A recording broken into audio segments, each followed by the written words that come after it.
Are we ready? Okay. Mr. Carmel, are we ready? Yes, Madam President, we are ready. Okay. All right.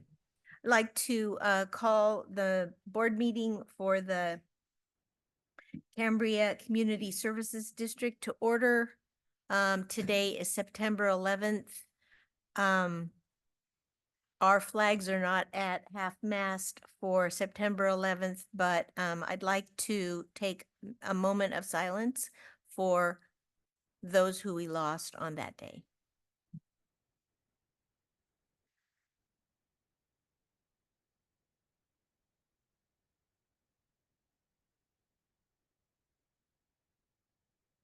Thank you. Now, would you join me in the Pledge of Allegiance?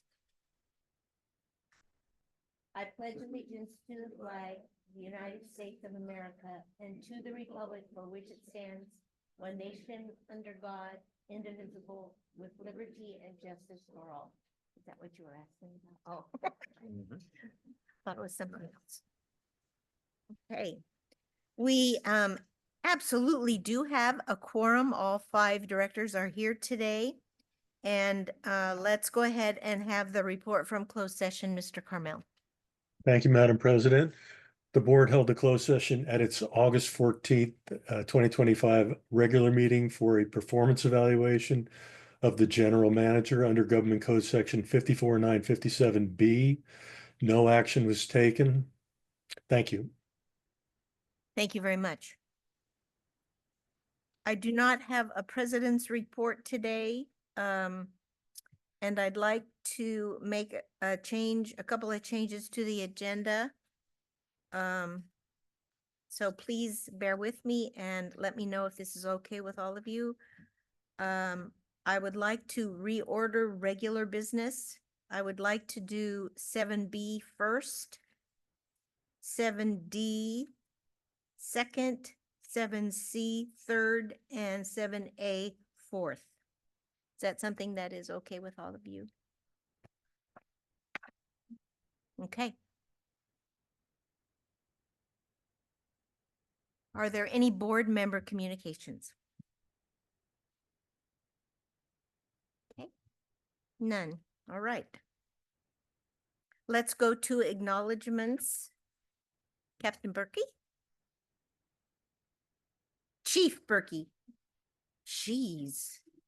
I've already started out wrong today. Good morning, Madam President. At this time, if I could have my fire crew come up and join me at the podium. I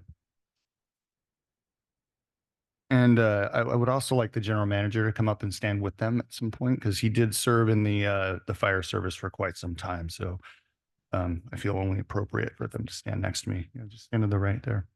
We also have a ride along today, so he's getting a perfect introduction to the business that we're coming into. I'd like him to come up with us as well.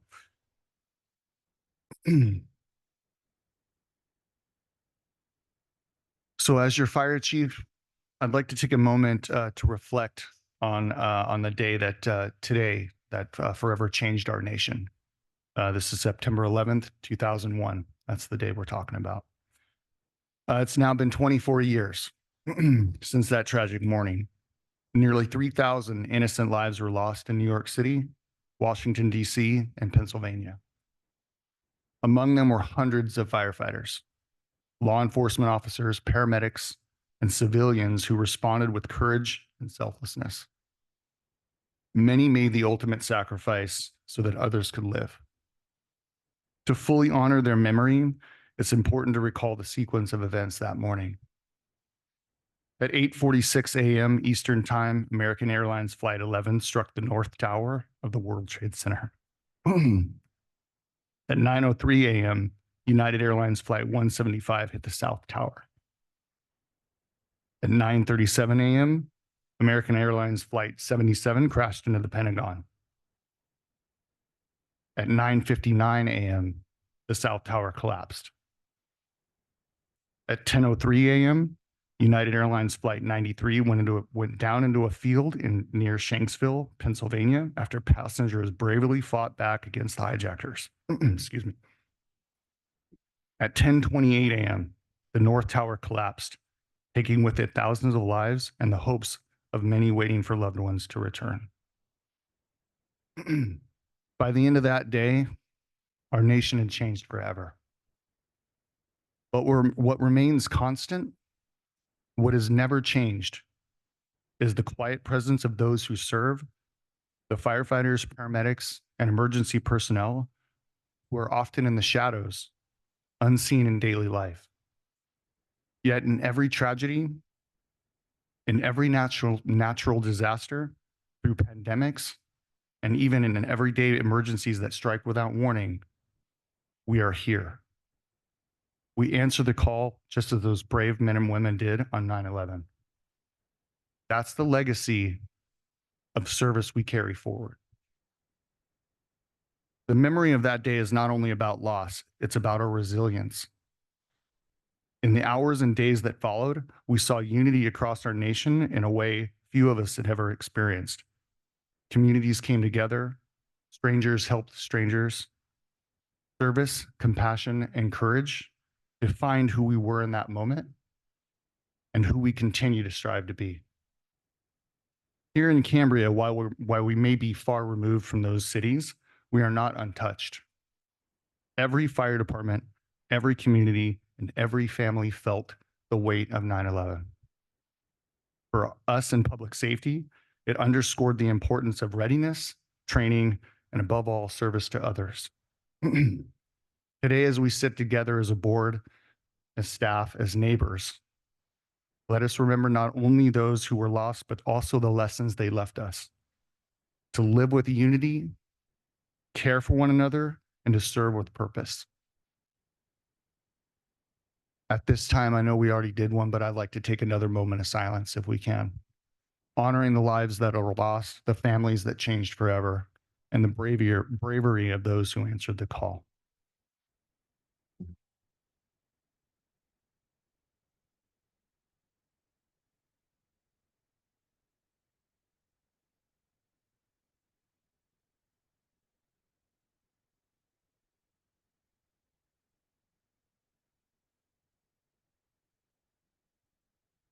May we never forget. And may we always remember while firefighters, paramedics, and emergency personnel may often remain in the shadows, we are always here, ready to respond for this community just as we always have been and we always will be. Thank you. Thank you, Chief Clifton.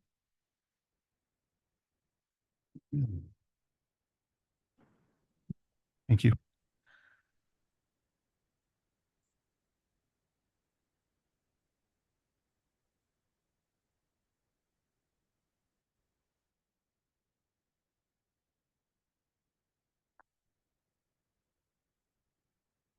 Okay, we'll go on to public comment.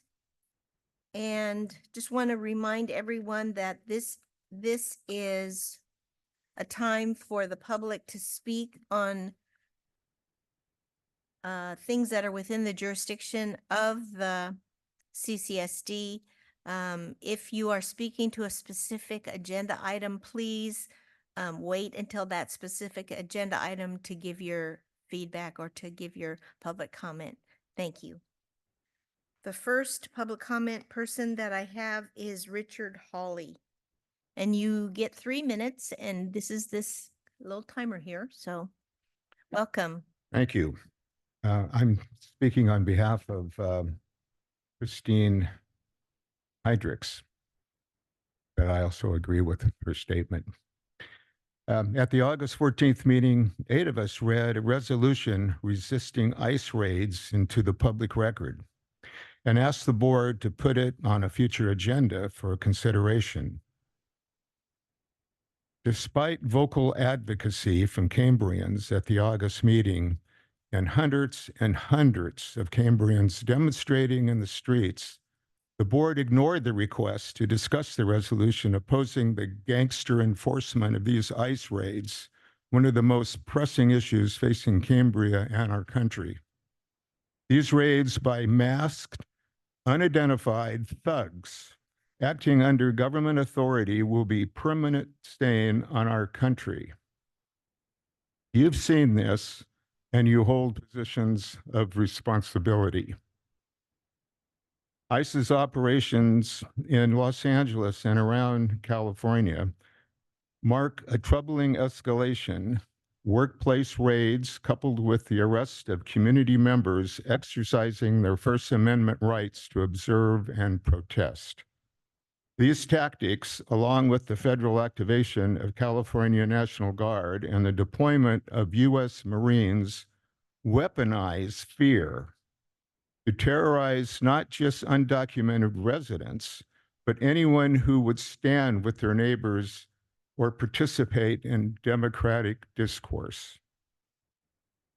The League of Women Voters of California and the League of Women Voters of the United States issued a joint statement condemning the use of federal force on peaceful protesters. We stand firmly in solidarity with the impact of our communities, their statement says. ICE's budget is now $150 billion through 2029, making it larger than the military forces of Canada, Italy, and Israel combined. The Supreme Court has ruled that individuals can be targeted for arrests based on their race, based on their language and location, rather than evidence of any wrongdoing. Communities need to push back with whatever power we have to keep immigrant communities safe, ensure that all individuals are treated equally, regardless of immigration status, and uphold the Constitution, which you all took an oath to uphold. Director Farmer has expressed his personal opposition to these raids, and I hope he will advocate with the board to place this important subject on the agenda and adopt a resolution. Thank you, Mr. Hawley. Your time is up. Whose side are you on? Thank you. You're welcome. I hope you listen to this, and I hope you take action. Thank you. We have another public comment, Mr. Clark. Hi, Dick Clark with the Cambria Community, wrong group, Cambria Historical Society today.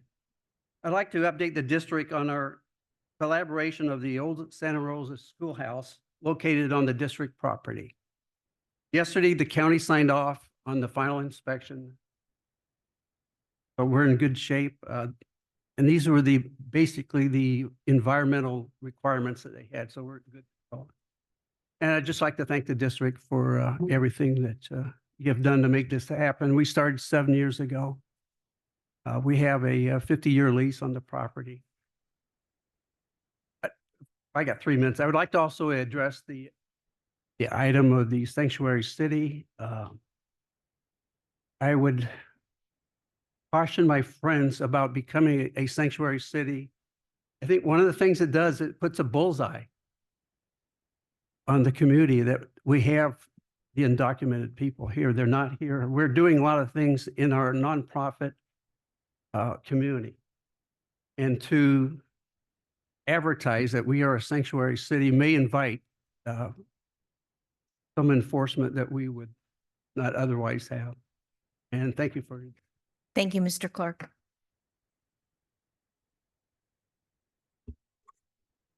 Okay. Is there anyone else in house that would like to make public comment on something not on the agenda? Okay, anybody online? Yes, Crosby and Laura Swartz. Okay, thank you. Yes, Mr. and Mrs. Schwartz? yes. Welcome. Good morning. As you can tell by the voice, this is Laura this morning. Good morning, board and everybody. I've got what I think is a really important public message to make this morning on behalf of the Cambria Forest Committee. And I'm making it because I'm the treasurer there. Okay, and you'll notice in Cambria, we're having a rare attack of oak trees by 2 species of caterpillars. It's not been everywhere in Cambria, but in some areas, especially Lodge Hill, it's extremely severe. They're just raining down everywhere. Okay, tomorrow morning, Friday, the Forest Committee has a Zoom meeting, okay? And we're going to have an expert there to speak and answer questions on this attack of our oak trees. The expert is Paul Williams. He's a licensed horticulturist, the fellow who took over Nordella's that we all know from years ago.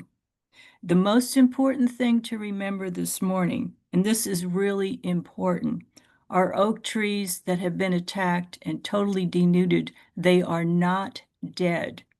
Their leaves should come back in about 4 weeks. This is not the time to remove or trim them for our oak trees. This is very important. They've already been stressed. Directions to the Zoom meeting for tomorrow at 10 a.m. for the Forest Committee is on our website, CambriaForestCommittee.org. Anybody that has questions, and if you've been in the area attacked, you know how severe it is, and it's just really terrible, but we will get through it, and the oak trees are not dead. Thank you. Thank you, Laura. Ms. Schwartz, I'm sorry. Anybody else online? No. Okay. Yes, Director Farmer. Thank you. Thank you, President Scott. I'd like to reply to all three of the community members that just spoke. So I'll start with the last one. I can, having lived here almost 40 years and having lived close to Strawberry Canyon the large majority of that time, and I think our colleague can attest to this, seeing the oak moths come in and devastate the oak trees just right there in the Strawberry Canyon area has been quite alarming, but the trees have all come back. So I just want to concur with what Laura Schwartz said, that they will return to good health. It just doesn't appear that way at this time. With regard to the other two comments that were made, first, I certainly agree with the comment that Mr. Hawley made with regard to the obscenity of what has taken place with the ice raids and everything like that. I've already spoken to that here as a board member in July. I also want to concur with what Dick Clark said with regard to, let's say, putting a bullseye on our community by claiming to be a sanctuary community. So I just want to make this comment. I spoke recently with a highly respected and member of the Hispanic community. And since I didn't ask if I could use his name in the statement I'm about to make, because I wasn't thinking about it at the time, I asked him if there have been any situations in our community where ICE has been present and done something of harm to any member of our Hispanic community. And he said that has not happened at all. So I think we can be extremely grateful for that having not taken place, and just have faith that the circumstances will continue that way. And he also made the comment that the less, how could I say this, the less attention we bring to the issue, the better off we would probably be. So I just, I wanted to share that. Thank you. Thank you, Director Farmer. I do want to say that each of us on the board have our own personal feelings about what goes on with the immigrants that are here. And I stand by my previous decision about not putting a resolution on the agenda. And as you know, Director Dean is very astute in doing research, and so I've asked her to just make a short statement about what she has found as far as research is concerned. Thank you. Senate Bill 54, the California Values Act, was passed in 2017 and enacted in 2018. This act prohibits California state and local law enforcement from assisting federal immigration enforcement agents. The CCSD oversees water, sewer, parks, recreation, facilities, fire, etc. And the CCSD does not have any jurisdiction whatsoever over law enforcement. Therefore, this action is not under the CCSD's purview. I did some research. I was not able to find any other CSD in California who did not oversee law enforcement having passed such a resolution. By passing such a resolution and forwarding it to state and federal entities, it would most likely result in bringing our tiny community and those that live and work here to the attention of ICE. And as both Mr. Clark and Director Farmer said, members of the community have expressed concern about this type of attention being drawn to Cambria and having a target put on their back. Thank you. Thank And, you. and if I can say, Yes. and again, we all have our personal feelings about what is going on, but as a district, this is not under our purview. Thank you, Director Dean. I just have a question. So is the person who is on Zoom, does she want to make public comment? Yes. Okay. Ms. Stannard?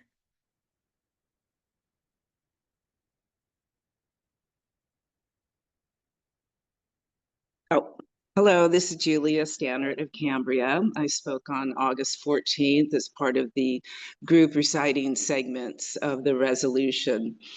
I have listened to the other comments and the board comments about the target and sanctuary and all of that. And I think my comments might address some of that. I'd like to thank President Scott for her replies to my subsequent emails from the August 14th meeting about adding the resolution to the agenda. President Scott mentioned the CSD has no authority to resolve Cambria as a sanctuary city, not the authority to enforce the resolution. The term sanctuary is never mentioned in the resolution. That's my comment. President Scott continued, CCSD would be making a statement that we have no authority to make, which may be misconstrued by those seeking sanctuary. Again, the resolution is my comment back. Again, the resolution is not about sanctuary and makes no mention of enforcement. The resolution is about taking a stand for human rights of Cambria's ratepayers and residents. From President Scott, CCSD does not have the authority over law enforcement, so making this type of statement would be misconstrued. From me, this resolution says nothing of authority over law enforcement. From Mrs. Scott, one of our core values is safety, defined, we follow the highest levels, etc. For our community. This refers to safety policies, procedures, etc. Within our jurisdiction. Law enforcement is not within our jurisdiction. From me, this resolution mentions nothing of jurisdiction or authority over law enforcement, is standing up for human rights of Cambria residents and ratepayers outside the CCSD jurisdiction. Your oath to uphold the Constitution does not apply to your constituents, ? From President Scott, you accuse the board, Julia, accuse the board of accepting human rights violations because we have not adopted Mrs. Heinrich's resolution. First of all, this is not Mrs. Heinrich's resolution. This is a resolution drafted by the state of California legislation and has been accepted by a multitude of government agencies and organizations. I could go on, but regarding emergency services, that is within your jurisdiction. They do report to you. How are they to respond? Ms. Stannard, your 3 yeah. minutes is up. Okay. Want to let you know, please summarize in 5 words. or Okay. less. President Scott said I was confused. I am not confused. Thank you for your time. Thank you. Anyone else online? No. Okay. Thank you very much. Thank you for all the comments, and we'll now go on to our public safety agenda section. The first one is the Sheriff's Department report. Is there anyone to make the Sheriff's Department report? Yes. Yes, ma'am. Okay, thank you. Good morning, Commander Boss here with the Sheriff's Coast Station. Looking at our call statistics for the month of August, we had a total of 297 calls for service as compared to 279 calls for service last year at the same time. Of note, were 20 disturbance calls, 16 preventative patrol activities, and 6 enforcement stops. I just wanted to add, I'm glad that I didn't have to follow Chief Berkey and his statement that he made, which I concur with and I support. And on a day like today, I'm glad to be able to serve a community like Cambria that definitely supports our law enforcement and other public safety entities. So thank you all. That's what I have, unless anybody has anything for me. Is there anyone on the board that has questions? Yes, Director Dean. Good morning, Commander. Good morning. I was reading in the news that Templeton is having a problem with youth kicking and running front doors and garage doors and causing damage, and that this is a social media challenge among the youth. Have we had any problems like that in Cambria? Not that I've been made aware of. No. Thank you. Any other board members have questions or comments? No?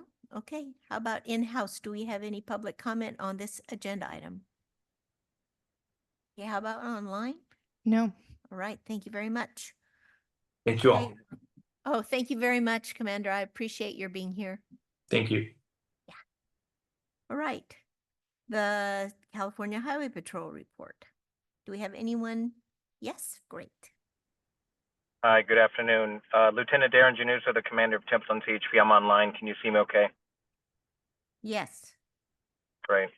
I apologize for the presentation as I'm parked on a curb doing a Zoom call. I am in a safe spot though. A presentation I have for you today are statistics to report for the previous month. There were approximately 6 collisions investigated. 3 were on the highway, 3 on county roads. Of those, 3 were property damage only, 3 injury. There were 40 enforcement contacts made, 23 it resulted in citations, 15 were for speeding violations, and 1 for a seatbelt violation. I may have said in previous meetings that I've started to try to track how often a CHP officer is in your community, whether it's on the county roads in town, on Main Street, or out on the highway. And with this tracking, it shows that an officer was in the community 33 times last month. That's pretty meaningful because I know in the past there's been a lot of complaints that you're not seeing much of the highway patrol. So with our increased staffing and some redeployment or operational changes, I'm really pushing for that permanent black and white in your community, and it is working so far. And I do hope your community sees those black and whites from us. In a previous meeting I had with the North Coast Advisory Council, a member had asked about speeding along Highway 1. And they talked about speeding coming from Cayucas all the way into Cambria. And I had said that even on my drives out to Cambria, I have even made traffic stops in my commander's car while I'm in uniform. And almost all of those people were residents of Morro Bay. Were residents of Cambria. So I bring that up because oftentimes people want enforcement for the outsiders, but I have found that many times it's people that live within our own communities where the complaints are coming from. But nonetheless, everybody should be held accountable. So I took back to my command. I reached out to San Luis Obispo CHP and I'd asked that we conduct special operations occasionally along Highway 1. Normally that's patrolled by 1 unit in from San Luis Obispo. They cover up Highway 1 to Harmony, where Templeton will pick up, and we cover from Harmony north all the way to the county line. That's also just 1 black and white. But if we could saturate the area for periodically and show a larger presence, perhaps we can change behaviors.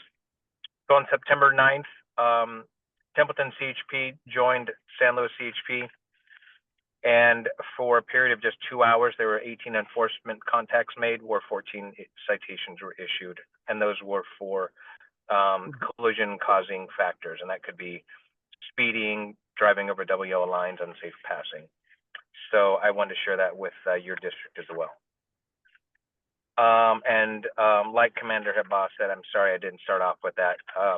Chief Berkey, that was an excellent remembrance. Thank you for sharing that. I'm really glad to see you have a ride along with you. It couldn't have been a better time for that presentation for them to see that. So I wish them luck in their pursuit of going into the fire service.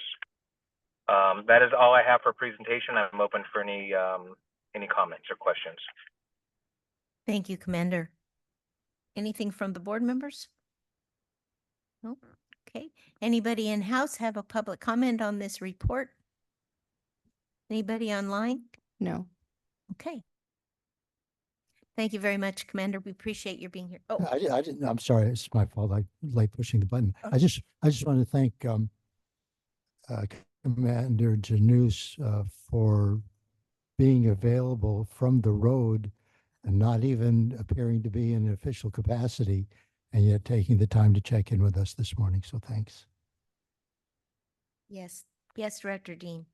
So Tuesday, I went to San Luis Obispo in the morning and I saw more CHP vehicles than I have ever seen in my life between Cambria and Cayucas. So I imagine that's where you got all your tickets. And fortunately, we were not one. Yeah. Thank you. Yes, ma'am. Thank you Anybody else? for identifying it. That was the day of the operation. It was 6:30 in the morning till 8:30 in the morning, if that's the time you were traveling. I'm glad you were safe. Okay. Again, anybody in-house? Anybody online? No. Okay, thank you very much. Thank you. So let's go then to, oh, thank you, Commander Januso. Let's go to the fire chief. This time I said chief. Fire chief's report. Thank you. Thank you, Chief. Thank you. Good morning again. So this is the fire chief's report for August of 2025. During August, we had a total of 94 incidents, 10 false alarms, 28 public service assists, 2 hazardous conditions, 54 medical emergencies, and 0 fires. Comparison information is we served 48 of our residents and 31 non-residents. The year-to-date total for August last year was, the total for August of 2024 was 93. So right on par for that the monthly totals. Year-to-date for 2025 is 722. And year-to-date for 2024 was 652. So moving on to training, the crews worked, as they always do, pretty diligently with training through the month.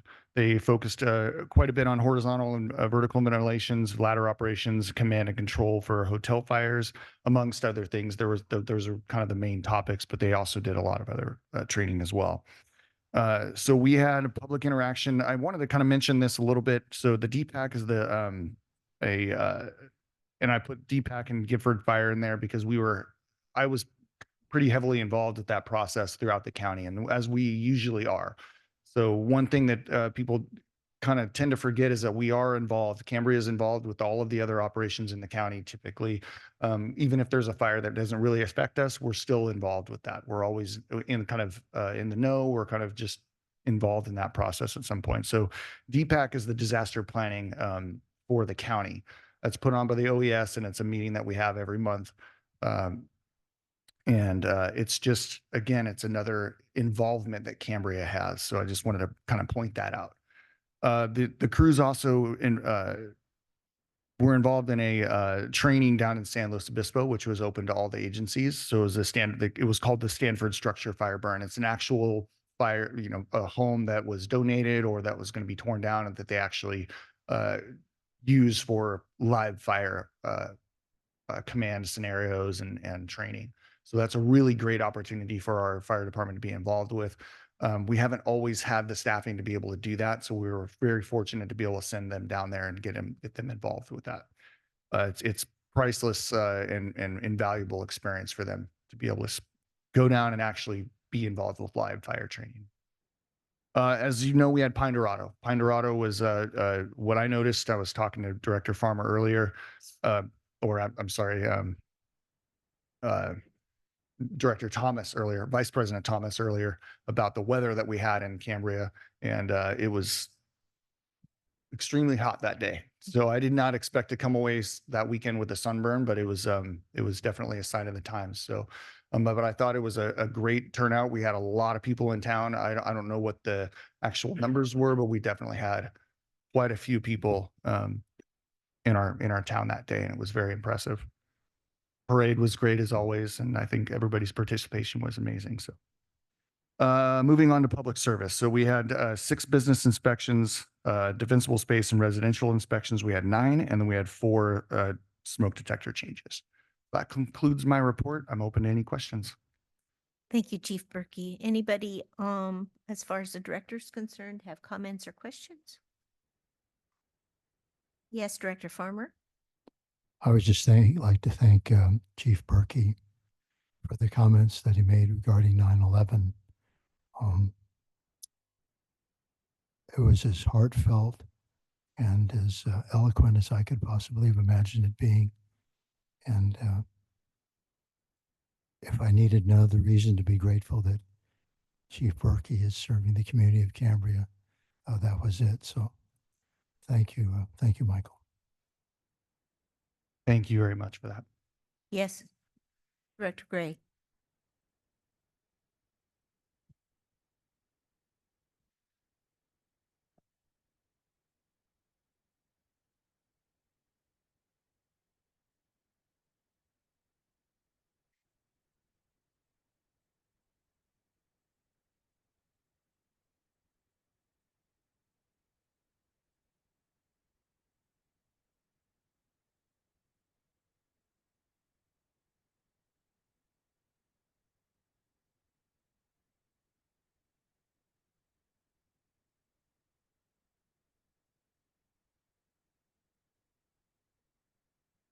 Yeah, thank you for that. So we have a handful of meetings that we've had throughout the community.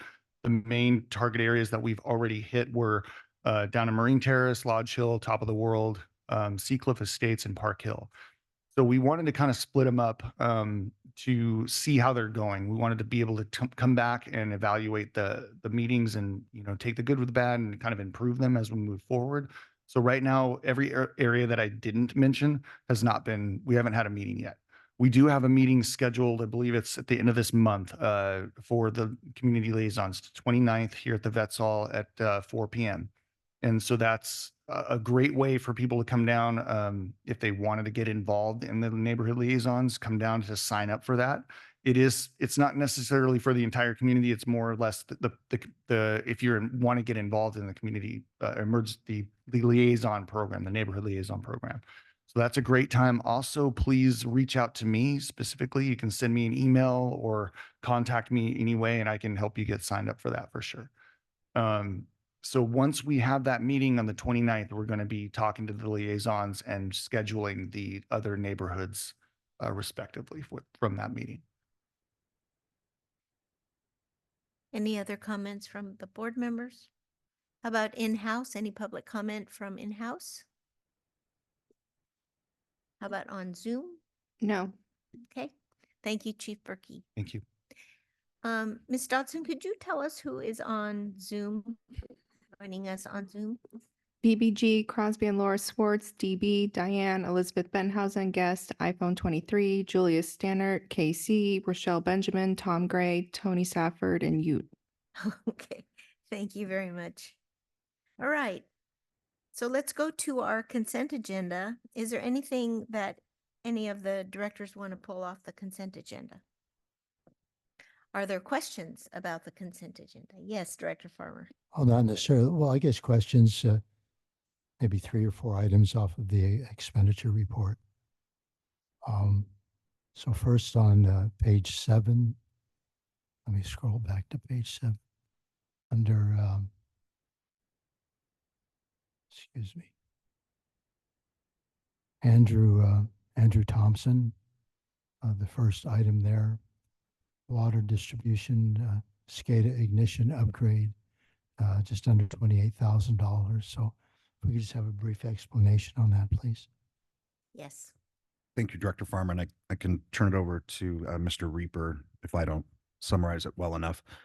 So last year in our budget, we budgeted for our SCADA upgrades for the water system. And these are electronic monitoring systems that alert staff of any failures or any problems, and that's done through cellular communications. It is the system in which our on-call operators carry phones and are alerted through if we happen to have some type of a emergency with those systems. And so from time to time, we invest in those systems to upgrade those systems and to have them operating efficiently so we don't have issues with our system. Mr. Reaper, did I? Oh, that was a great summary. All right. Well, thank you both. So moving on to page 10, just a question about CIO solutions, because I know that it's about $10,500, and the last month it was about 15. I know there's a number of changes that are taking place, but just for the residents of Cambria wanting to know, might want to know why we've had to spend $25,000 with CIO solutions in the last couple of months. If we just get an update on that. Yeah, thank you, Director Farmer. So as most of our system is now being transitioned to digital, the cloud, things of that nature, there are upgrades that we have to do for our Windows operating system. And so as we know, Microsoft has various different updates from Windows 10 to 11, and I'm sure there will be a 12. And some of these computer systems are too old to actually run those operating systems. And so as our budgeting process throughout the years, we budget for these computer upgrades. And this is a part of that, in addition to our annual subscription to CIO, our IT partners. All right, thank you. On page 19,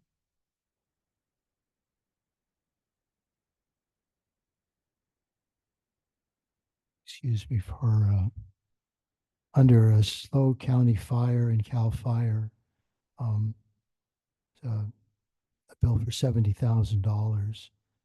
So I'm just wondering if, once again, since that's a fairly high number, if you could explain to members of the community and the board as well what that is for. Absolutely. Thank you.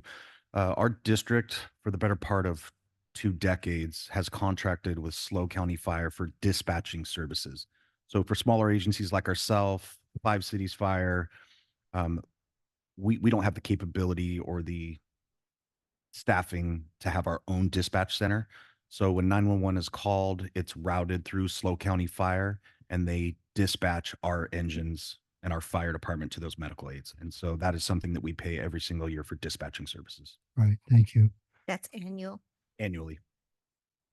And finally, I've got a couple of items on page 21. So first, the one that I'd just like an explanation for, Williams Pest Management for invasive weed abatement for Fiscalini Ranch, $4,000. So I know that there's, as Vice President Thomas will attest to, there's a lot of volunteer work that takes place with regard to removing invasive weeds on the ranch. So I'm just curious, and I know it was extreme this past year, just walking out there and seeing that. So this was beyond what FNR was able to do. We had to hire these folks, right? That is correct, Director Farmer. So it was actually a much larger bill, but in coordination and with the help of the Friends of the Fiscalini Ranch, they picked up a much larger and significant portion of that bill. I think in excess of $20,000. And this is what we had left in the budget that we contributed to those invasive species removals. Well, that's thank you so much, and it's very good to know that that FFRP contributed quite a for that taking place. So thank you. And then I just have one more observation to make, in the item just above that, with regard to $329,712.04 to Western Alliance Bank as our twice a year payment to buy back the WRF from Western Alliance Bank since they own it. And I just want to mention that we still have another, well, let's say, 8 years to go, which means that we're going to be paying just about another $5 million to ultimately own the WRF, which has yet to be operated. So I just want to express my ongoing frustration with this situation, and thank you. Thank you, Director Farmer. Any of the other board members have any questions or comments about the consent agenda? Okay. Any public comment on the consent agenda in-house? Okay, no, online? No. All right. So, oh, I'm sorry. okay. Director Farmer, your light's not on. There. And somebody might say there's nobody home either. But on the consent agenda, on page 24, my apologies. This is under the minutes. 24, where it says under board member communications. And I can understand why Ms. Dodson made the comment that she did, where it says Director Farmer reported that signs had been removed at the Peace Corner. Well, there were some smaller items that had been removed, but what I really was wanting to make a statement on was the fact that the large sign, the Cambria Peace Corner, was stolen, which I think is a stronger and more descriptive statement as what took place. Things were removed, but basically it was stolen, and I was expressing my frustration on that and hoping the person would return it. And also under public comment number 3, with regard to the people that spoke at that time, just a moment. My apologies.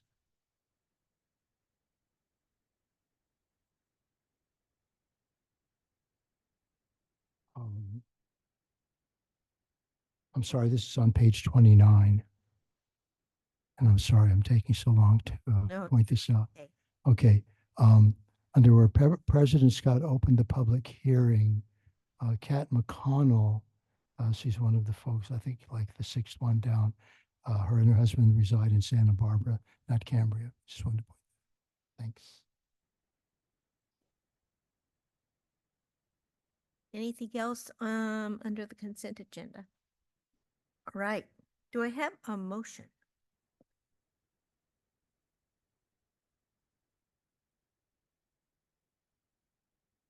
Yes, Director Gray.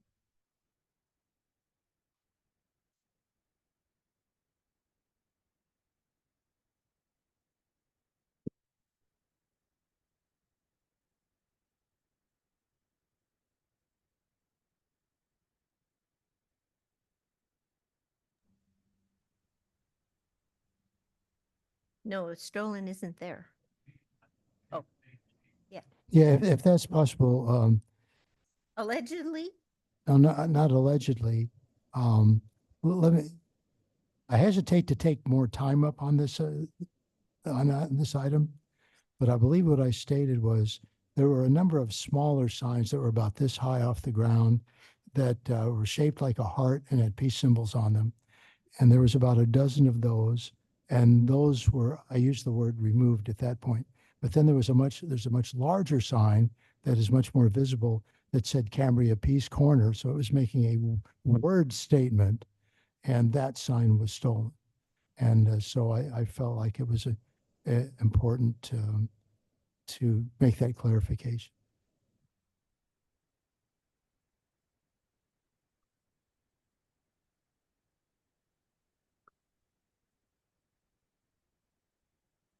I don't give a lot of detail about your guys' statements. I keep it pretty broad. Yeah, I'm not upset with Miss Dotson and what she wrote. I just wanted to clarify my frustration with somebody stealing a sign that says the Cambria Peace Corner.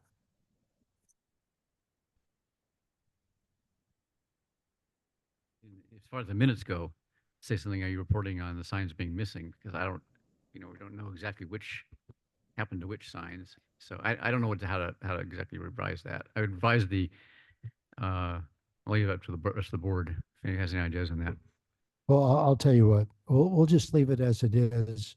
I've made my statement. Okay. And we'll go. And the other statement is the residency of the, Of Cat McConnell, yeah, of Camp McConnell. correct. Yeah, so I move that we, board adopt or approve the, items on the consent agenda, with one change, as noted to the minutes, the residence of, Cat McDonald. We'll second the motion. Director Gray. Aye. Director Dean. Aye. Director Farmer. Aye. Vice President Thomas. Aye. President Scott. Aye. Okay, thank you. So let's go now to regular business, and I'd like to start with agenda item 7B.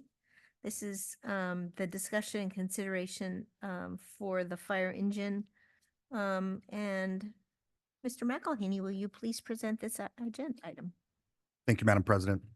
Agenda item 7B, discussion and consideration of the purchase and financing option of a Type 1 fire engine and adoption of resolution 40-2025, amending the fiscal year 2025-2026 budget.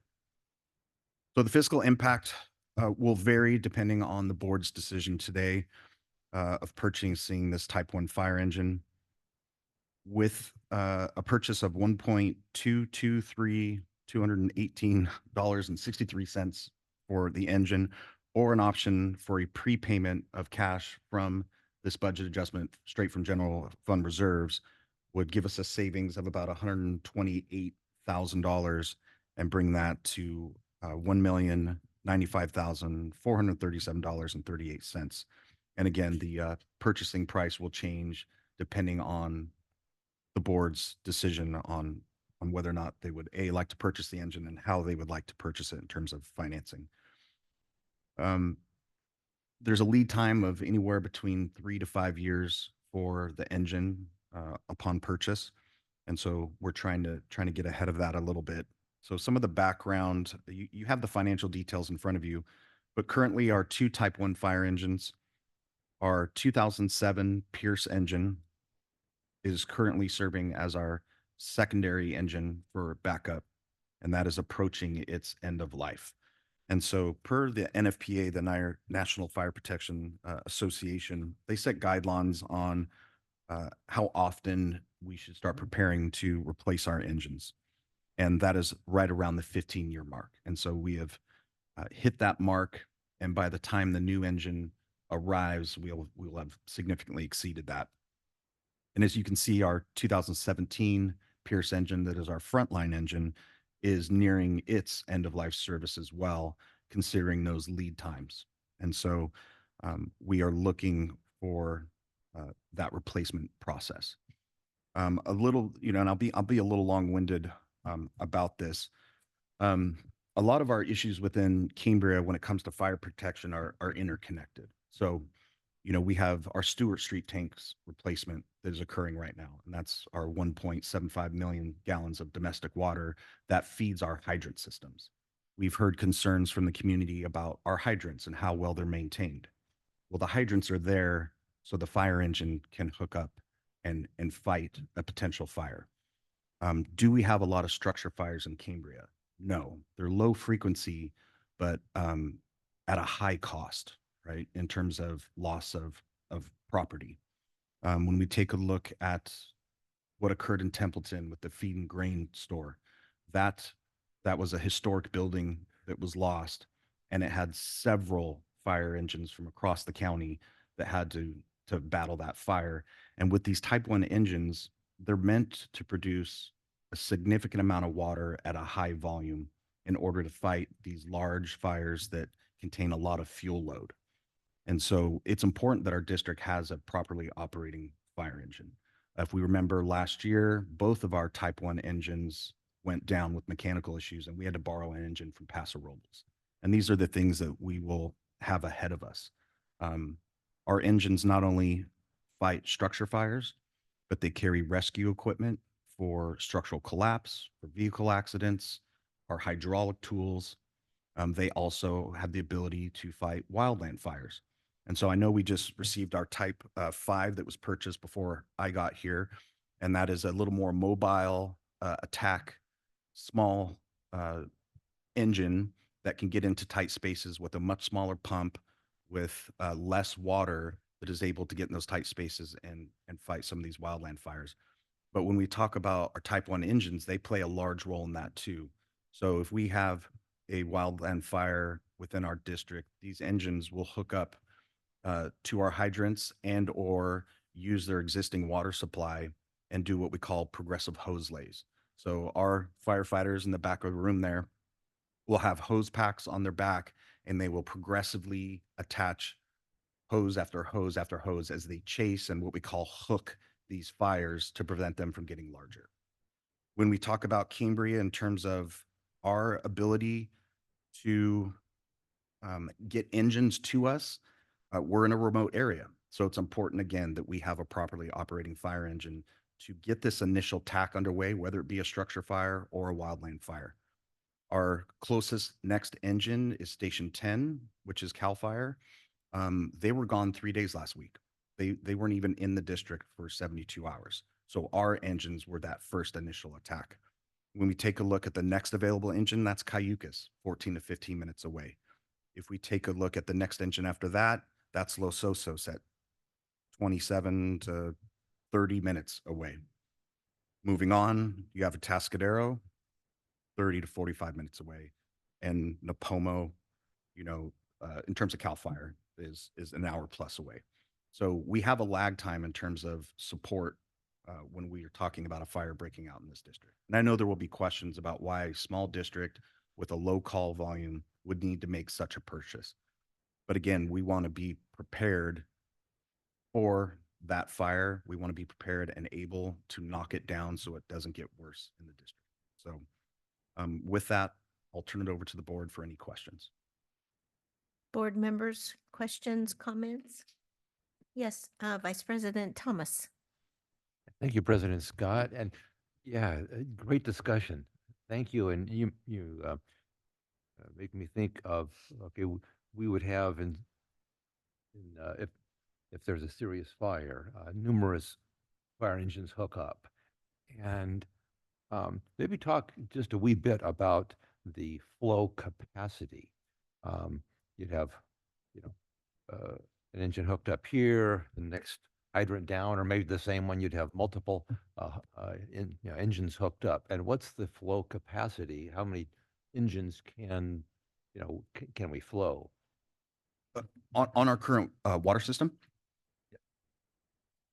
I would probably defer to Mr. Reaper, and unfortunately, Mr. Green is on vacation, but quite a few. I think we have a significant amount of pressure within the district that would be able to support multiple engines.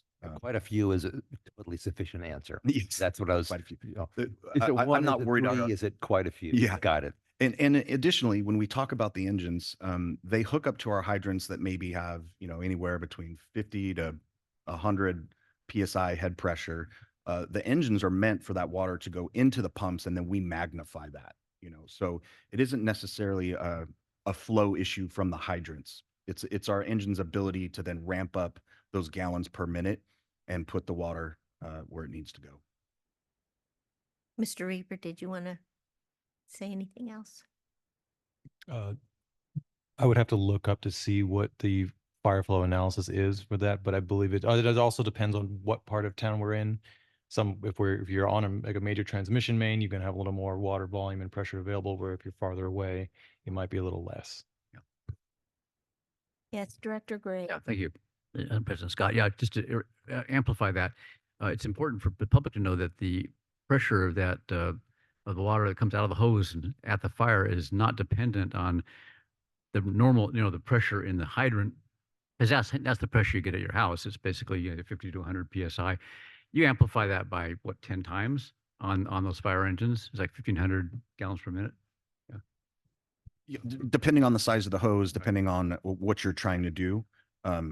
Exactly. You know, we have attack lines that are 2.5 inches, 3 inches, or if it's wildland hose at 1.25 inches, 1.5 inches. And so these firemen are very strong, but if you put nozzle pressure at 250 PSI, you're going to need about 3 of them, you know, to hold that line. We've all seen the videos of the firemen flying in the air because they lost the hose. So it depends on how much you want to pump and at what pressure.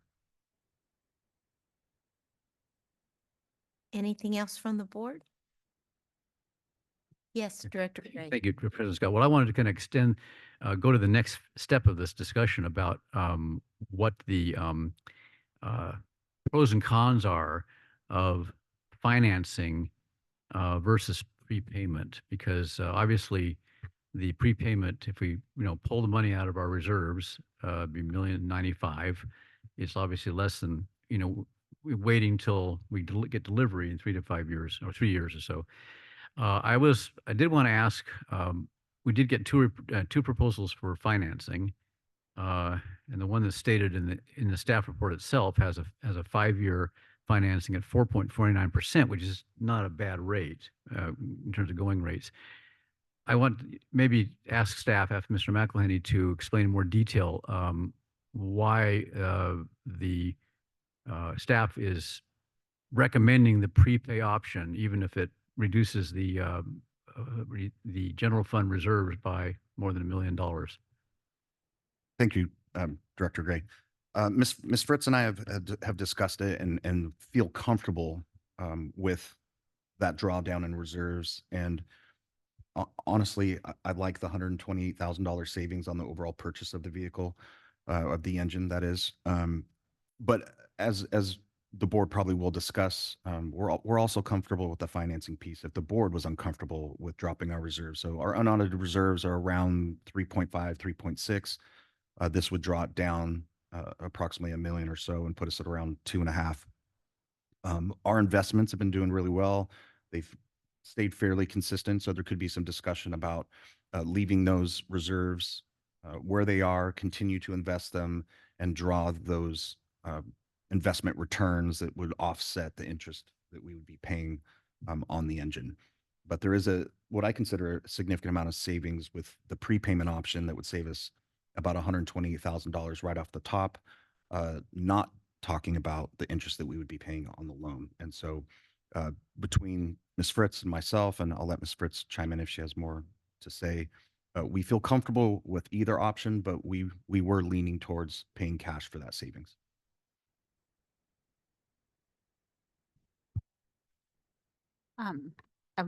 Yes, I echo what General Manager McElhaney said. I looked at our last investment report for June, and the weighted, I have it right here, the weighted yield to maturity on the managed investment portfolio was 4.78%. So that's a little bit higher than some of these interest rates.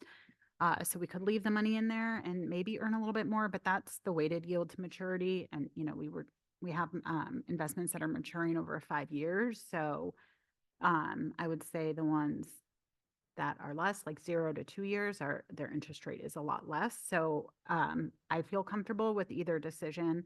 And I do think, especially with our investment earnings that we've been having, I'm comfortable with drawing out of reserves as well. So it's really the board's tolerance of, which way they want to go on this, and, the savings and the overall price, which is just magnified if we're not paying interest, to be the approximately $200,000. So, yeah, I'm just echoing, what the general manager said, that we're comfortable either way. Yes, Director Farmer. Thank you. Thank you, President Scott. I want to get some clarification. Both General Manager McElhaney and Ms. Fritz have commented on our investment earnings that are doing okay. So are we talking about investment like in the stock market? Is that what we're referring to? How do I phrase this? Our investment partners invest in funds that are authorized by government code. So they're not necessarily investing it in the stock market as we would as citizens, right? They're not investing in Apple or Microsoft. There's specific funds in which they can invest in and move those monies around, and that's where we're pulling those interest rates. Okay, so Or interest. like I know nothing about this type of thing, but maybe they're investing in like bonds or some things that are don't bring in the high return, but they're much more secure, and we can be more confident that we won't be losing money, right? That is correct, and we've been doing this for over a year now, and I know Director Gray is very astute in this area, and he'll be able to clarify. Yeah. But we've been doing really well in terms of our returns on that are all above board and in secure funds. Okay. Good. Well, Go ahead. oh, No, you go ahead. Go ahead. all right. Well, Director Gray was going to follow up on what you said, so why don't you go ahead and do that since we're on this topic? Yeah, from the latest revision of our investment policy, it's quite strict. I don't think we have any equity investments, i.e. any sort of stocks, either through funds or directly. It's all bonds and pretty short-term bonds too. I mean, Ms. Fritz can explain it, but it's basically short-term, relatively short-term money, and it's generally public and public debt, like government bonds, pretty much. And I think there is a restriction. I don't have the investment policy in front of me. I mean, we have a whole policy that was revised that says that. And if anyone's interested, at the Finance Committee meeting on Monday, our investment partners are going to be online giving an overview for our new members and stuff. So you can join us there if you have questions to ask them. But I believe we are restricted to in the length of time. So the longest, I think, investment we have is 5 years to maturity. And then we're also invested a very more liquid portion in a pooled investment by the state of California. It's CAMP or LAIF, either or is what we use. And so that the district has been doing for a very long time. So we have about $3.4 million invested in our CAMP fund, which is a pooled investment fund by the state of California. All right, thank you. And you're talking about 5 years to maturity, and I'm hoping in 5 years I'm more mature, but that's probably it's probably a toss-up at this point. So I just want to make a comment, if it's all right, with regard to how we go about making this payment. And of course, who knows what's happening with regard to financing and money in our society or around the planet for that matter. But I took the time, and maybe my figures are a little bit wrong. So I did the 3-year gizmo on the little calculator on my phone, and the 3 years at 4.60, 4.6 came to $1,337,440, which is obviously just under $250,000 more than if we did the 100% prepayment. And with the way we've been having to spend money lately on whether it's the Stewart Street tanks or the water line from San Simeon or other expenses that we have, that sounds like a small figure, but I figure if we have the opportunity to save roughly $250,000 by taking it under general fund, and it's not really going to create any serious financial circumstances for the district, that would seem to me to be the best way to go. That's my take on it. Thank you. Thank you, Director Farmer. Yes, Director Dean. I did similar calculations using the 5-year payment plan, and I agree we'd save quite a bit of money by paying cash up front. Yes, Vice President Thomas. Yeah, thank you, President Scott. Yeah, it's very attractive to pay upfront. You know, 1.1 million roughly goes out now, more or less.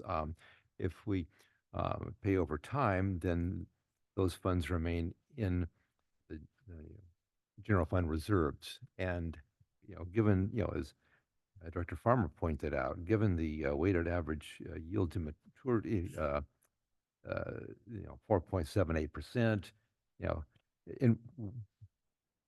we would probably expect interest rates, returns to decline over the next year in the short term.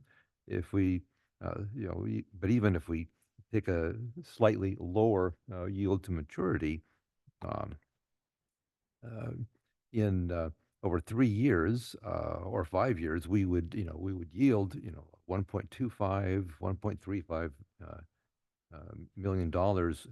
Um, so um, to me, it's almost a wash financially when I look at it.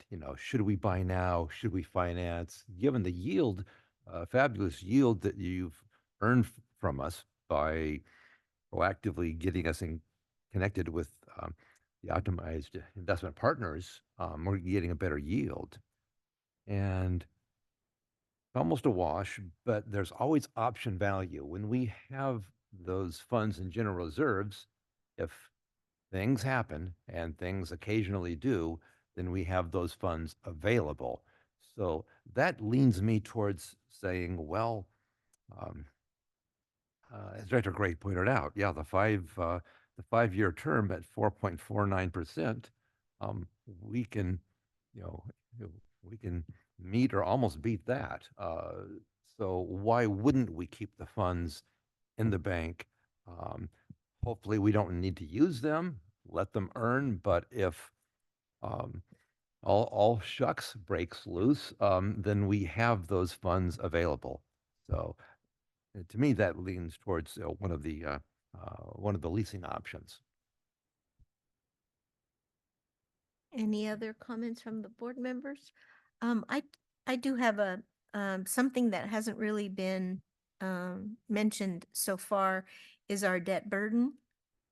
And that always concerns me because personally, I pay cash for my cars. So, and almost for my house. So, I definitely am one who likes to pay cash up front, and so that would be my that would be my desire. Anything else from anybody more? Yes. I don't want to take up too much of everybody's time with this. I was just following up on what Director Thomas was saying, though, and I maybe question again from Ms. Fritz, but do we that interest rate that rate we're getting on our investments was 4.65? Is that's not locked in for 5 years? That could go down, couldn't it? Yeah. Correct. And that's the weighted yield to maturity. Right. So the 5 years. the risk we have of paying let's say this, if we finance at say the 5-year financing, that's a locked in rate, that's a fixed rate. What we're doing with that is we're kind of protecting ourselves from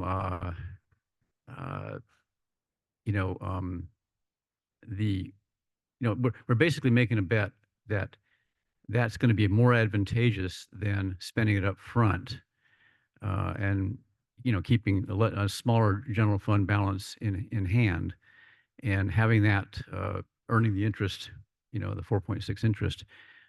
That's interest that's now 4.6 that could go down, and that's kind of what's one of the things that make it kind of a tricky decision. My inclination, President Scott's inclination is to pay in cash.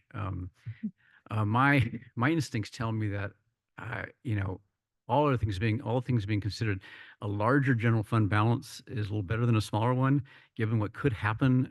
The things that happen here that are, especially in the water system and the wastewater, well, anything like lift stations going out, and things like that are very expensive problems to deal with.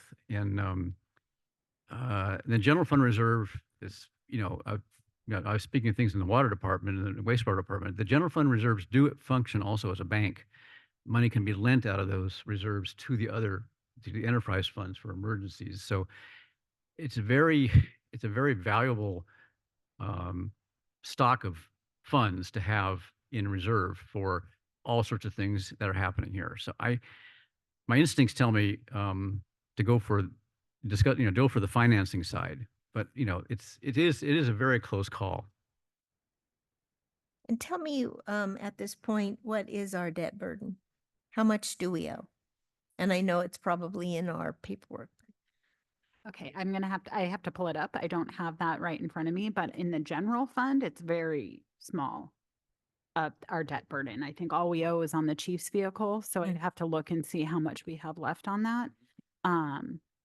Which we have to remember, we have to separate. Yes, we can borrow from the general fund to pay for the,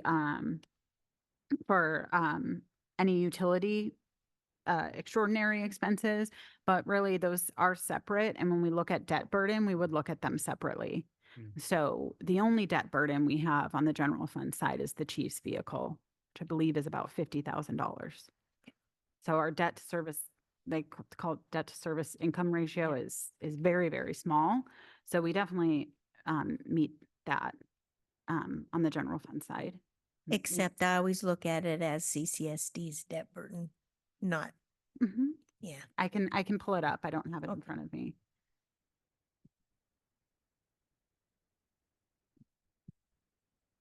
This is a very interesting discussion. Yeah. Yes. Yeah. Vice President Thomas. Yeah, thank you, President Scott. And we've talked about the expectation that yields are likely to decline over the near term. If we look at the structural factors driving yields in the market, we have an administration that is to some extent intimidating the Fed, and there's no doubt that at some point in the near term, interest rates will be coming down as driven by the Fed. There are also structural forces that are increasing the national debt at phenomenal rates, and you can just Google economics 101, and that larger debt is going to drive yields, interest rates up in the midterm. So it's not going to be that many years before we could see interest rates look like they did in the 90s, when I had a variable rate mortgage that I had to find my way out of. We actually had to move because there was a one of those adjustable rate mortgages that was killing us. And there are a lot of actions being taken in our country that look like they're going to drive yields in that direction. So sure, interest rates may decline over a year or two, but don't take that to the bank in the long term. So that gives me even more comfort of saying, hang on to the funds for now. A 4.49% 5-year, boy, that looks appealing. And no, we don't like to take debt. It's not popular, but having, again, having an additional $1.1 million in the general fund gives us, I call that option value, having that available. So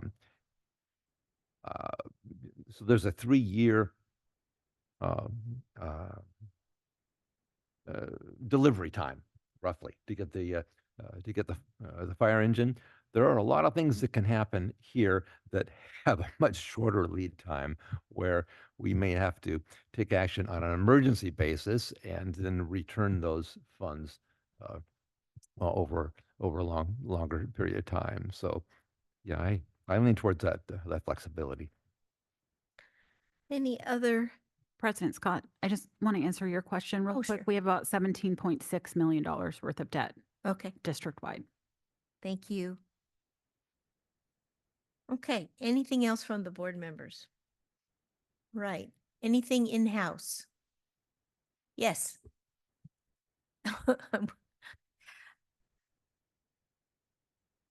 Thank you. Don Howell, Cambria. In this discussion, my initial instinct is why rent money when you already have it? You have money now. So what I'm hearing from staff is, I'm putting words in their mouths, that there is sufficient liquidity so that it doesn't make sense to rent money, which we can actually already have and which we therefore can use. So, but are some unknowns that I haven't heard. First of all, do I understand correctly that the enterprise funds also have reserves? Is that a question? Because no one is discussing that. So the question in my mind is, well, how much are the reserves in the enterprise funds because all the emergencies that have been suggested so far have to do with the enterprises. So I think we need to consider that. And as I said, if the staff feels based on their analysis that there is sufficient liquidity in the enterprise, that in our financial state, it would not make sense then to pay all that extra money just to borrow money that we already have. But the other thing also I'm kind of wondering about, and maybe a general manager can answer this, is what would be the effects of inflation if you pay up front? I presume that's an established price. 3 years later, at 3% inflation a year, maybe, that becomes perhaps a significant savings. The other thing is if you don't finance it, but you pay, you agree, I presume you enter into a purchase agreement, which for some price, would that price that would be paid upon delivery be protected from inflation? I'm not sure, and it's not clear to me. So as we go forward, I think we need to consider, as the board has already said, that the overall outlook in the country and what the financial markets are doing. But my instinct says we have a sufficient debt right now, and if the staff feels there's sufficient liquidity going forward for 3 years, that's a very nice savings of money that probably would come in very useful. So it's just a thought. Thanks. Thank you. So I can try to respond to that in pieces. The price that we would finance would lock in the price on the engine. So even if it shows up 3 years later, it's still the price that we locked in under the purchase agreement. When we talk about enterprise fund reserves, I would say that they're healthy, but we also know what we have in front of us in terms of infrastructure needs on the enterprise side. So yes, the extra $1 million in reserves is would be a little bit of a safety net in terms of if we were trying to do an interfund loan, as Director Gray has spoken of, and what we've referenced here. We really haven't looked at that piece of it. You know, as it's been discussed in the board meeting, in previous board meetings, finance committee meetings, we are doing a rate study that will eventually, potentially, more than likely lead to a Prop 218 process in the near future. That's something that we just have to look at in terms of some of the infrastructure projects that are in front of us and on the enterprise fund side. But as far as our liquidity for the general fund side, again, staff does feel comfortable with the paying cash option. But again, we are also comfortable if the board wants to head in the direction of financing. Can I Yes. just answer the liquidity question too? We are comfortable with the liquidity that is in the general fund to pay cash for this. But the whole financing piece and the discussion between Director Gray and Director Thomas is very relevant too, with the interest rates as they are now. And I understand there's apprehension about borrowing money when we have the money. Yes, we do have the money, but in fiscal terms, if everything stayed static, which we're not guaranteed that it would, over 5 years, we would make more money if we left the money in our investment strategy as it is now. So, and that is just how you leverage a cash balance in business and everything else. So financially, fiscally, we would make more money if we left the money and made payments. It kind of goes against, like our own, some people's personal beliefs about, spending, because we have the money, why not just spend it? But I'm comfortable with that gap where either way, the tolerance of the board and the community is I'm comfortable with either way. But I just wanted to clarify that it doesn't mean financing is a bad option just because we do have the liquidity in our general fund. Thank you very much. Yes, sir. Would you like to come up and speak? Mr. Wilson. Jeff Wilson, Cambria resident. Great listening to the conversation. I support Director Gray and Director Vice President Thomas. If we can borrow money cheaper than the return we can get on our funds, you would always do that. That makes sense. just pure financial sense. And I hear what you're saying, Director Scott, but it's not good financial management, fiduciary responsibility to the community. Two, maybe I'm confused, but I have kept hearing month after month after month the pressure that the general fund is under. We can't do this, we can't do that, we've got to invest here. We don't have the money in the general fund. If genuinely the general fund is under pressure that way, then we need to preserve cash for those kinds of things. Why would we jeopardize or risk things or the opportunity cost of being able to do things that we want for the community with money that we have? And we have liquidity, apparently. So I'm a little confused on whether we've got a problem with the general fund or we don't. So that's it. Thank you. Thank you very much. Yes, Director Dean.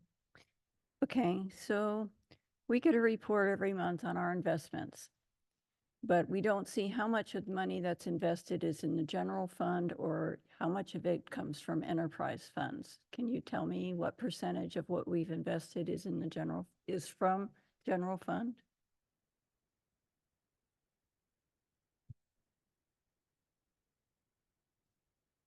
Let me pull that up. President Scott, do you want me to respond to the last public comment in terms of general fund pressures? Let's wait.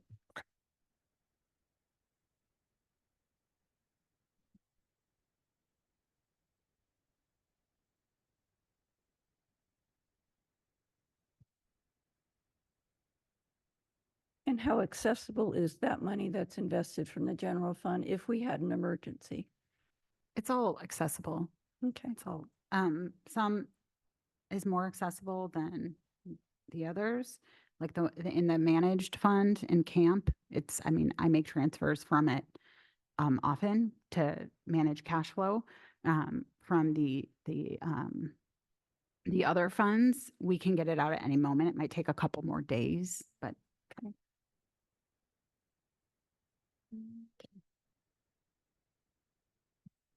All right, any more public comment in-house? Oh, do you really want to speak to, are you sure you want to do this? I'll just respond in the sense that, yes, the general fund is under pressure from non-funded areas. And so when we talk about where we are healthy in terms of property taxes for public safety, which is the main driver of our property taxes, we've discussed it quite a bit in terms of our unfunded areas that are applying the pressure. And so we're trying to maintain our budgets to where we're not in a deficit each year. So when I say the general fund's under pressure, or we talk about the pressure the general fund is under, it's in those areas that have historically and continue to be unfunded. And so that's the pressure that we're fighting against. I understand that some would say that if we have the money in the general fund reserves, that we should start applying those monies to the unfunded areas. But again, that's when they're unfunded, you'll continue to see our general fund revenues decline. So when we say pressure, we're talking about the areas in which we can fund and which we cannot fund. As well as deferred maintenance, which the fire engine is one of those items. So in the general fund, the different assets that we have, being the vets hall, primarily and the fire station and their equipment, those are also unfunded. And so that's specifically what these reserves are for. And so although it may feel really healthy to a lot of people, or that is our job, is to try and manage it in the long term. So we're able to repair, replace all of the important infrastructure. And that's where we find that we are lacking. And to answer your question, we have unaudited as of June 30, 2024. I'm going to reiterate, unaudited, 7.3 million in enterprise fund reserves and 3.4 million in general fund reserves. Thank you. Okay, any other in-house? Oh, I'm sorry, Director Thomas, do you want, Vice President Thomas, do you want to say something? Yeah, a question came up of how accessible the reserves are, and in terms of withdrawing them from the funds they're in, of course, you know, they're entirely liquid. Some level of the general fund is encumbered, and a portion is encumbered for the skate park project. So that's, you know, that takes a portion of that 3.4 and reduces it in terms of what's available for interfund loans or any other purpose. That's, I forget, 600 something.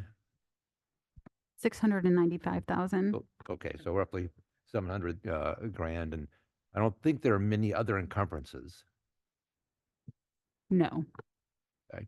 So as we're thinking of what the general fund is, yes, 3.4, but subtract 7, so it's really 2.7 that can do something with. Not that we need now, but again, Mr. Wilson pointed out we have uncertainties, and if we can earn as much or more. Yes, Director Britt. Just a very quick question for Ms. Fritz or Mr. McElhaney. The current total of reserves for the water and wastewater funds doesn't include the amount that's going to be spent on the Stewart Street tanks, right? No. Yeah, and that's quite a bit. That's like 2 million. Yes, there's quite a bit of projects that have been budgeted for utilities. Right. Thank you. Any other in-house comment, public comment? Okay, how about online? Yes, iPhone 23. iPhone 23. Hey, it's Christina Galloway from Oh, Cambria. hello. Hi. Okay, so I just wanted some clarification because you guys keep, talking about the return on these investments and saying things like if we can earn as much or more. So I'm just trying to figure out, like, are these returns you're referencing guaranteed? Like you said, if things stay static, like, I don't know if I'm living in a different world than other people right now, but like, my returns aren't staying static. So if anybody could just speak to that, yeah, because otherwise I'm just leaning to parrot Don Howell. Like, you have the money, people are always commenting on the debt. Like, why would you borrow in an unstable economy? So I'm just curious about that. Thank you. Yes, Ms. Fritz. Well, it depends on, and this is where it can get confusing and why we use a weighted average, because some of our investments are more fluid, like in the camp, it kind of goes up and down. It are very safe. It's a pooled investment strategy by the state of California. And so we don't see it fluctuate too much, but as we all know, things can happen in the world, really quickly, and things can change. The other investments with our bonds, they guarantee a rate of return for the bonds that we buy at a certain time. So, and we are invested in different bonds with different yields to maturity. So like 2 years, 3 years, 4 years, 5 years. And again, on Monday, we can get a lot more detail and ask a lot more questions of our investment advisors.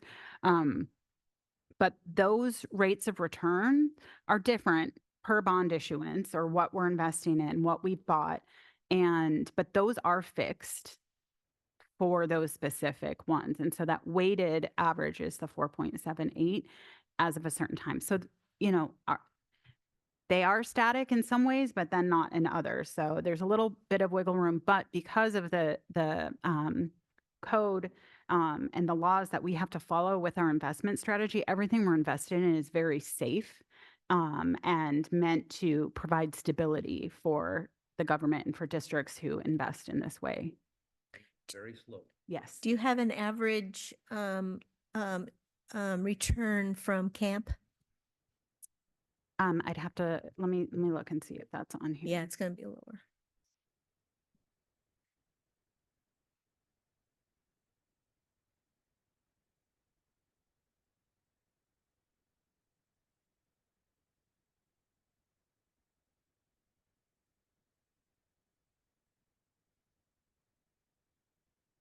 Thank you, Ms. Galloway, for your question. I just have the total weighted in front of me, so I can log on to the camp website and see what they're at now, but it does change. It's about 4.5-ish. Okay, thank you. All right.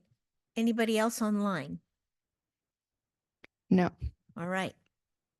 So unless I have any other comments from the board. I'd be making a motion. Yes, Director Gray, you have a Yes. In recognition of I think what we have here is we have an uncertain interest rate environment going forward. We have fairly stable investments, which probably will stay kind of close to where they are for quite a while. The one fixed point we would have with financing would be the loan at 4.49% for 5 years. That'd be the point where there's no uncertainty there.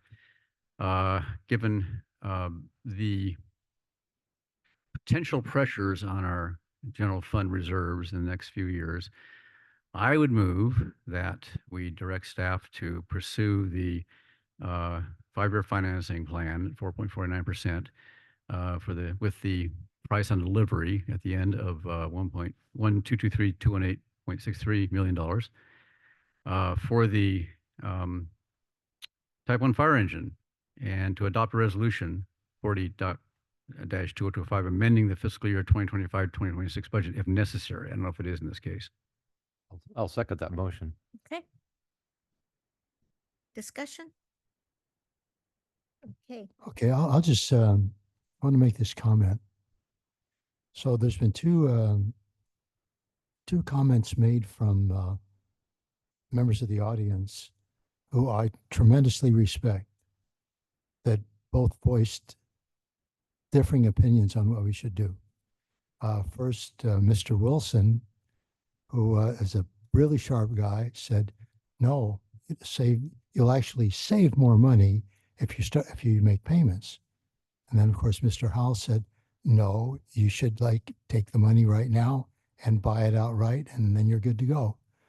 So, to be honest with you, I'm not so sure what I'm going to do, because I was just using what I thought was good judgment, and pay cash and don't spend any more money than you have to.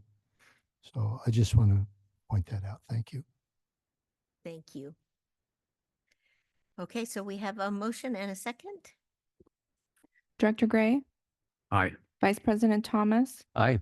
Director Dean, Director Farmer, No. President Scott. No. Yep. No. Motion failed. 3-2. Do I have another motion? Yes, Director Dean. I move that we, how to word this, pay cash for it. Is there a wording here for the motion?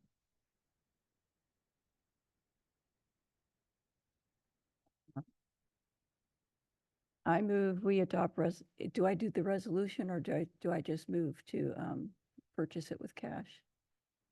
Somebody help me with Mr. this. Carmel. motion. You're going to pursue the prepayment option. There will be no financing and no need for the resolution. Okay. Okay. I move we do the prepay option. Do I have a second? I'll go ahead and second that. Ms. Dodson? Director Dean, Aye. Director Farmer, Aye. Director Gray, No. Vice President Thomas. Aye. President Scott. Aye. Do a wash. Okay, well, thank you very much. That was a really good discussion. I appreciate all of the poignant points, and we have 20 minutes, so let's do agenda item 7D. Can I make a quick comment? Sure. This was something that came up during the course of this conversation, and I do want to get to the skate park. I think the part that caught my attention during the course of that discussion was when Ms. Fritz was asked how far in debt the district is. And of course, even before that question was posed, I'm thinking, what about that $12 million to the Bank of Mellon, for the improvements at the wastewater plant? So the district is in debt $7.6 million, which I guess alarms me a lot. 17, I'm sorry, $17.6 million, which I guess alarms me a lot more than any part of the discussion. So on how much we're paying for the fire truck. Thank you. Thank you, Director Farmer. Okay, let's do agenda item 7D. Mr. McElhaney. Thank you, Madam President. Agenda item 7D, receive update regarding the Cambria Skate Park project. So we're happy to announce, as has been announced before, that Skate Cambria, in combination with the Cambria Community Council, has closed the funding gap for the target amount that the board set. What was that? Quite a few months ago. Yeah. 4 months ago. And so what we are doing is giving an update and requesting the board's permission to allow staff to go to an RFP once we have all the pieces in place, so to speak. So the project now being fully funded with the grant in place and ready for reimbursement, we are now getting ready to enter an agreement with one of our consultants to help us draft this RFP and manage the RFP. And what we want to do is get permission from the board to go to RFP at the appropriate time. And so we currently have a few things going on. There is a bit of a delay that we've encountered with this site and county building and planning, in which they are requesting engineering calculations for the pre-manufactured restroom because of it being in this 100-year floodplain. And so that is going to take approximately 6 months for the public restroom company to do those engineering calculations at a cost of anywhere between $6,000 and $7,000. While that's in process, we want to enter this construction project during the dry season. It will be problematic, especially with this site and that hillside, to try to break ground during the wet season, which we are rapidly entering into. The RFP, we want to target for approximately the second quarter of 2026, because we want that RFP to be published and selected with the current pricing at the right time. And we would hate to go into, and Mr. Carmel could touch base on this, we would hate to go to RFP now and have those numbers no longer be valid, right? Typically the prices don't go down. So we want to enter into that RFP right before we're going to end up breaking ground. At that point, when we enter into the contract for the RFP and or before we go out to RFP, we've discussed in our ad hoc meeting, which Director Dean might have some updates there, is when those funds from the Cambria Community Council would be deposited with the district. So we'll have all those funds on hand, plus our grant, plus the restroom grant that's on hand, plus our remaining balance of the $178,000 the district dedicated to the project. And so ultimately what staff is requesting is a pre-authorization to go to RFP once we have all these pieces in place. And I'll turn it over to the board and happy to answer any questions. Okay, Mr. Carmel, did you have anything you wanted to state prior to board members? Not specifically, Madam President. I think the point was that you want to be close in time to construction because those bids normally have a lifetime of between, I think, 60 and 90 days, and then they're no longer valid. So you would have to start over. Thank you very much. And Director Dean, do you want to speak to the what the ad hoc conclusions? We did discuss this issue with the restroom.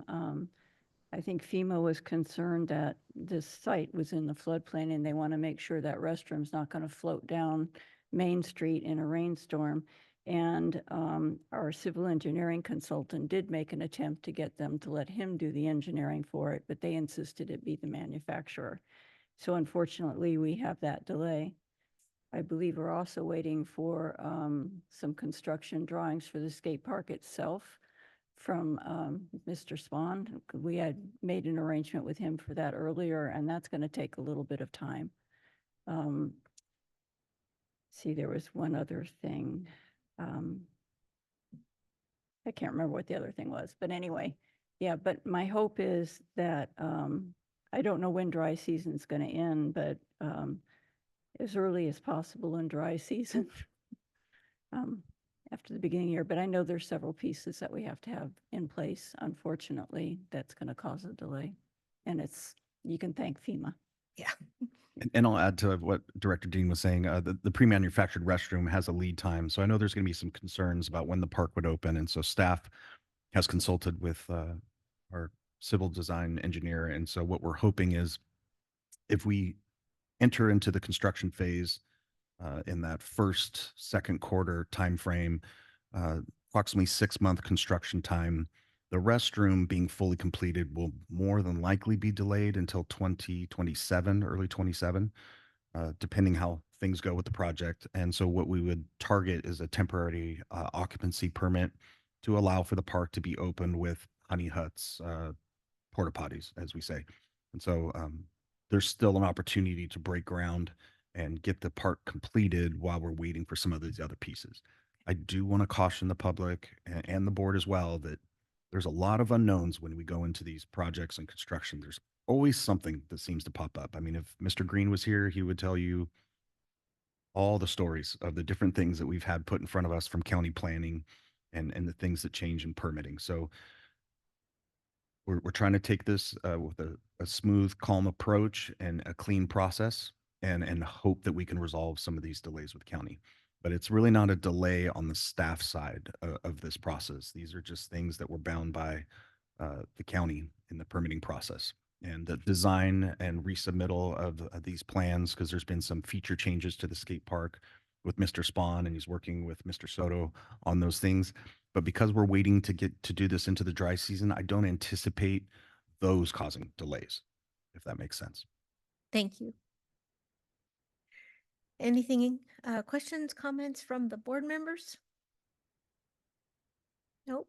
Okay. I have public comment slips. The first one is from Ms. Amadei.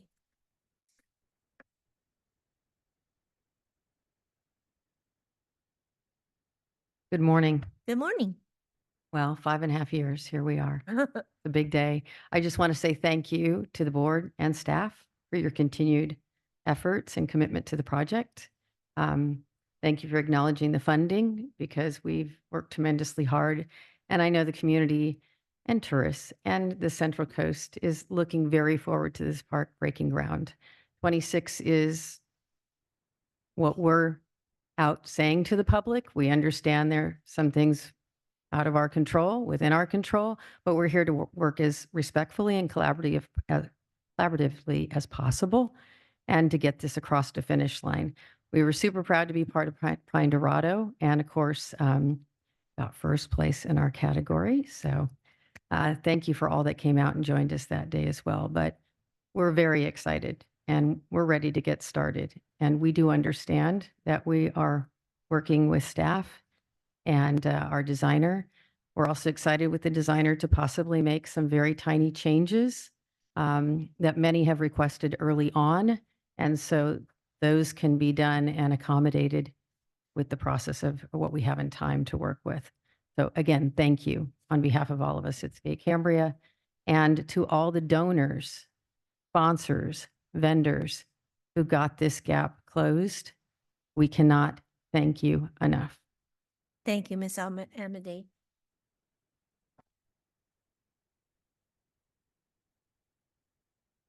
Okay.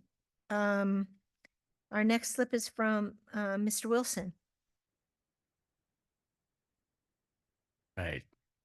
Thank you, President Scott, board. I'm here today in full support of one thing, and that is expediting the issuance of the RFP to no later than Q4 of 2025 this year.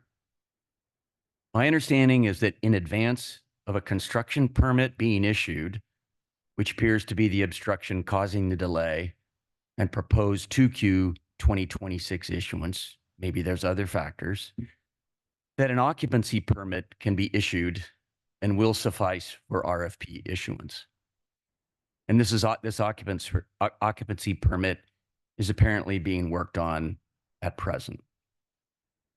I don't know this, but regardless of whether this is an option or not, I strongly, really vehemently implore the board and respectfully use every tool, every relationship, every skill that you have to find a way to get the RFP out before year end. It simply can't wait 6 months. We all know the reasons, inflationary pressures certainly being one. Skate Cambria, the community, and even people and communities outside Cambria have together risen to this remarkable challenge and accomplished a truly amazing fundraising feat these past 4 or 5 months. It was nothing short of phenomenal. I mean, it really was. We owe it to them, especially our community, to make this happen now. No more delays, no more obstacles, no more excuses. This is in your hands. It truly is in your hands. Please find the courage. Please find the will. Please find the imagination to get this done now in the skate park built by the end of 2026. Where there's a will, there's a way. You know that. There are many of us in the community, many of us counting on you to do the right thing. Please do the right thing. Thank you. Thank you very much.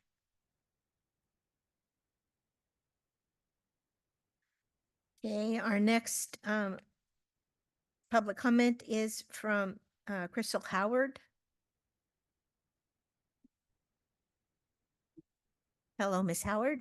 Oh, thank you. Thank you for having me. Crystal Howard, I'm up in Paso Robles, and I'm executive director of an organization called Skate for Concrete. What that is we offer a high school certification for students in high school, where they learn the science of concrete and its use in construction through the application of building a skate park. And as I go down this journey of connecting the younger generation to the world of concrete through the application of building a skate park, I have really seen how skate parks bring community and enhance community where they're built. So I'm here to support this project, and my world is also in the concrete realm. And I would want to bring the industry to help this project come to fruition, and bringing the suppliers of concrete in this region to support this project in a way if I can. But through a skate park, you bring education, you bring workforce development, you really bring an amazing community together through one project. And I really encourage you to think about or just supporting the project. Thank you very much. Thank you, Miss Howard. Okay, our next slip is from Margie Perez Sesser.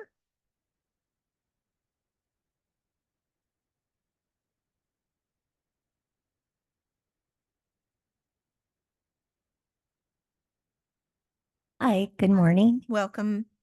First of all, I want to congratulate the firemen for getting their fire truck. And many of us that have been supporting Skate Cambria support many projects, including our fire department and other youth-orientated nonprofits here in town. But I just want to tell you how this whole community feels about what we have been able to do, raising the money. First of all, I want to thank those of you who have supported us. I think that it has been tremendous. You probably are having the same experience that I have. You go to Cookie Crock and people say, "Oh my gosh, it's so great you finally did it after all this time." And the people who have watched KSBY called me up and said, "Oh my gosh, these kids are great." Linda Finley and I, who are grandmas of 2 skaters, are so excited that our kids had this experience of learning how to do public speaking. And if you see their interview on KSBY, how they were able to articulate how fun it is to be a skateboarder and how they want to teach other skateboarders. And I was also delighted to meet so many of our firemen who are also former skaters. And we do have a community of skaters here. And so we also have people who want to teach and talk about safety. And I think it's really important that we are going to continue supporting that, like getting gear, safety gear, and all of those kinds of things.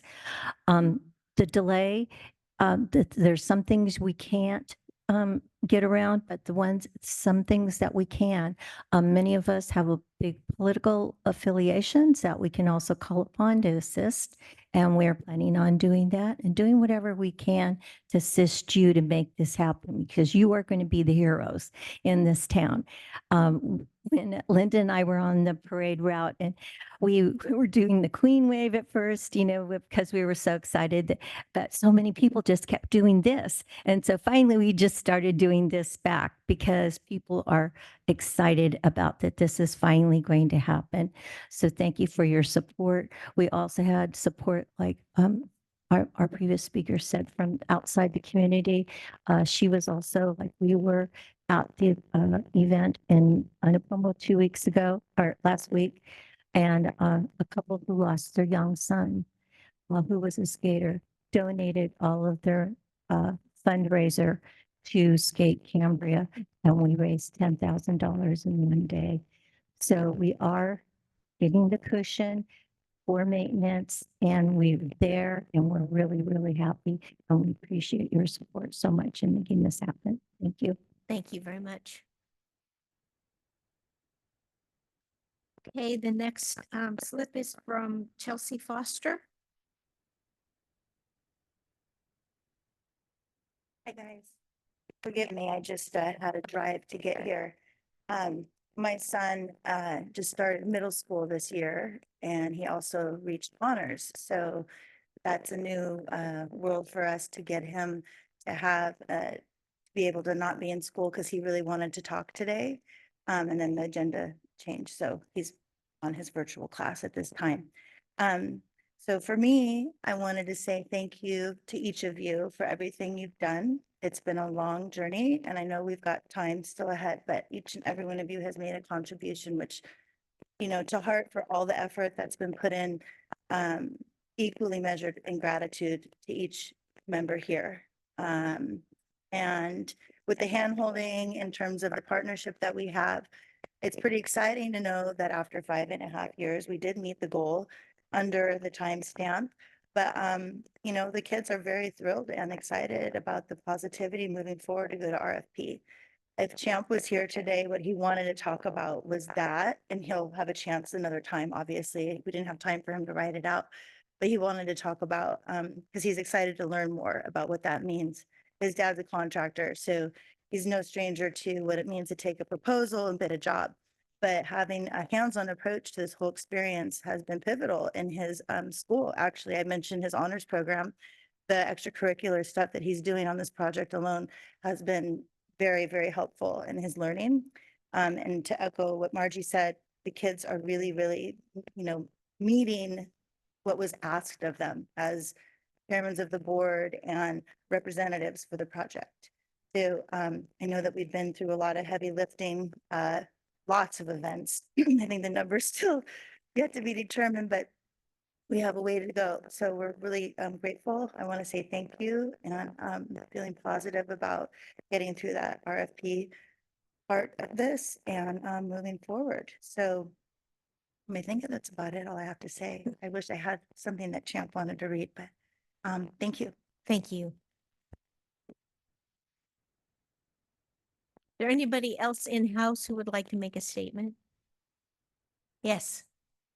I keep wanting to say Director Howell, but ex-Director Howell. Ex-director, right? Thank you. It has 5.5 years. It's hard to believe it was so long ago. What we do see is like continuing obstacles appear, and then we push through them and another obstacle comes up. My question is it possible to, just in order to let the future skaters know and the other people know that this is really going forward, and to give them some sense that it's, because there's this continual, and it's nobody's fault, but continually different things like the restroom coming up. So I'm wondering if it were possible for the board to direct staff to go ahead and prepare the RFP at this point and then shelve it until such time as it's appropriate to send out, as a way to indicate to the community that this is truly happening. There is no, staff is behind it, board is behind it, and it's simply waiting for the rain to stop. And so it was just a question that might make it, the optics a little better for everyone. But And I thank you. think Mr. McElhaney has a good answer for you. Oh, Thank you, Madam President. Yes, we're working with that third-party consultant to construct the RFP. We hadn't intended to bring it, the construction of it to the ad hoc, but we're more than happy to do that. I'm not sure the implications of publishing it for public view without, I'd have to lean on Mr. Carmel to talk about that, about putting the RFP out there, but not officially flying it. Does that make sense? Yeah, and that's not what I heard. I heard that make a statement that it's, Happening? yeah, That's our intention. Yeah. We're going to hire the third-party consultant, use some assistance from Mr. Spahn, who's talked about giving us example RFPs and some of the other documentation that help craft a really well-written RFP from those in the industry on constructing skate parks. So we are, I'll make the statement, we are getting that RFP ready. It just won't go out for bid unless the board directs differently until we're closer to construction time. As Mr. Carmel said, these typically are only good for 60, 90 days. And again, it will be more expensive to try to construct this in the wet season. And that's what we're trying to avoid. thank you.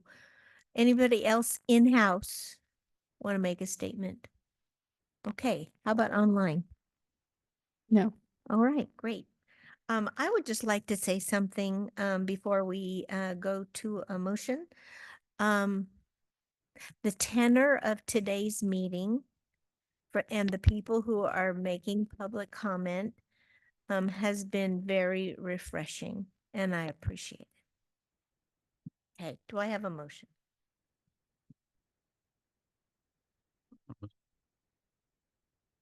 I just wanted to comment before we make a motion. I'm sorry, I didn't see your light. I just got it on, but in just a wee bit of discussion. Okay.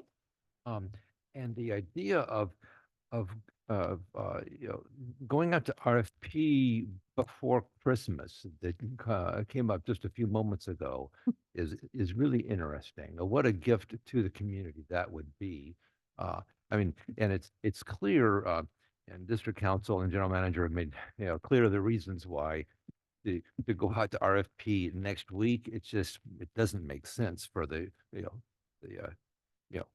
collection of reasons that you've very clearly articulated. But initiating that, sending that out before Christmas, and maybe we could hear from legal counsel, but that perhaps within that, stating that construction to begin once conditions are suitable. Is that a possibility? I think that would be what a Christmas gift to the community that would be. Yes, Director Farmer, do you have comments? Yes, I do. I just want to respond to what Jeff Wilson said at the end of his presentation about no more delays and no more obstacles, do the right thing. If I see this correctly, the obstacles and the delays are not coming from the district, the board, or staff. It's basically coming from other agencies that we unfortunately don't have any control over. The one thing that it kind of made me feel a little bit more comfortable or confident about moving forward and when the skate park would ultimately open was the opportunity to perhaps, instead of having to wait for the construction of the restroom, be able to just use porta potties and then open the skate park even sooner. I'm hoping that that will take place. But it doesn't appear that we can really go to RFP right now, considering what the legal counsel has said, that we need to kind of hold that off until we get closer to construction time. And so I'd like to speed it up as quickly as possible, having been involved with the skate park and still remembering the enthusiasm of the young folks when it first started 5.5 years ago. And just it continues to put a smile on my face but it appears as if right now we're going to have to be a little bit more cautious than moving it a little bit too quickly. I hate to say that, but that's the way it looks right now with regard to the RFP. And I hope I'm not disappointing the folks that I love out there in the audience. Thank you, Director Farmer. It's Director Gray. Please, thank you, President Scott. I'm going to follow on Director Farmer's comments. The thing about an RFP is that it has to be, the details of the project have to be nailed down as to what we're asking contractors to do. And what the delay is about kind of the final shape of the project. We don't really know, after, what the work that the FEMA and the county want us to, want to have done will show. We all don't know, what the basically, and it's not big money, but to put out an RFP for something that has a level of uncertainty in it as to what the project will be, I think is premature. And again, we don't want to get don't want to ask contractors to bid on something 6 months in advance, because I think they will say that we're taking too much of a risk. I said this is why, again, these delays are not coming from us, out of our control. I'd be supporting the staff's recommendation that when the final permits are in, the RFP goes out. They'll be preparing it in the meantime, but I think it has to be, the trigger has to be pulled at that point. I just like to ask a question because that sounded like a motion to me. I can make it a motion. Okay, did you get your question answered or did you get? No. I didn't think so. Wasn't discussed. Oh, okay. So did you want to respond to what?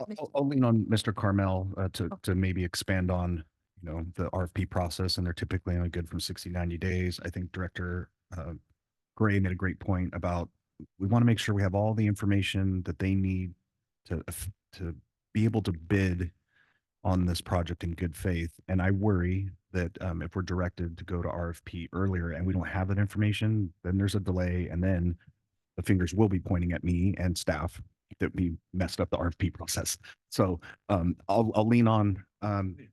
Okay. Okay. Great. I just wanted to make sure you got that answered. Just a minute.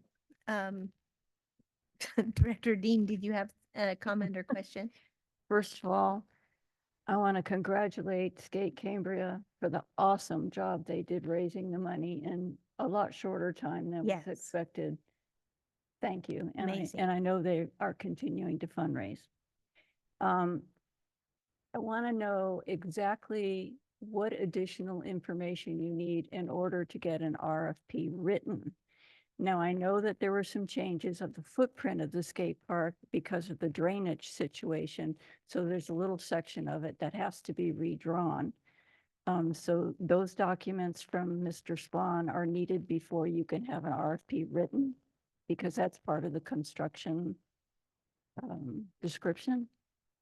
I honestly would have to consult with staff and the engineer and district council and the party that we'll contract with that's going to be making the RFP to answer that effectively right now. And so perhaps if you would like, Director Dean, we could have another ad hoc meeting as we get closer to hiring the consultant and getting ready to draft this RFP. Plus, we want to get some information from Mr. Spahn. He has some ideas and some documentation that he think would be good to have as a part of this RFP, to include years of experience in terms of constructing skate parks. So there's a lot of moving pieces to the RFP, and I'd be remiss if I tried to tell you some of the things that we'll need and I was inaccurate, or there's more things that we would need to affect that. And It'd be helpful to have another ad hoc meeting and just figure out what is needed for the actual drafting of the RFP and when we're going to have it. yeah, happy to do so. Thank you. Thank you. And I see an anxiety in your eyes to make a motion. President Scott, thank you so much. And as someone who, as a kid, spent every summer rolling the skateboard down to the beach, I didn't have any idea or any clue what a skate park was, but I thought the streets were over the skate park, and yeah, the feet and knees suffered as a consequence. But I would move to direct staff to prepare an RFP for construction of the Cambria Skate Park project and issue the RFP as soon as final construction permits are obtained from the county and weather conditions are suitable. My second. Okay, thank you, Director Gray. Okay.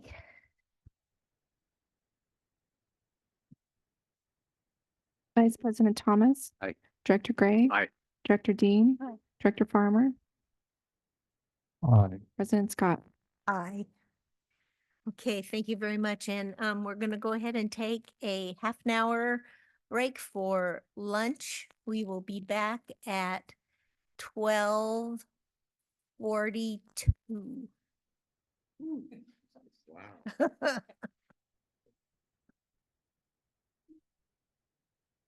Oh, okay.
Hello, hello.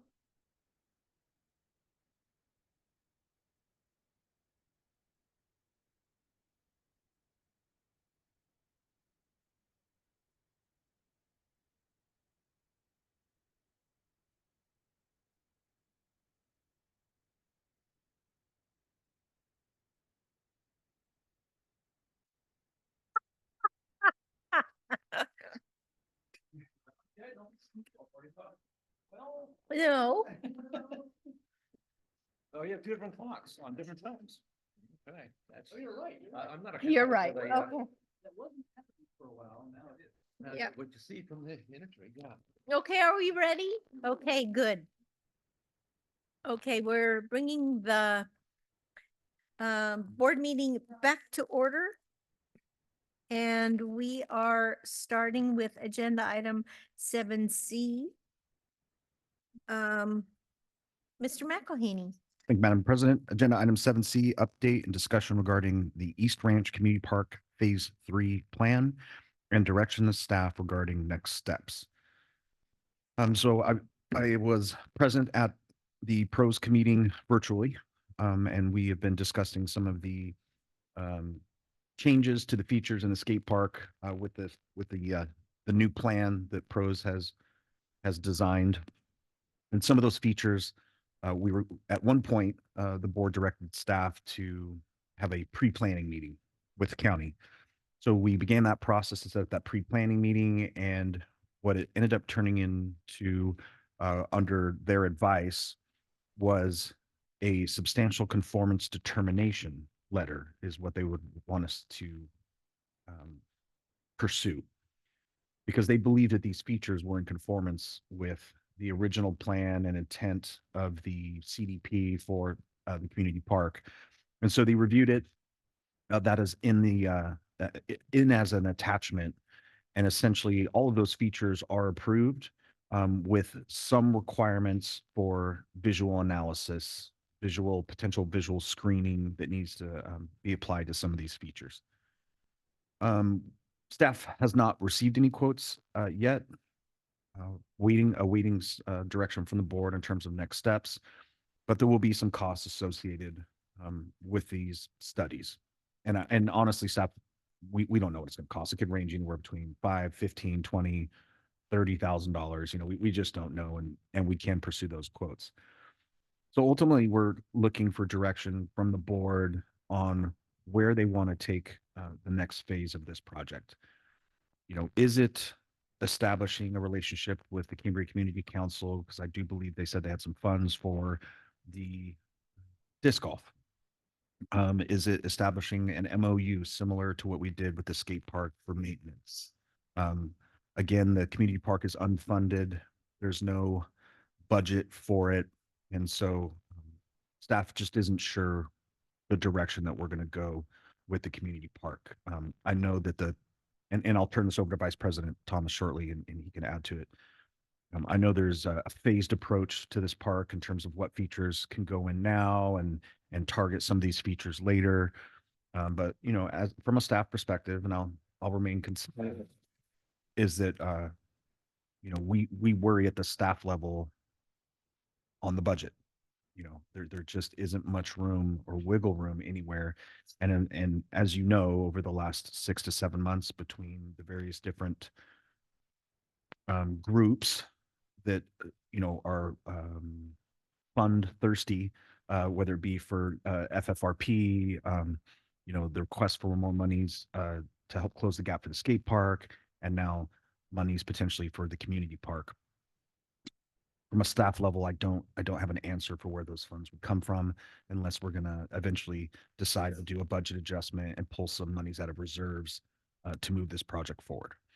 So ultimately, this agenda item is to bring forward a discussion with the board on what they would like to see in terms of next steps, whether or not we bring back this plan after the questions are asked for adoption, officially adopting it as the community park master plan, because that is not the topic of today's agenda item.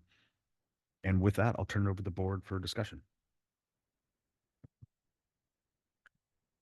Is there are there comments and questions from board members?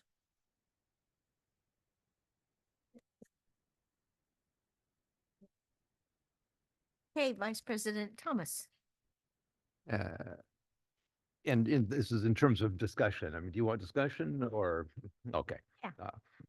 Um, you know, right, you know, I would love to see the board adopt the community park plan as presented in February by the Pros Committee ad hoc, with the understanding that development will occur in stages as funding becomes available.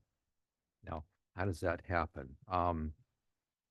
Pros Committee members are ready, willing, and able to assist in any way that the board and the general manager see as helpful and appropriate. You know, are there any scopes of moving this forward that can be assigned to the Pros Committee? You know, help direct the Pros Committee to chase funding. I think in order to do that, the committee would need to know that, yes, the board is on board with this plan. That would certainly help. What elements can we just move forward with that have no current limitations? Can as funding is available, and some funding is available already from the community. Mr. Clark is here. I have a feeling he'll chime in at some point, during public comment. But what are the minimum set of conditions, things that need to be done to just go ahead and, as we often hear from Mr. Behringer, just put the picnic area out there, just, is there, are there any things that we can proceed with? And also, most of the recreational components we're talking about will need very little, if any, maintenance. And if if the board puts on the green light, put the Pros Committee to work, helping to make this a reality. I mean, we've read the 1994 master plan. We've seen the various generations of decades old plans. And we've been talking for years about nothing further developing until the restroom is operational. Well, lights are on, water's flowing, those toilets are flushing. So we've got a restroom. Let's find a way to move this forward.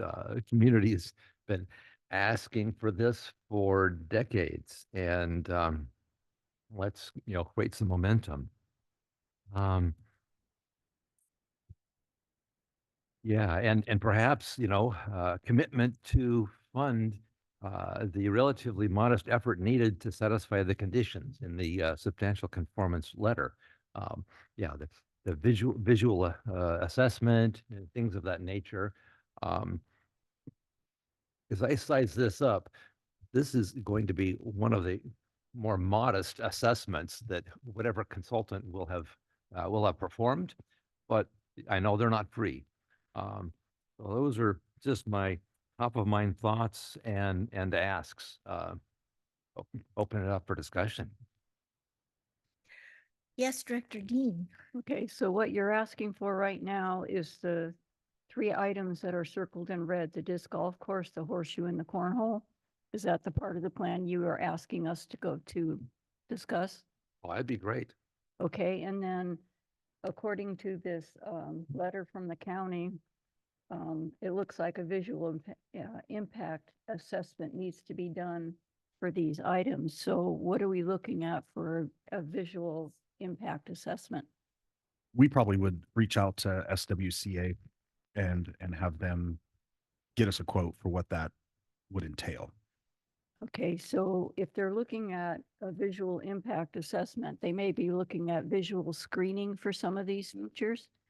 And are we looking at that involving trees, or what are we looking at with visual screening? Because that's going to add to the cost of these little projects.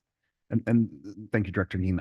I think that's where SWICA is going to be able to help us formulate that. So if there's some direction from the board for us to coordinate with SWICA or some type of environmental firm that's familiar with these assessments, they can give us an idea of what would be acceptable for visual screening.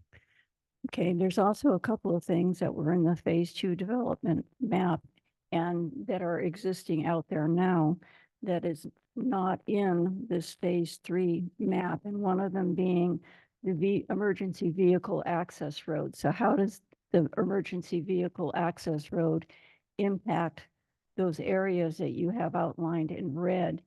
And also, a grant was received by FFRP in 2021 for 21 trees, of which I think there's 19 remaining out there, and none of those trees are on this map. And where the cornhole and the horseshoes are going is right in the area where 5 of the redbud trees are planted. So will that have an effect on that? And also, that's kind of uneven ground in that area. So are we looking at grading as well? So I guess all that is something SWICA will look at. SWICA, and potentially if we're going to contract with Monty Soto to evaluate these things, there's just a lot of unknowns because we haven't moved forward with any type of engineering, grading plans, anything that would detail out what it would take to make this happen. And this was kind of discussed many months ago about we don't know what we don't know because we haven't contracted with any of these firms to evaluate and give us some idea of what it's going to take to actually put these features in. Okay, if I can. Sure. Okay, so the next steps to this, would it be before or after agreeing to these 3 features that we would put on the agenda to hire SWICA or a consultant or whatever? I think it's Director Dean, I think it's a discussion at the board level on where you would like staff to go next in terms of, do you want us to pursue these contracts to then evaluate exactly what needs to be done and bring back a report, things of that nature. Again, it's really difficult to answer what it's going to take to put these features in. I mean, I know we've talked about it at a 10,000-foot view at the pros committee meeting, but as with all projects, when it comes to planning and engineering, costs could increase significantly depending on what the engineer would say you have to get done. So if we've got to do significant grading, then there's a whole slew of triggers that will be activated in terms of permitting requirements and costs and things of that nature. I just wanted to chime in briefly, Director Dean. On the map on page 64, the 3 elements that are outlined: disc golf, horseshoes, and cornholes. It's not that those are the 3 things we want to do now. It's yes, we do, but not solely. Those are the things that were not on the decade-old plan. So those are of the documents that staff expertly brought to the county. These are the items that were not already given the green light. Okay. And so in terms of packaging, like the first tranche of what we would want to do, the gazebo picnic area, the group, picnic area, that would be part of, the horseshoes and cornhole, that would be part of the picnic area. And the loop trail, thanks to the creative expertise of our facilities and resources manager, it's like 65%, I mean, or 100%, depending on how you judge it. So I think over time, as we continue to spread wood chips, that just is happening. Bless his creative soul. So the capital intensive issues, such as playground, volleyball court, that would probably be a next tranche as fundraising proceeds, with the playground certainly ahead of the volleyball court in the minds of the pros committee certainly, and of the community in terms of a priority. But in terms of capital intensive items, the playground would be the highest thing on the list. But the rest of them are really low capital intensity things that the pros committee thinks that fundraising and grants can handle.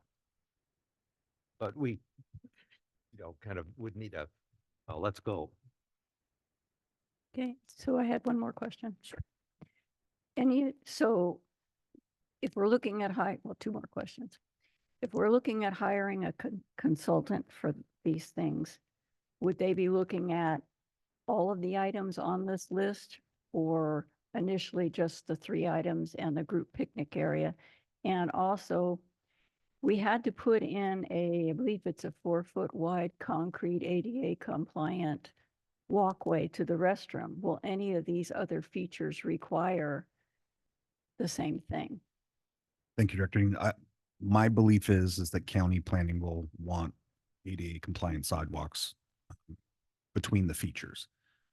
We haven't gotten that far, in the permitting process, and there could be waivers requested and doing DG if that's acceptable. It's kind of hit and miss with the county on what they're going to require and they're going to waive. Kind of depends on their mood, I imagine. Yeah, what we kind of expect is the picnic area. Oh, absolutely, they would require that. Disc golf, which is basically going all the way around the perimeter, we expect not. But that's where we think we're going to land. We don't know until we find out. So items 5, 6, 7, and 8 would be the simplest things to start with. 5, Right. 6, 7, 8, and 9. And 9, yeah, well, 9's And pretty close to being and done. perhaps 4, we have heard from Lions on a number of occasions that they would love to give us funds for a gazebo picnic area that has somewhere on there the words contributed by Lions. So it's kind of like 4 through 9, but it's it's somewhere in that zone. You're articulating it very well. Yes, Director Farmer. Thank you, President Scott. Yeah, I'm pretty impressed with how prepared Director Dean was here. And always that's true, yes. And making her thoughts be made there, as well as Vice President Thomas. My thoughts on this are the disc golf course is already kind of anonymously funded. The other 2, horseshoe and cornhole, between them are like $4,000. And it would seem that by just getting these 3 items available for people to go out and enjoy, and just generating some energy there, I think would move things forward, just because there's people there having a good time. I know that sounds like, well, that doesn't make any sense, but once people are out there saying, oh, there's activities to be done here, and people get out there enjoying themselves, it just kind of, just like I say, it kind of helps accelerate the circumstances of people just wanting to be there. With regard to the group picnic area, $20,000, I imagine that will evolve with time, but it would just be nice with regard to these 3 in red. And as far as I know, the loop trail, as of this morning, is completely done with the wood chips. So I just feel like the sooner we can somehow get these other 3 projects going, the more enthusiasm there will be for everything else. I don't know if that makes any sense. And obviously what you folks, the other 2 directors, have contributed, and now me kind of putting in my 2 cents, so to speak. That's my feeling on the situation, especially disc golf. When Jeff Wilson and Shannon Sutherland were out there at the farmer's market, and I helped them occasionally. Disc golf was what people were really the most enthusiastic about, people that lived here and especially people that were going to visit here. So it would seem to me getting that out there first, or especially because it's already funded, would be the wisest thing to do. That's just my humble opinion. Sure. Okay. No, I already talked a lot already. And I agree that those first few things would be great to have out there, but we still have to have a consultant do the visibility screening first, the visibility assessment, and know what we need for screening before we do these things, That is correct, Director Dean. and possible engineering. Possibly. Okay, so I think it would be helpful to know what that would cost. Yeah. Yeah, thank you, President Scott. And Director Dean made a point that I was going to make too, that right now, the easy discussion is the staging discussions, what to do first. And the hard discussion is how to pay for the preliminary work, pay for the work of setting up these things, which is actually the cheapest thing, then pay for the maintenance. And that's just talking about the easy stuff, the first stage stuff. I think, the prudent thing to do at this point is to, as Director Dean said, have staff look at the cost of what the preliminary studies and engineering would be, and then come back to us. But I think long-term, look, big picture, I think the CCSD needs a nonprofit partner in this. I mean, a 501c3 to fundraise and support especially maintenance, but also a lot of this capital, because we don't have the budget for it, as everybody knows. And there's a lot of enthusiasm for it. And somebody has to, in that group of people, has to just make the effort, which isn't as hard as some people think, to set up a 501c3 and have a Friends of the Park, Friends of the Rodeo Grounds Park set up, because we cannot do this without a public-private partnership, just in terms of money. We can't even do this much, I don't think, going forward, because we need the maintenance money. So that's, to me, is the almost, before anybody does anything. This isn't something the CCSD can do itself, because we can't set up a 501c3 for one of our functions. There has to be a private entity or association, a corporation actually. And we've talked about this with the Vets Hall too.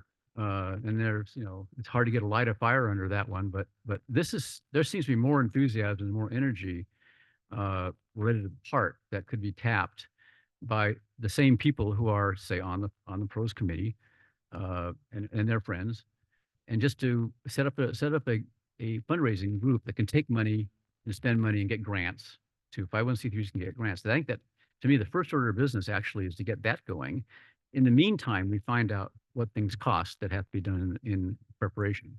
On our side, we get a sense of the costs, and in the community side, they set up a nonprofit.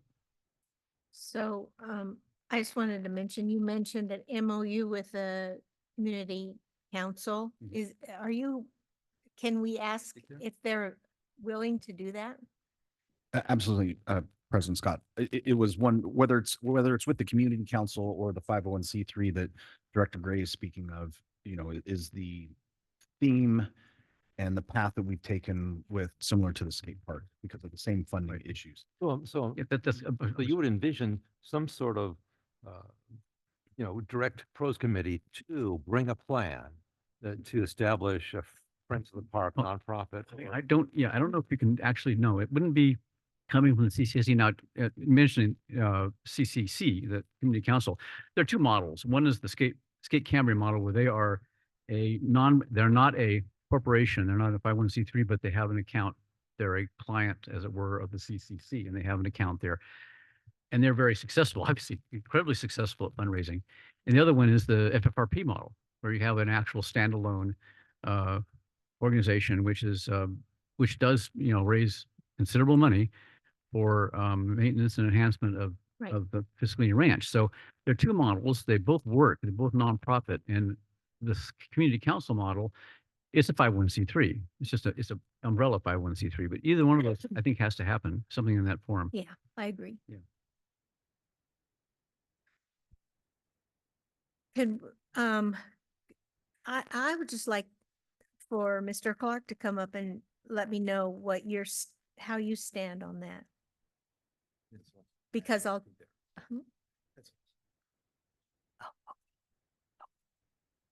Go ahead. Well, our conversations have been pretty much with Tom, is that we need to set up something one way or the other. And the question is, who's going to do it? Yeah.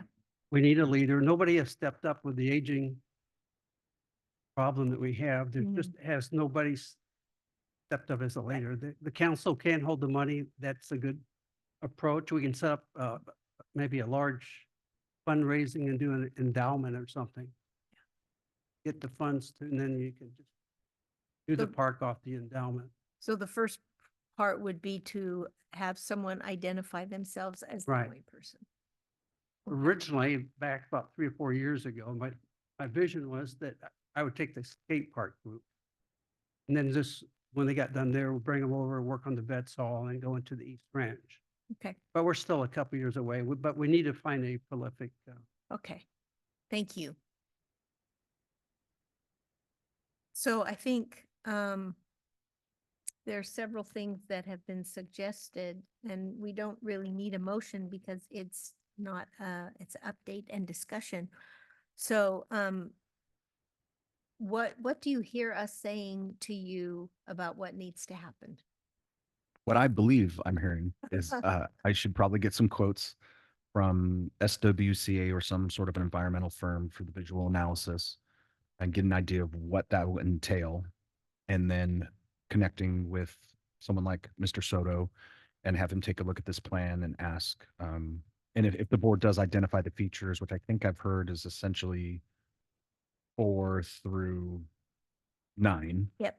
And have him look at that and tell me what sort of engineering would he anticipate permitting, you know, those types of things, considering it's on CCSD property and we would go through county planning and permitting. And he'll give us an idea of what it's going to take to get those to come to fruition. And once I have those estimates, I can bring it back to the board for a discussion and consideration to approve a budget adjustment to do it or not. And then once we have that number, that would trigger the discussion from the fundraising side, and unless the board wants to pay for it, which, you know, we don't have it in the budget, so it would be a budget adjustment coming out of reserves. Or we find that 501c3, whether it be some combination of the community council or 501c that's been incorporated and stood up and starts that fundraising process. My concerns would be the time it would take from this initial, you know, this is what it's going to cost in 2025, and it takes 2 years to raise the money to get all of those done. And then, you know, we're looking at cost creep, you know, so just concerns that obviously we've learned from the skate park endeavor. So just some concerns from staff side, but happy to move forward with getting some of those estimates and bring it forward to the board. So my question would be, do we need to approve the plan before we do that, or can we do that at the same time? I think we could do it at the same time, and I'll lean on district council, but I think we could have them as a same agenda item or split into 2 different agenda items, one being you're going to take to answer some of these questions, and then whether or not we'd like to move forward by adopting the plan based on what we found out from. Sure feels like they're so interrelated. Yeah. Hand up. Oh, Mr. Carmel. They can run parallel. What? You have to repeat that. It all. Oh, okay. They, Yeah. I thought They you can would say run- more words than that. Okay. they can run All right. parallel. Okay. All right. So that that'll be on the, depending on when you get the information, what agenda we'll put it on. Okay. Absolutely. We'll move forward with and figure out how quickly we can get those quotes, and we'll bring them back as potentially as soon as October, Okay, great. potentially. Okay, thank you. All right. Do we have any public comment on this? Nobody here? Oh, yes, sir. I'm Matt Jaffe, I'm the pros committee. And while recognizing all the different obstacles that arise with a project like the community park, I just wanted to go on the record and say, I've been in the community for 3 years and I see a real need for a facility like this. And I would just encourage the board to do anything it can to move project forward, whatever elements are most, to create a word, advanceable right now. Because I do think that the more, as Director Farmer was saying, the more elements that go into place, the more momentum will be built. And I know that there's been a long history with this, but this does seem to be a project that is doable. And as a resident and as somebody who grew up with a park at the end of my street back in Chicago, I see a real value to having recreational facilities like this in Cambria. All you have to do is go out to Shamel Park on a weekend, and you can see that. Granted, some of those people are at the beach, but you can see the demand for recreational space. So anyway, just wanted to say that real quick. Thank you. Thank you. Yes.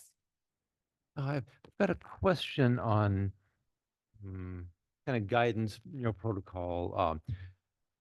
So there's been discussion, at post-committee meetings, kind of a recognition that yeah, one of the pros committee members likely initiate I like how you put it, Friends of the Community Park nonprofit, and so is that something appropriate to discuss at the pros committee level? Obviously, pros committee won't be forming it. Kind of, and maybe Mr. Carmel can guide, but on that bit of a sensitive interface, how would you phrase what we would discuss at a pros committee member on creating some momentum towards there being a nonprofit that has some momentum? I'll just tell you what my opinion is, and then Mr. Carmel can say, yeah, no. My opinion is that you do it as part of your chair's report and not make it anything that the committee itself would do a decision or a agenda item. That would be mine. Mr. Carmel? I think that makes sense. I think the funding component's a little outside the scope and jurisdiction of pros. I can see how you may massage it in there a little bit, but that seems to stand independently from what your tasks and jurisdiction are. So in other words, as a report from the board meeting. Oh, if it just so happens that a pros committee member or anyone else takes the initiative to form a nonprofit, then that's great. Then they would be an entity that would interface with the pros committee. I don't think it would interface. Or is that? No, it wouldn't. I wouldn't use that word. Okay, yeah. Yeah, I would say that is something that if there are members or a member of your committee that want to do that, it's very much apart from what goes on with. Yeah, the interface would be with the board and the staff Right. of CSD. Right. Yeah. Except as directed. Yeah. Yeah, but by the board. Yeah. Okay. Okay. Yeah. Be careful. I'm close. Close to it. So I wanted that perspective. Okay, Thank you. Great. All right. Is there anybody online? Yes, Dennis Duchek. Okay, Mr. Duchek. Hi there, all. Hello. Can you hear me? Yes. Thank you, Madam President. I wanted to bring a couple of things up. Just I think as Director Gray pointed out, maintenance is always something that needs special consideration and is easily left behind or minimized and can often come back and bite you. Specifically, the February, I think it's on page 62 of your packet, the June 26th, 2025 County of San Luis Obispo Department of Planning and Building, Trevor's note to Matthew, to the general manager, is that it indicated that Exhibit C conditions of approval included the management and restoration of resources on the FRP. And it's covered, other aspects of that are covered in terms of restoration and management. Just as a quick example, my brother and I were out walking, and I think the trail on the East Ranch with the wood chips looks great. It smells wonderful. It's great to walk on. However, with the coming potential for every winter having flooding, that flooding is going to significantly mess with those wood chips, and they're going to wash, to the extent that we have flooding in those areas that are now covered with wood chips. It's going to wash downstream. So maintenance of that is important, and it's also important to integrate this planning with the long-term full restoration and elimination of the invasive eucalyptus trees. And I've talked about this many times in the past, but all of those things need to be brought in here when making the decision on moving forward with these, because those expenses and those risks are there. Thank you. Thank you very much.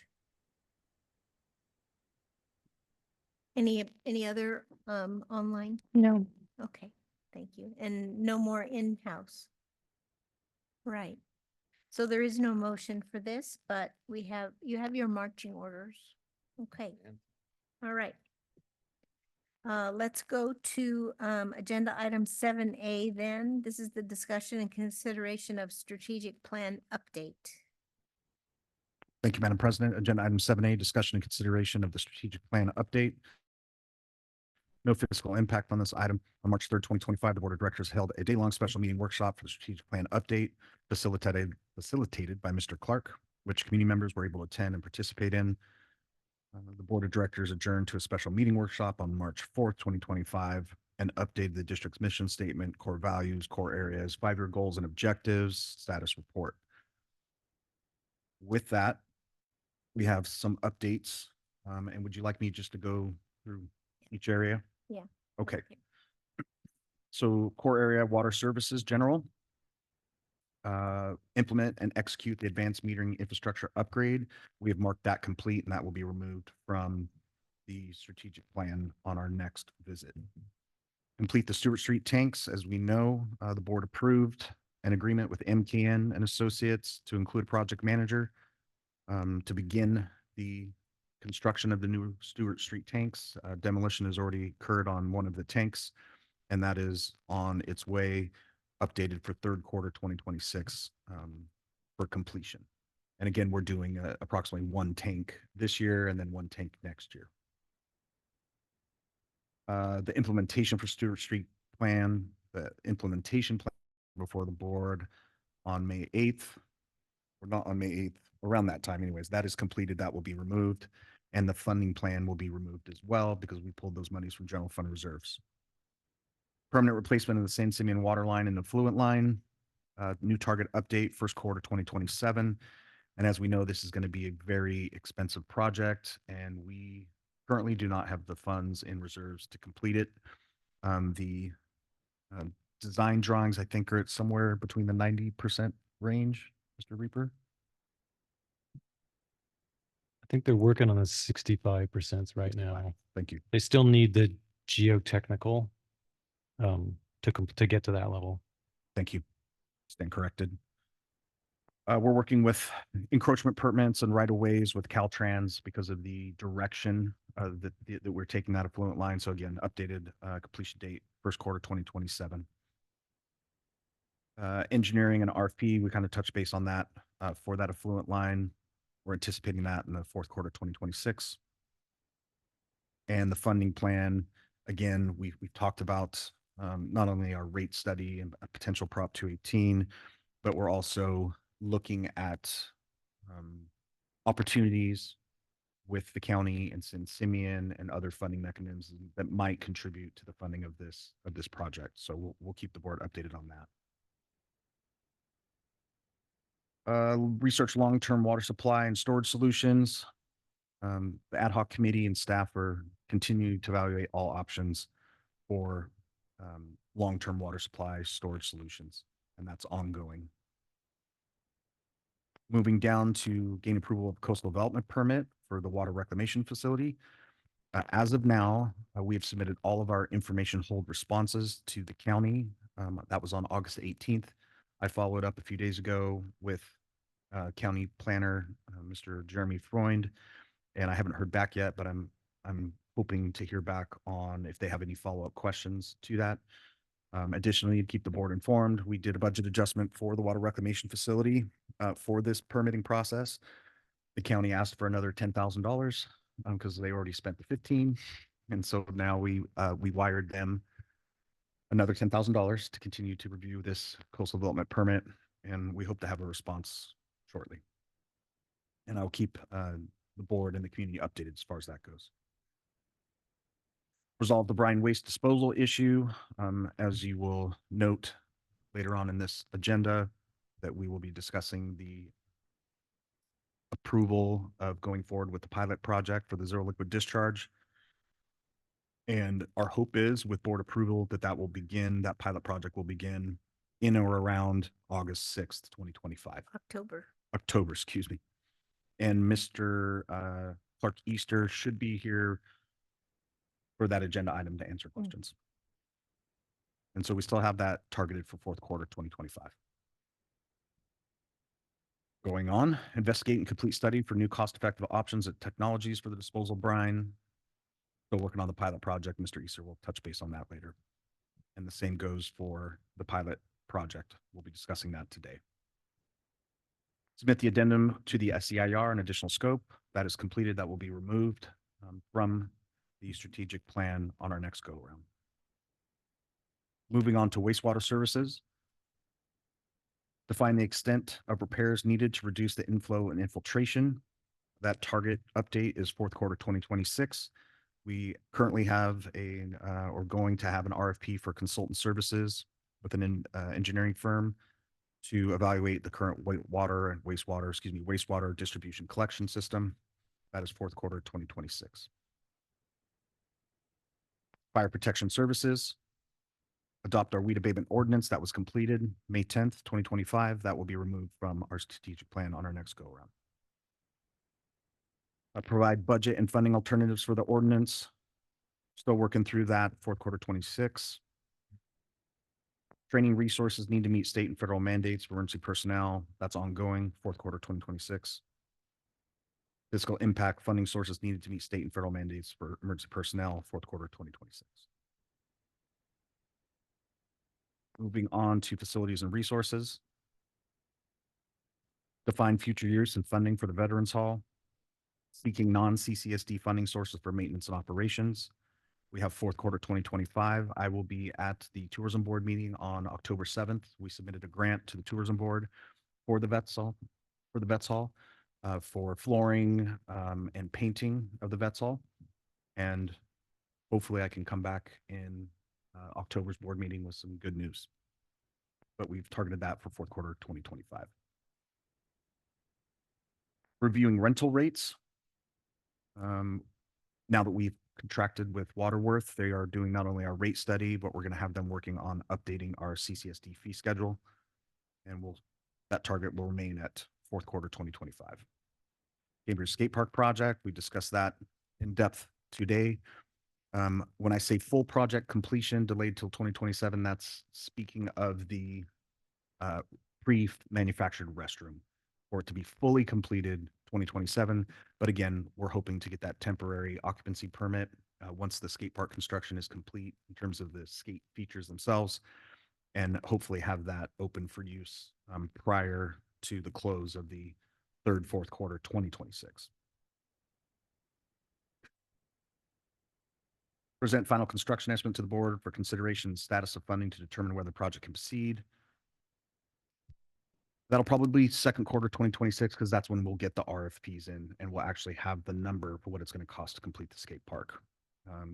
Staff remains optimistic that, and we hope that the funding target amount that the board set will satisfy those bids that are coming in. But again, that's an unknown. So we gave an update on the status of the grant that is fully funded. Mrs. Dodson and myself attended a workshop on the reimbursement process. So that item is technically complete, and we will remove that from the strategic plan on the next go around, as well as eliminate the supporting action of exploring alternatives to the skate park location. We got past that. Board approval of the community park plan. I anticipate that potentially coming before the board fourth quarter 2025, especially given, and we'll probably make some changes and updates to this section now that the board has directed staff to get some quotes on the visual analysis and potential engineering. And then we'll bring that back to the board sometime in the fourth quarter 2025. Present updated community park plan to the board of directors. It's been presented and that's completed. There just hasn't been an adoption of the park plan yet. Develop a management plan for CCSD owned undeveloped parcels. So this has been an interesting one. We had this discussion at the strategic plan meeting with the board, and we started looking at the divestiture of some of our CCSD owned parcels. And after several conversations with Mr. Carmel, it just doesn't seem financially doable at the moment with the amount of time, staff and council time it would take just to evaluate one of the multiple parcels that we have in the district. And based on Mr. Carmel's advice and the things that we do have going on in the district, we would like to eliminate that direction that we received and perhaps even change the strategic goal to develop a vegetation management plan for the CCSD owned undeveloped parcels. So my thought is that we focus on staff and the fire departments and facilities and resources specifically on just being able to weed abate these properties each year. I mean, that's been a daunting task. The blessing is that through the Fire Safe Council, we've achieved that grant and they were able to contract out and basically take that off of our hands. And we anticipate that funding at least lasting until next fiscal year, 26, 27. And then it potentially will be back on our plates again as staff to manage those parcels and the vegetation. And so we'd like to develop a vegetation management plan, which we pretty much have the roadmap for, with some of the things that Slow Brazil has done with vegetation management in sensitive habitat areas. Some of our lots are conservation easements, some are not. So from a staff level, we'd like to develop some sort of a vegetation management plan that includes in a lot of those guidelines and incorporates them into a management plan that our facilities and resources manager would handle. And then they would have this roadmap for how to weed abate and mitigate the weed abatement on our district properties. So I'll turn it over to the board on that in terms of they're acceptable to that change and that strategic goal. If there would like to be more discussion on why staff has chosen to kind of change it to a vegetation management plan versus looking at it, I know there's been discussions of pocket parks and things of that nature, but from a staff perspective, it's really challenging just to manage them from the weed abatement perspective. So I'll pause there and turn it over to the board for further discussion.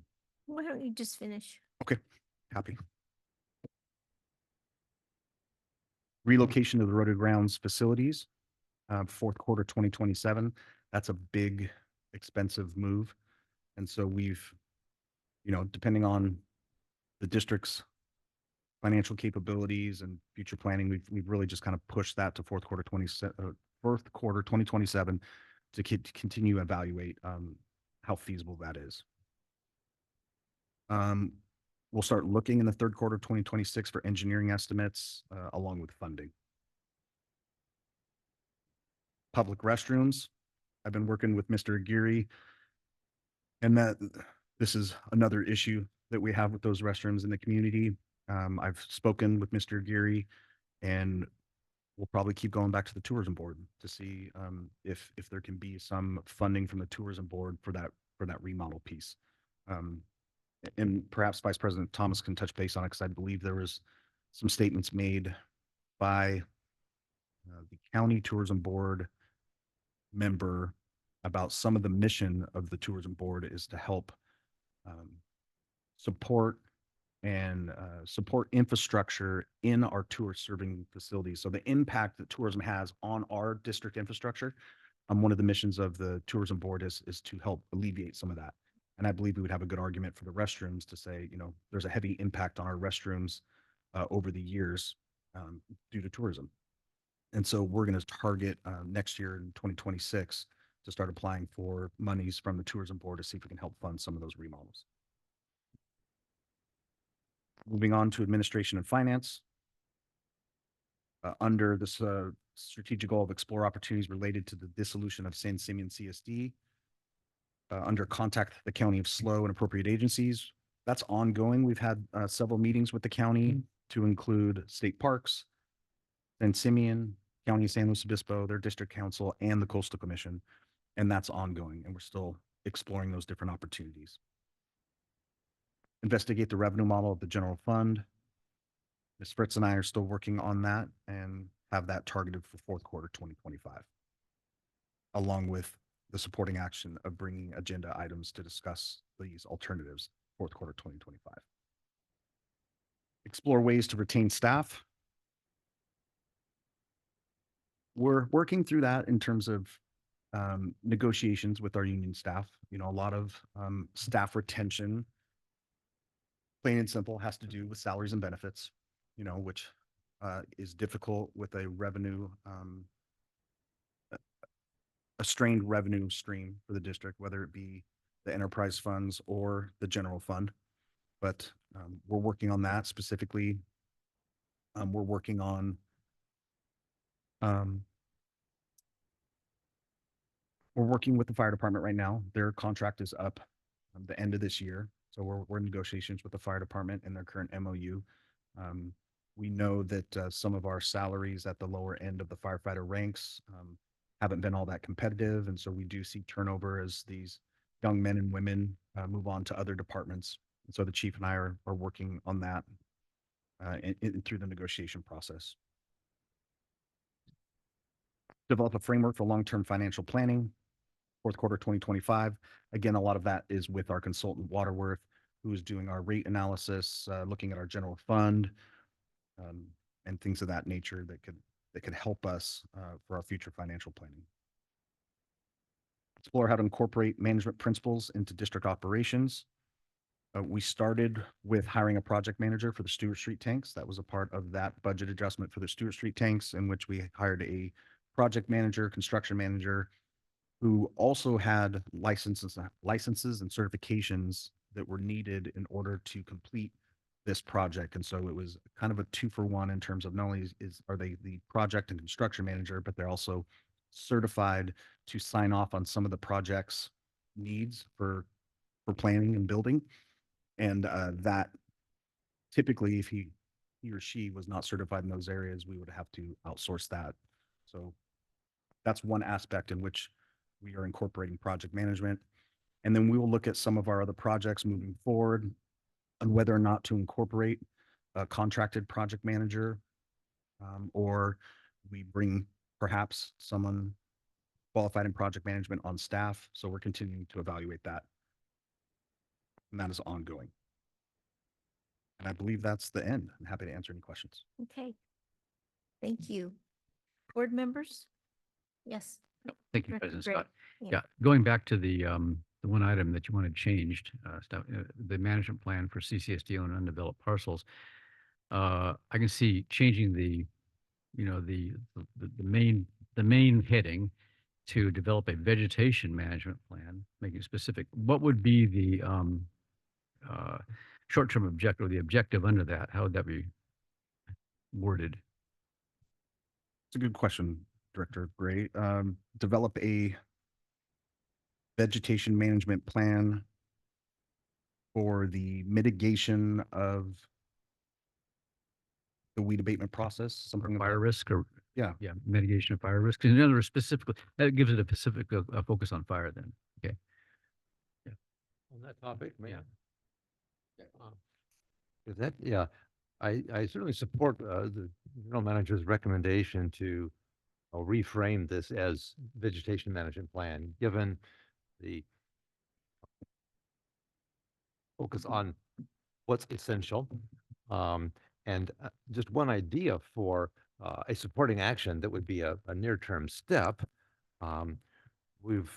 There's always a lot of energy about Fern Canyon. It's one of the more complex sets of properties interlaced with public. If you were to start with one, maybe you start there, and if that works out, then everything else would easily follow. So that might be a place to start. I'll offer that as a suggestion.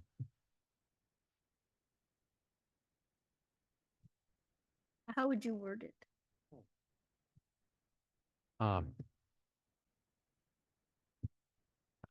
Develop a vegetation management plan for Fern Canyon as a test case for the practice of developing vegetation management plans, or just the first half of it. Yeah, and I start with Fern Canyon. Yeah. Yeah.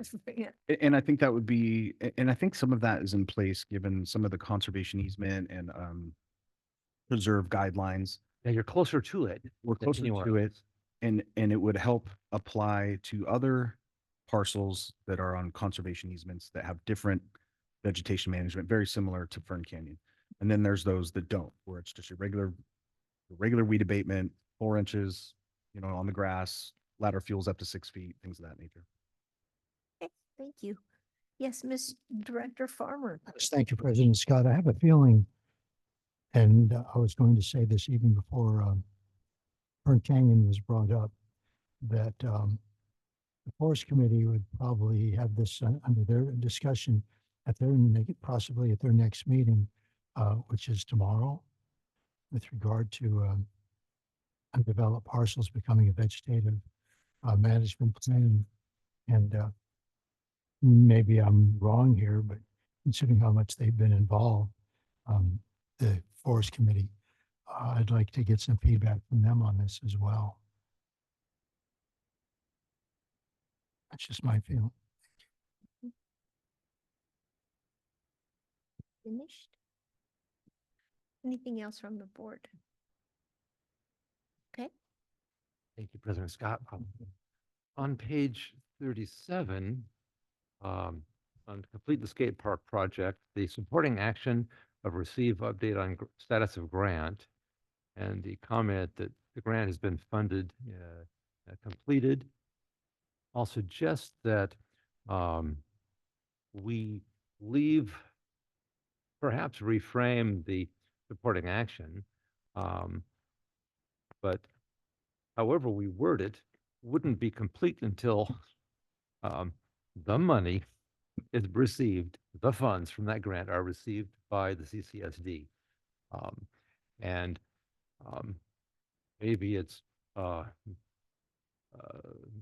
new item, but as we get closer to it, in fact, I suppose, yeah, you're going to delete the explore alternatives. That's done. Seems like we may want to add a line item, the supporting action of issuing the RFP with wording as we've agreed earlier. That would be a supporting action. And then I think we would want to see a supporting action It says something like, follow through to receipt of grant funding. It may be a matter of stating the obvious, but I would sure like, that's a lot of money, and I would sure like that stating the obvious in there.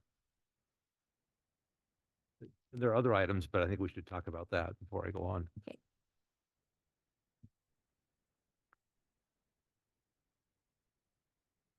Oh, Yes. yeah, just to follow up on that, the only problem though with having that as a supporting objective is not something we can do. We don't have a target date for our own action. It's just something that will have to happen, but we can't control it. Well, what we control, as I worded it, it would be follow up on the grant up to the point of receiving funding. And obviously, if at some point it's pulled, then that's the outcome. I mean, how do we concur on adding things? It'll have to be part of the motion. Okay.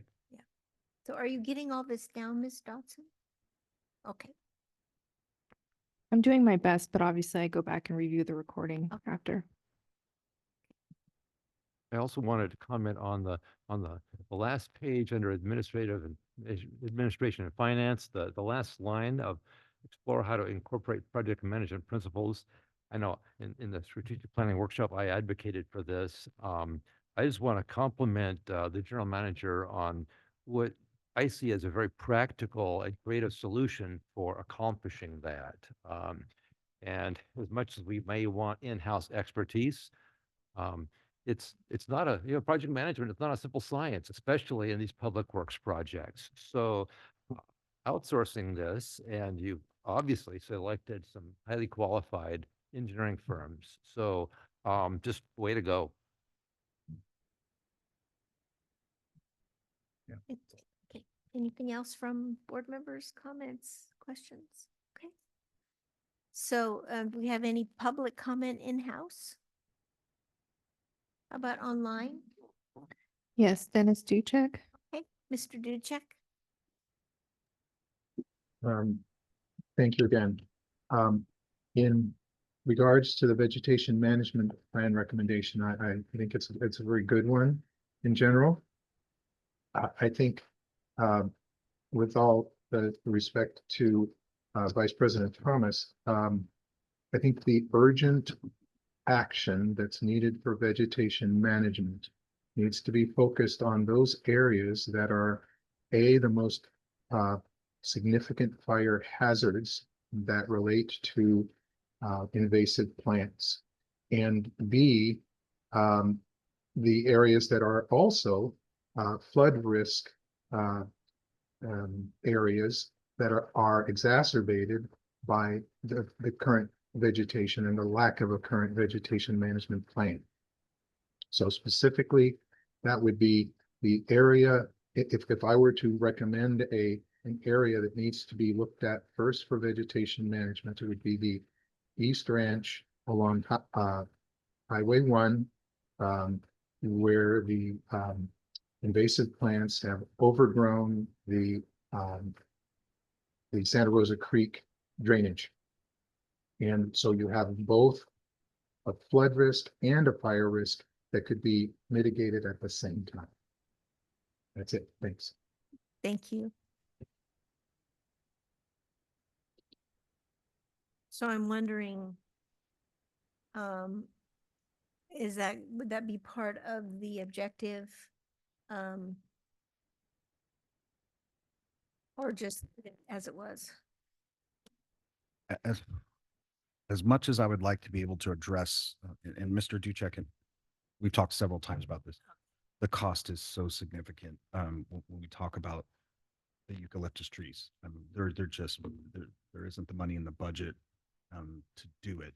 However, staff is always looking at these various different grants, working with the Fire Safe Council, and that funding will continue. So it will be a discussion point with the Fire Safe Council as we enter into next year's weed abatement process.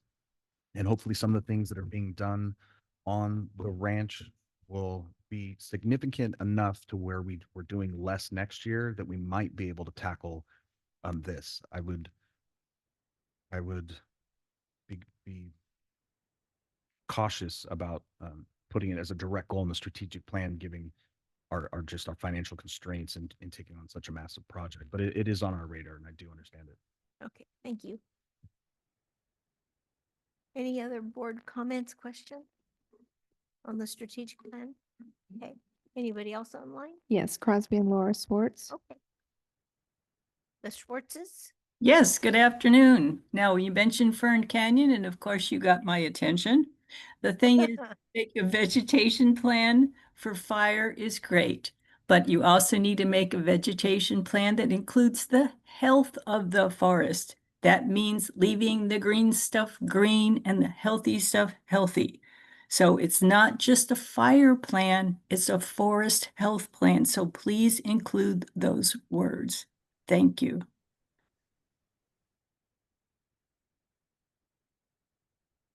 Got that?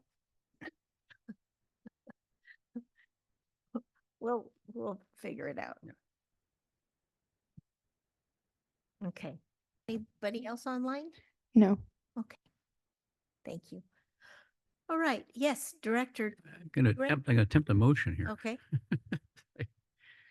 I move that the board approve or adopt the updated, I don't know how the phrasing of this would be. Hang on a second. Yeah, adopt the strategic plan update with the following, hang on a second. Yeah, here we are. With the following changes, I should say, in the category of facilities and resources, the objectives and supporting actions under the management plan for CCSD owned undeveloped parcels changed to develop a vegetation management plan aimed at fire protection and forest health for CCSD owned undeveloped parcels. And then as a supporting action, develop a vegetation management plan for Fern Canyon. In other words, forest health is obviously a legitimate concept. I mean, we're not talking about, denuding the forest. I think people have to understand when fire protection and forest health really go together in this case. So, but I would say this, that supporting action simply say, develop the vegetation management plan for Fern Canyon in the context of that larger mission. And now, was there anything else Director Vice President Thomas, I think you were talking about something. Oh yeah. It's a complicated motion. Skate park grant, yes. This would be under receive update on status of grant. Is that what you want? Or monitor status of grant until funds are until the funds are awarded. Yeah, and keep that as a supporting action. Receive, yeah. Monitor access status of grant until funds are received. And those are the two changes. General Manager McElhaney.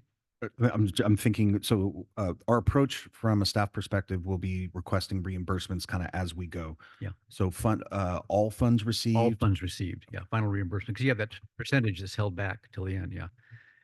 That's the motion. Okay, we have a second. Yes, Director Dean. Yes, second. Right. Any discussion? Right. Director Gray, Aye. Director Dean, Aye. Director Farmer, Aye. Vice President Thomas, Aye. President Scott. Aye. President Scott, Yes. we want to bring something to the board's attention in regards to agenda item 7B, and I'll let Mr. Carmel clean up what I'm about to say. We might need to go back and revisit that for a amendment to the motion that adopts, I believe, a resolution for the budget adjustment that needs to occur to actually purchase the engine. Okay. Mr. Carmel, did I frame that? That's absolutely correct. That's my mistake. So yeah, you'll have to do two things: move to reconsider the item, and then move to adopt the resolution with the amount of the purchase itself, which is 1,095,000, et cetera. Okay. Do you want to just do? Yes, Okay. please. Should I say, I so move? First reconsideration. Right. of our action on 7B. That's correct. Yeah. I'll second that motion.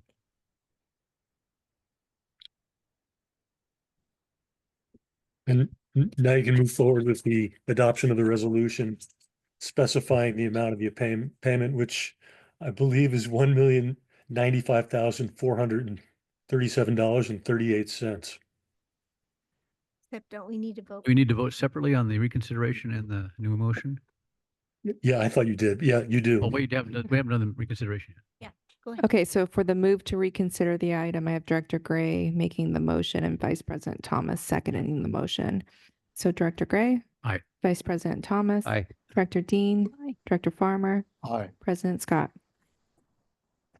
And now I move that the board approve the purchase and purchase of a Type 1 fire engine and adoption of Resolution 40/2025, amending the fiscal year 2025-26 budget in the amount of $1,095,437.38.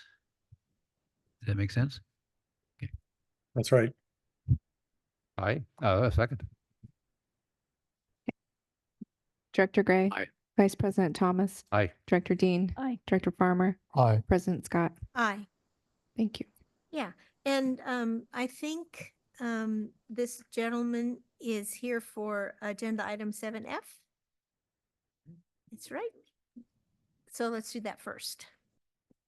So let's do agenda item 7F.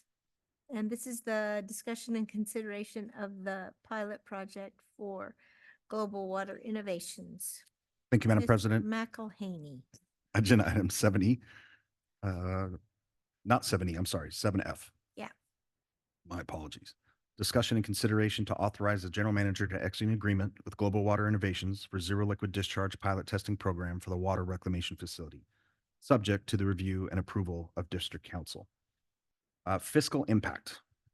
So costs associated with the operation, electrical and chemical, are to be reimbursed through the National Alliance of Water Innovation. That is what it says in the staff report. However, that may be incorrect in terms of we probably will be the ones that will be paying for the electrical piece of it. We don't really have a way to parse out the electrical costs. And to my understanding, after speaking with Mr. Easter, that's not going to be a part of it.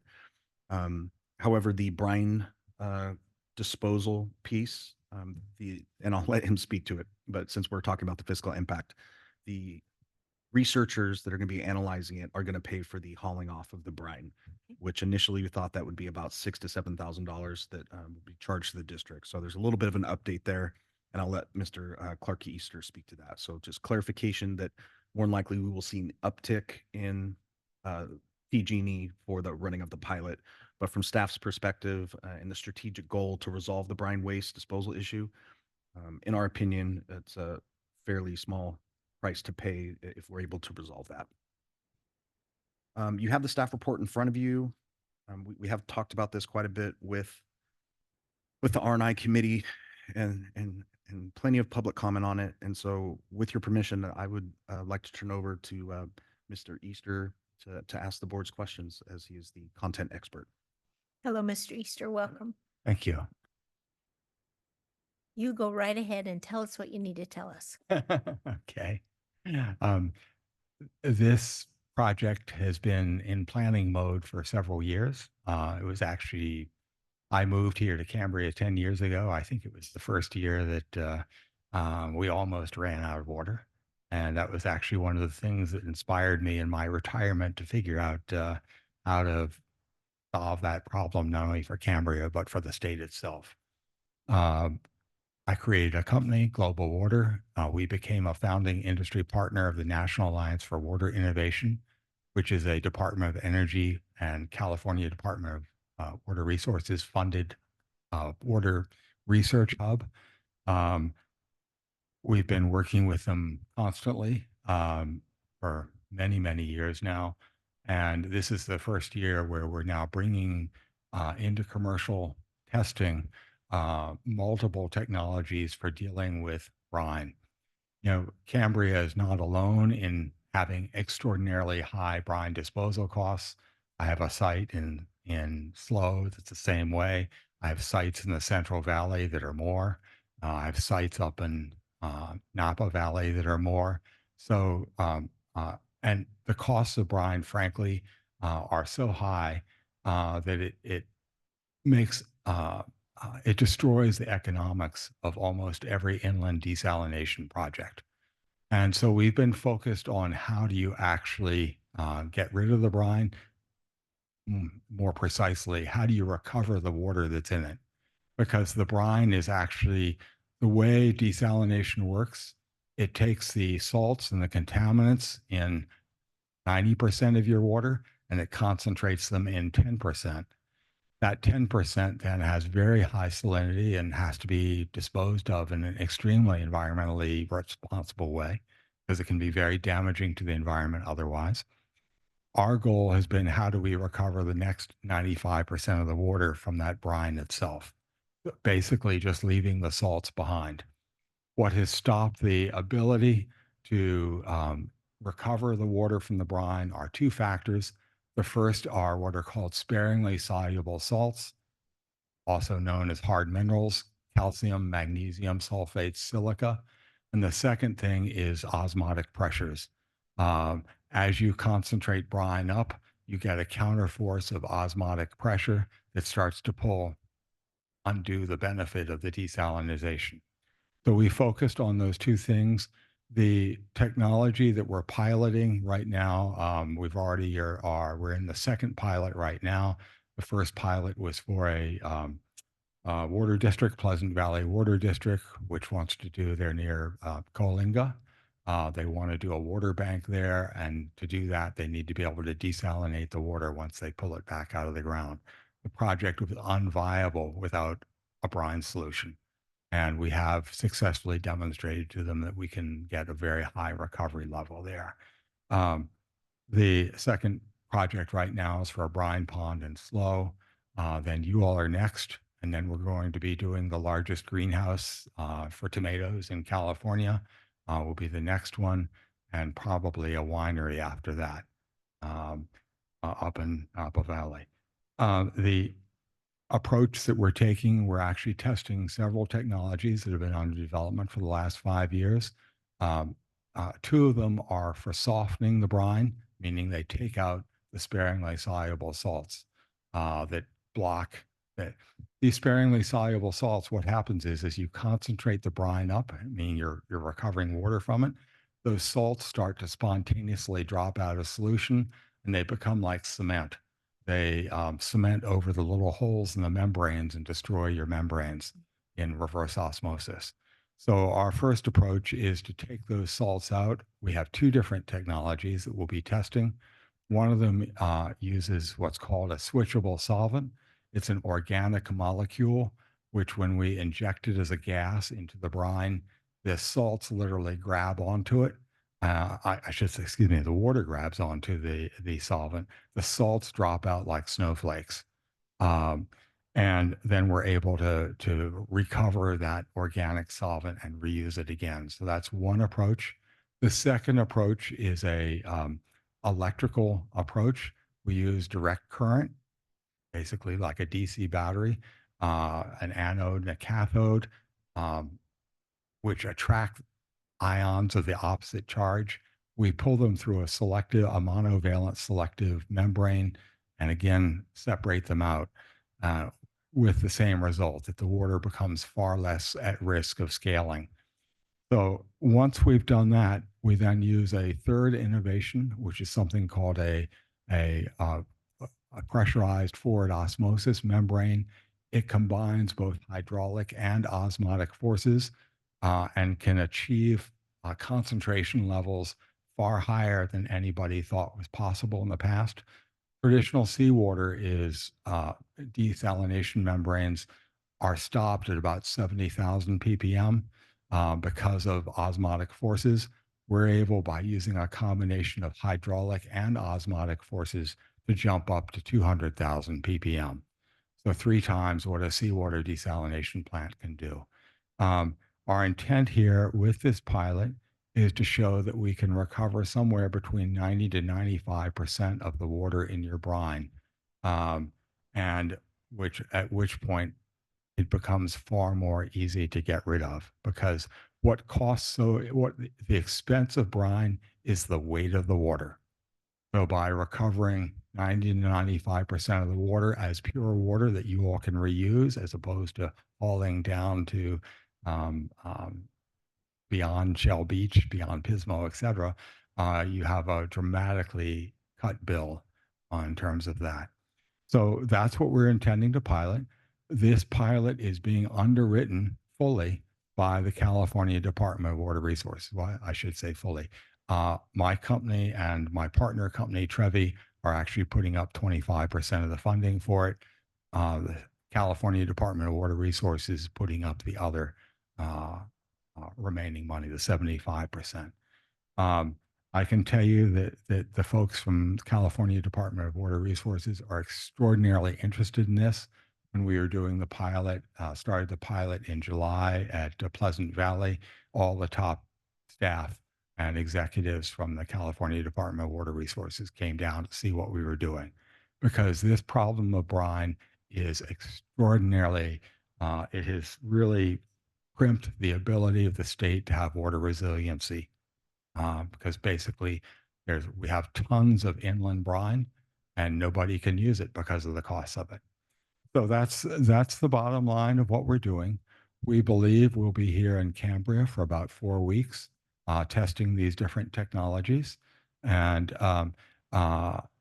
as Matthew said, we've actually found one of our partners who will take your very concentrated brine that we produce and take it off site for their own testing purposes, so that won't be a cost to you all. So I'll open it to questions at this point. Board members? Yes, Vice President Thomas. Yeah, thank you, President Scott. And my question is more for the general manager than for Mr. Easter, but the the clear run water that comes out, the 90 to 95%. Yes. So it's where the question is, what are we planning to do with that water? And I'll again defer if I mess this up, but we're going to discharge the land to our perk ponds. That is correct. And I will just add a comment. The water that we produce will be just as clean as the permeate that your current WRF produces. That's what we modeled for the state, for the water board, et cetera, when they looked at it. You have another question? My other question is, on page 121, the comment of visits to the pilot by outside parties are welcomed. And I just had to raise that issue. I thought I would throw this to Director Dean. It's likely that y'all and the R&I committee are going to schedule that field trip, and I sure would like to attend. Yeah. Yeah. It's good to see you again. We've been working, I'm the chair of our, I remember, we've been working on this for a very long time, and I'm glad to see that this is finally coming to fruition. And yes, the R&I committee would like to be invited to come out and observe this, and I'm sure members of the public would be interested as well. Yeah, no, absolutely. And we also know that some folks from the National Alliance for Water Innovation want to come and see it, et cetera. So, yeah. Thank you. And we welcome visitors. We just want to make sure that we have the right people there to talk, so that staff who are running the equipment aren't distracted. And I can guarantee you that members of the R&I committee will have a lot of questions. I look forward to it. Director Gray. Yeah, thank you, President Scott. And thank you, Mr. Easter, for your the short form of your presentation. I want to recommend to anyone who wants to see the full story. You did a presentation about, was it 2 years ago now? A year and a half ago, to the Resources and Infrastructure Committee, which was extremely informative. I just, one little question coming out of that. You described in that presentation, you described one method of dealing with the hard water chemicals. You sound like now there are two of them. Yes. You're testing. So you're going to be testing both?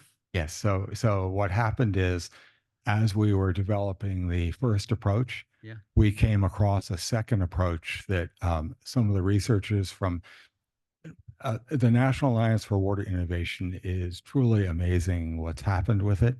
Um, it now has 350 research institutions across the country. It's got 3,000 individual researchers. And so about a year and a half ago, 2 years ago, I actually went down to New Mexico, to El Paso, which is the biggest inland desalination plant in the world. I met with all the top researchers from the University of New Mexico and also some Texas Tech people. And they were doing something which, with the electric removal, and which I brought to the attention of my partner. And we looked at it and we went, this is really interesting and we should really try it because it's very simple and straightforward, more so than the switchable solvent. And so we thought it would be wonderful to test them head to head. Every water source is different, meaning it has different mixtures of salts in it, et cetera. It's entirely possible we'll find that one approach is better than another on certain ones. But we felt that if we were going to go through all the work of these pilots, why not test these two head to head? And that's what we did. That second piece of technology is one that my partner and I have developed totally at our own expense. Right. That wasn't underwritten by the grant at all. Okay. Thank you. Yes, Director Farmer. Thank you. Thank you, President Scott. Thank you, Mr. Easter, for your presentation once again. So I have a few questions and a comment, I guess, or so.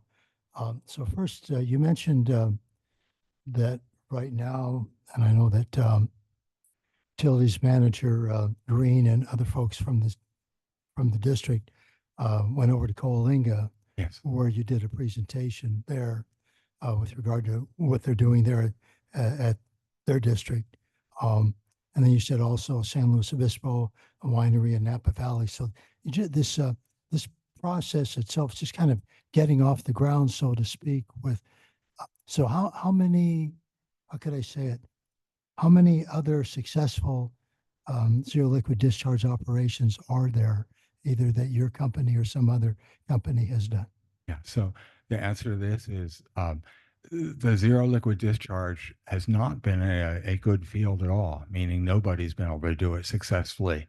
The only approach that people have done up to now is an evaporation approach, where basically you're boiling the brine. And the problem with that is it takes extraordinary amounts of energy, and it takes you get such corrosion in the metal that they've had to use titanium and very extraordinarily expensive metals to try to resist the scaling and the corrosion. So that's an existing technology. It's been around for a while, but it's way too expensive. It's almost as expensive as you're hauling the brine. So it was not a solution. I was originally pulled into this not only by the experience of Cambria, but also I had a little avocado orchard down in Santa Barbara for a while, and I was extraordinarily aware of what it cost me to water those trees. And so I really wanted to focus on a solution for agriculture. And when I first started looking at it, the costs of treating the brine were typically 10 to 30 times more per cubic meter than just the first desalination, the first 90%. And so that's really what we set out to solve. These pilots will be the first where we think we're going to demonstrate a cost point. You all currently pay, I think, 25 cents a gallon for hauling, somewhere in that range. We hope to show that we can basically handle your brine at a cost of about 3 cents a gallon. So we hope to be 90% less than what your current brine disposal costs are. That's what we're trying to see. The grant covered 5 different sites, and you all are one of those 5. So the other ones that I mentioned, the Coalinga one was the first one of the 5. We're testing brine right now from a brine pond in Slough, from an RO system there. And then you all will be next. Then we have a greenhouse. Then the final one will either be that Napa Valley winery, or we also have a landfill in Bakersfield that's interested. So where we'd be treating their leachate water. So those are the 5. once we're done those 5, we will be submitting a huge sort of database of data to the National Alliance for Water Innovation. We also will be publishing a paper in the journal Desalination. That's all part of our grant process. But the question is, how many times have you been successful? We've only done it once so far, and that was a roaring success. Okay. We got to 98.4% recovery. So it's enough that the people who are trying to develop that water bank are meeting next week to start talking about bringing in other districts as partners, et cetera. All right, thank you. I have a few more Sure. questions or comments. So we're talking about expense with regard to obviously brine disposal. So it's been tossed back and forth. Well, how much is installing and operating ultimately installing and operating the zero liquid discharge facility going to be here in Cambria? So can you give us some idea as to what that amount would be? Yeah, so that's what my comment a moment ago. We believe we'll achieve a levelized cost of 3 cents a gallon. No. I For want to know. Cambria, meaning, let me explain how you arrive at the 3 cents a gallon, because I think it will address your answer. You take the capital, this is a standard industry metric. You take the capital cost for a unit and you depreciate it over 20 years. You divide that yearly cost by the amount of cubic meters that you are actually processing. You also attach the chemicals and the electrical costs for every cubic meter, and that's where you get the 3 cents a gallon. So it comes out to approximately $6 a cubic meter if you'd rather think of it in cubic meters, but gallons, you all currently think in that, I believe. So that's the way that you figure out the cost. I don't think that's an answer. How much is it going to cost the ratepayers of this community to build this facility and operate it? It depends whether you all lease it or buy it. At the end of the Okay. day, it's all going to come out to that levelized cost over 20 years of about 3 cents a gallon. That's what we're aiming for. Well, anybody that thinks that that's an adequate answer to my question, raise your hand. How would you know, for example, right now, the reason for this pilot is to actually see what our electrical use is on your particular water. All right. So water is not just plain one size fits all. Every water, it depends upon the incoming salinity. It depends upon the matrix of what are called sparingly soluble salts, how much calcium, how much, et cetera in it. For example, you all have incredibly high calcium sulfate and also silica in your water. So whatever I say to you, until we actually run that testing, I don't know a specific answer. How about an approximate answer? $1 million, $2 million? Are you talking the capital cost? Yes. Yeah, I thought that was fairly obvious. No, that's not obvious. If someone had told you, that's actually a half of the answer, because the capital cost is not the real expense of these systems. Typically on our systems, capital cost is 25, 30% of the cost. It's actually the running that's the real cost. And that's why I give you a levelized cost that combines both the CapEx plus the running. So might I, could I figure out a way to translate the disconnects? Yeah. Because also we don't know when we would run it, when the trigger would be to run it, to figure out the division that you're doing with capital costs. So if we take out the other piece, if we were just to focus on what the apparatus would cost, would you have an estimate for that? Even that's challenging. You all have a very high silica level here, and so we're actually bringing in a special silica ion exchange column. These are things that, again, once we do the pilot, we will know precisely what we have to have in the system. So, But that's, so we can connect with you if the pilot is approved from the board of directors. We run the pilot. We can come back and have some data as to what this is what the apparatus would cost. absolutely. And then we could take a look at full operation of the WRF and what that cost would be, average that into the potential cost of the apparatus. So yeah, let me circle back. I'll say it one more way. For Coalinga, we ran the pilot.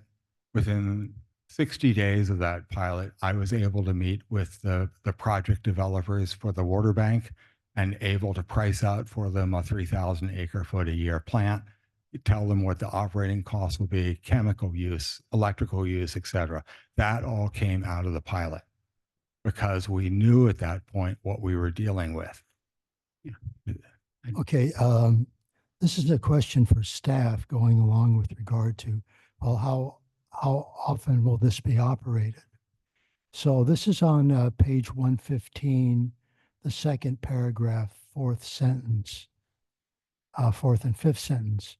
During normal operations, a regular off-haul of brine waste concentrate occurs.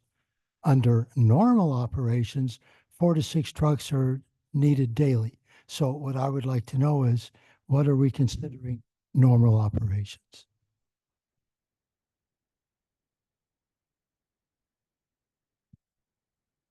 Considering it, the facility, the WRF, hasn't been operated, what are normal operations?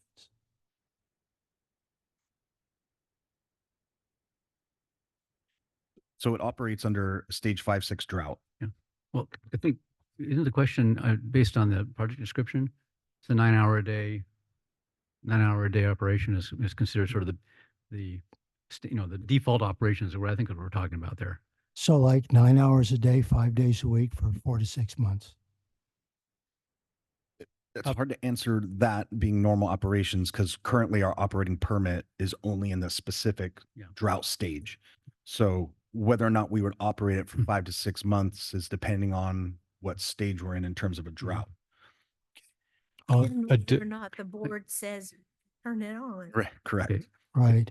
And finally, and I know I'm just really kind of giving you a bad time here, Mr. Easter, but twice in the past, well, more than twice, but you've given presentations in the past, and we all appreciate that. But twice you've made the comment that you were, and I'm quoting you, looking forward to taking longer showers. Yes. Yeah. I somehow, it just made, I don't know why I didn't get a real good feeling from that. I mean, we'd all love to take longer showers, but I don't think that would be the main reason that would be looking forward to having a zero liquid discharge operation of who knows how much that would cost. But anyway, I appreciate you taking the time to try and answer my questions. Thank you. Thank you, Director. President Scott. Yeah, I wanted to sort of interject here a little bit. We're getting a little beyond the agenda item here because this is simply about approving agreement with Mr. English's enterprises and Global Water Innovation, specifically in Trevi, to run a pilot for 4 to 48 weeks on our property with using our output of brine. At that point, after which the data is processed, we will then have this discussion about whether we want to go forward with incorporating this into our project. But right now, we're simply seeing what it does. So I think we have to kind of be careful not to get this too broad in this discussion too much. So I mean, that's all I'll say for now. I think I maybe ask for public comment or something, but I think this is something we've been basically waiting for a long time, and it's been in our plan, and it's in our strategic plan, and I don't think we should go forward with it and just see what happens, see what we find out. Yeah, thank you, Director Aiden. And I think that's a good point to make in terms of strategic plan was to address the brine concentrate issue. And this is a pilot project that's has minimal impact financially on the district that might have an answer to the brine. That pilot will give us the numbers and the calculations that will talk about the long-term financial impact if we adopted it. But right now we need to figure out, does it work in Cambria? Is it an option? And I think the only way that we find out whether or not this would ever be an option for the district is to complete the project, the pilot project, get the data. Mr. Easter and his company should be able to map out, much like he did with Kalinga, averaging the amount of gallons we would process a year and give us some ballpark range of what the project would cost in its entirety. Director Dean. As the general manager just said, until we run the pilot project, we don't know if it's going to work for us or not. That's right. We don't know how much it's going to cost. So in order to find all that out, we need to go ahead and approve the pilot project. So unless you have a bunch of public comment waiting for you, can I make a motion? Not yet. And Director Farmer has his light on too. Oh, he doesn't. Okay. So anything else from the board members? All right. Public comment in-house. Public comment online. Crosby and Laura Swartz. Okay. Crosby and Laura Swartz, please. Thank you. This is Crosby now. Good afternoon, President Scott, directors, Mr. Easter, and the council. As Mr. Easter just pointed out, well, first of all, let me start. I have several recommended additions to the draft agreed logistics and piloting terms to clarify the intent of this project. As Mr. Easter just pointed out, there are two separate pilot units, which are referred to as the S-EDM unit and the SSWS unit on agenda pages 118, 119, and 120. It would be helpful if the agreement provided the full name of each pilot in addition to their acronyms. This will make it easier for everyone to track the progress and results of each separate pilot test. Next item is on agenda page 118. The draft agreement states that the CCSD will provide enough 2-inch hose to go from the permeate discharge on the pilot unit to, quote, the preferred discharge point. Please be specific about where the preferred discharge point is located. The location and method of permeate disposal is important for the success of the ZLD project. And then finally, on agenda page 119, the draft agreement states that the CCSD will provide a tank to hold the permeate produced by the pilot unit if it is going to be stored after discharge. Please specify how the permeate will be disposed of after storage in the tank. Again, the location and method of permeate disposal is important for the success of the ZLD project. Thank you for considering my recommendations, recommended additions to the agreement. That's it. Thank you. Thank you, Crosby. Nobody else wants to test it. That's the concentrated waste. I'm talking about just all the liquid coming out of this thing. Yeah.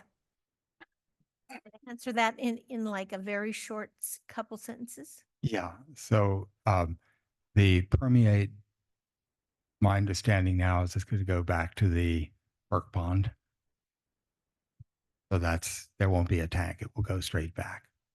And the brine itself, which is highly concentrated at that point, will go into 250-gallon tote containers and ready for storage, for shipment ultimately. Right. Anybody else online? Yes, Elizabeth Benhausen. Hey, Dr. Bentonhausen. Thank you very much, Madam President. I have a couple of questions. The draft that you approved before for testing had only one way of treating the brine. This has two. And in response to a question today, you didn't know the cost, the electrical cost of this second option. I wonder if you would approve a draft which gives you an unspecified electric cost for the second form of testing. Question number two, what do you do with the brine in the zero discharge testing, zero liquid discharge testing, after it's sat in the tanks for a while? We sort of forget about what do we do with this brine? We have to have it trucked somewhere.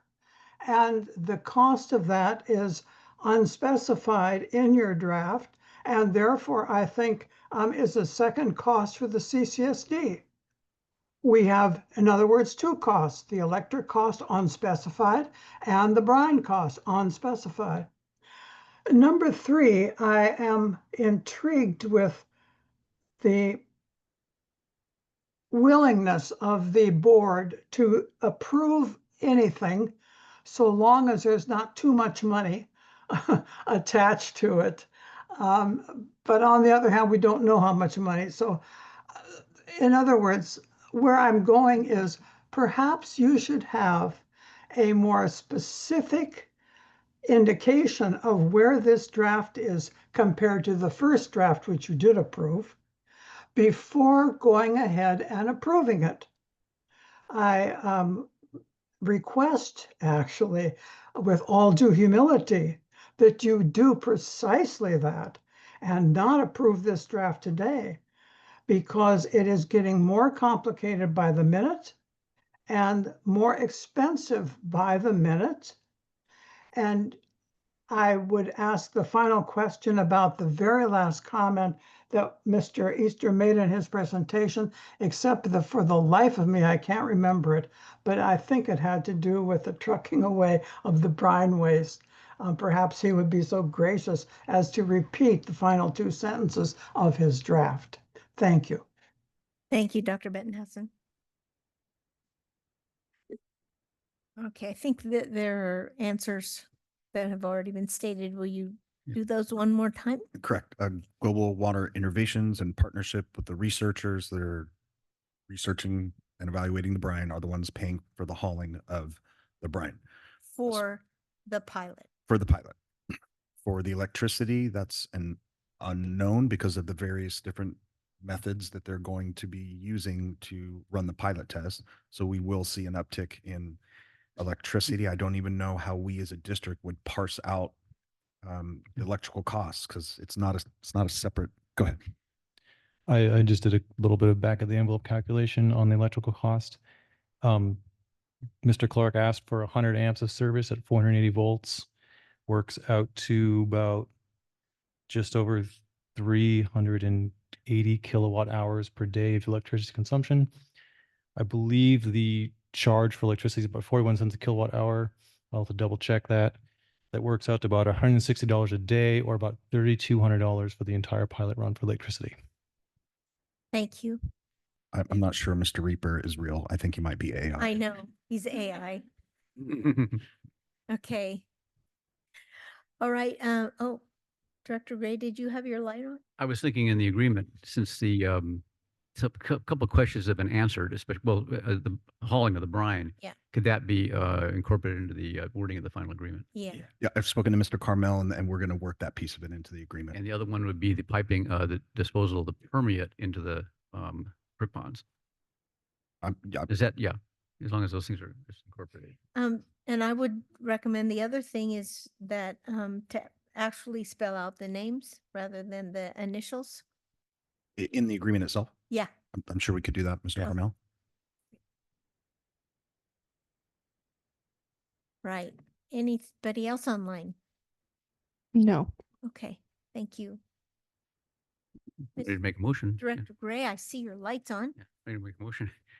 I move that the board authorize the general manager to execute an agreement with Global Water Innovations for zero liquid discharge pilot testing program for the water reclamation facility, subject to the review and approval of district council. I'll second the motion. Director Gray? Aye. Director Dean? Aye. Director Farmer? No. Vice President Thomas? Aye. President Scott? Aye. Thank you very much, Mr. Easter. We really appreciate your being here. Thank you all. Yep. So we'll see if you can do a miracle. That's the plan. Okay. So agenda item 7E This is the discussion and consideration of appointment of a vice president.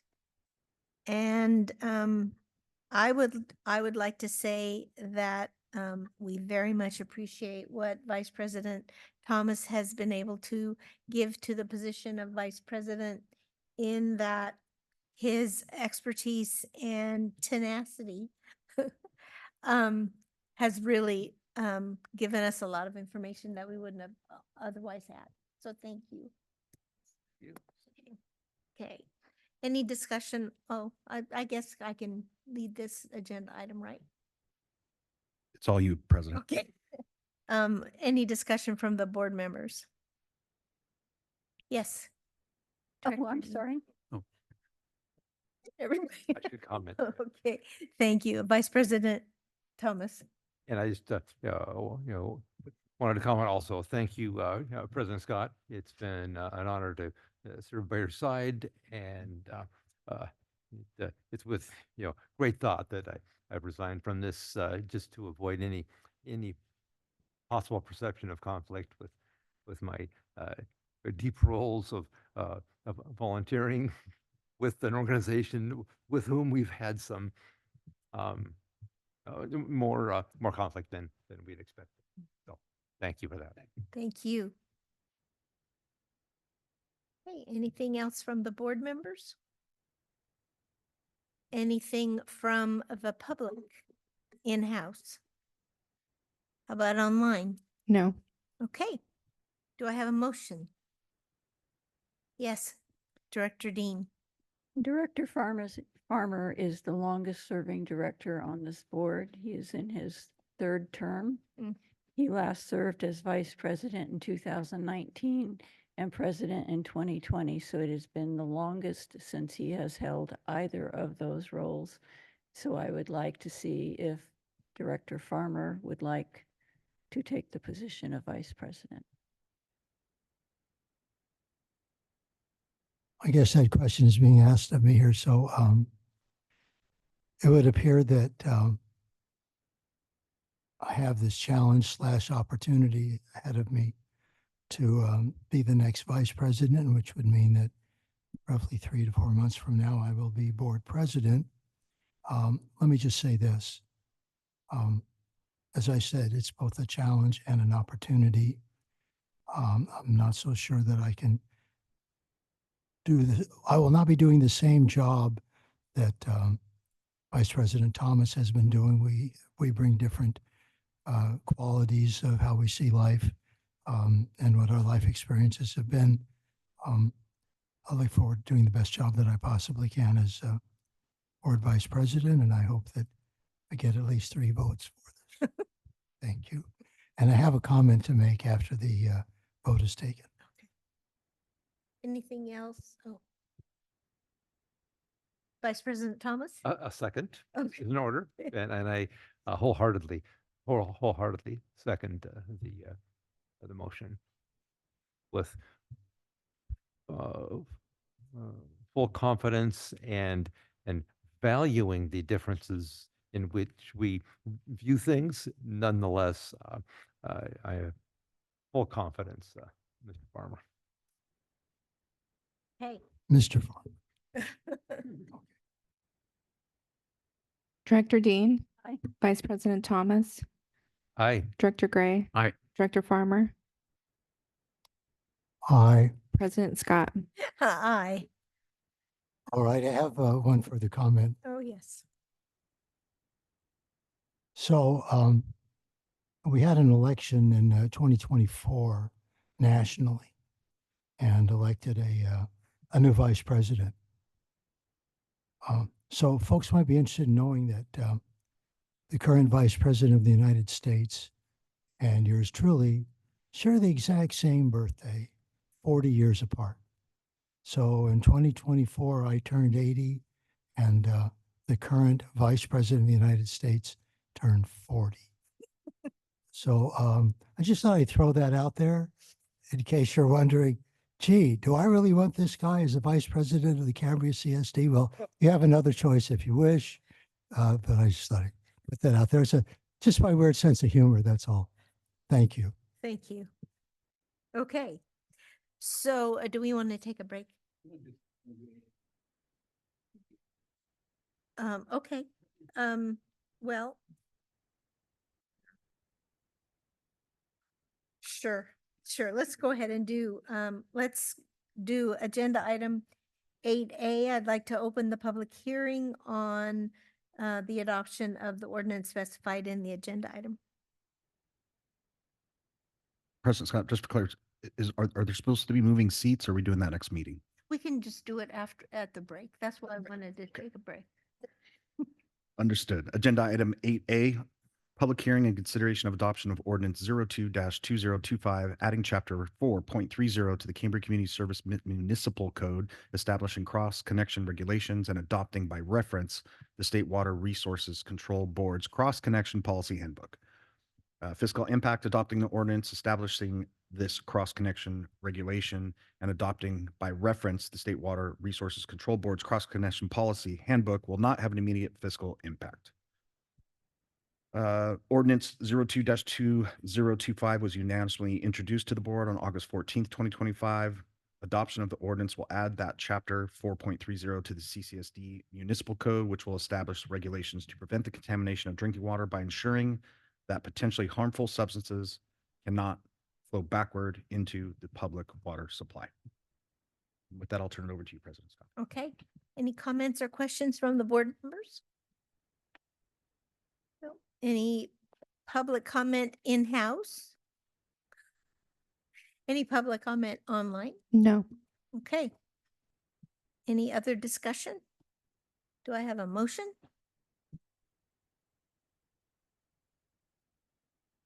Okay, I'll go ahead. Go ahead. Yeah, thank Director. you. I move that, it's also, should you close the public hearing first? Before we vote? Yeah, you do. Oh, okay. Yeah. I want to close the public hearing then. Okay, I move that the board adopt ordinance 02-2025, adding chapter 4.30 to the Cambria Community Services District Municipal Code, establishing cross-connection regulations and adopting by reference the State Water Resources Control Board's cross-connection policy handbook. And I always need to ask Mr. Carmel on this, is there any added wording like waiving further reading? Yes, you have And, to. and waive further reading of the ordinance? I'll second. Okay. Thank you. Okay. Director Gray? Aye. Director Thomas? Aye. Director Dean? Aye. Vice President Farmer? Aye. President Scott? Aye. Okay, now let's take a break until 2:50.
Okay, let's.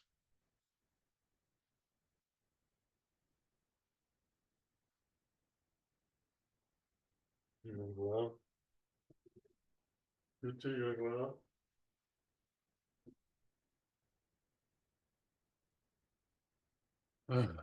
Oh, God.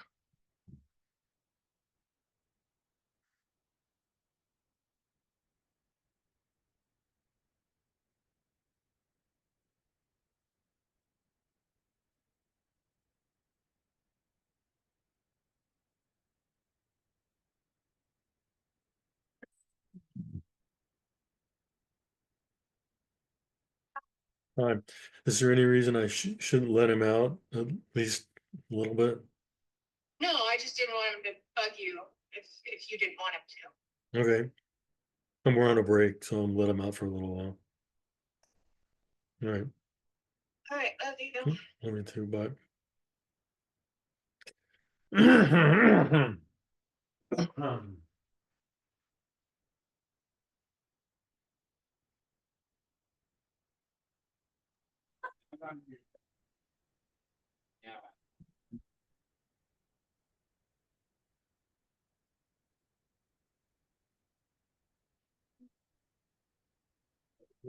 Time. There we go.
Check 1, 2.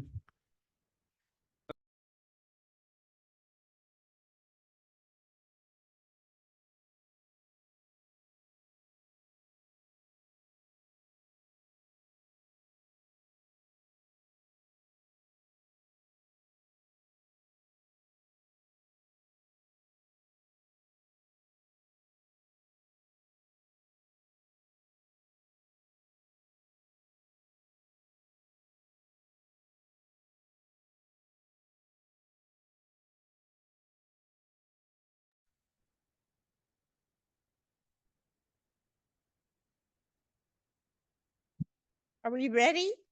Okay. Let's wait till our board members sit down.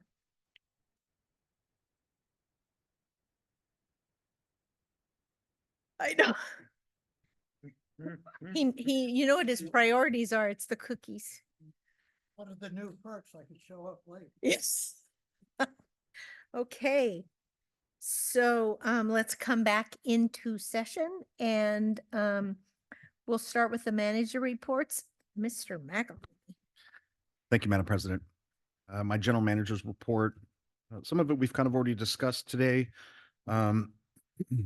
Again, information hold. responses have been submitted to the county.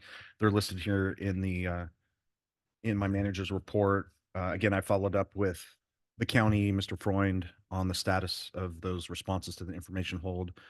We remain optimistic and hopeful that for the end of this year, all information hold items will be cleared and we'll be moving to the next phase of the coastal development permitting. As we discussed last board meeting, which was really popular with the community, I was at the Coastal Commission meeting for 8 hours, reviewing the RCD's slow resil plan. And we did touch base on that. So that's mentioned here. Additionally, which wasn't really covered, which I've given the board my report that was demanded of me for being there for 8 hours. And you have that in front of you, and copies are available for the public. There was a closed session for the Coastal Commission regarding pending litigation with a Haitian and Bookout case. No report was provided from closed session. And then the appeal on 2675 Sherwood Drive, they heard that appeal and denied it pretty swiftly. I'll be at the Vets Hall along with the fire chief on September 22nd from 8:30 in the morning till 7. If anybody would like to come, there's some public records requests. And that's really all I have from a GM perspective. A lot of what has been going on in the district we're covering in today's very long meeting. I do have a report, facilities and resources report from Mr. Aguirre via text. So if you'll bear with me and you would like, I can give that report now. No, we'd have to ask for public comment. And Understood. anything from the board members, comments, questions?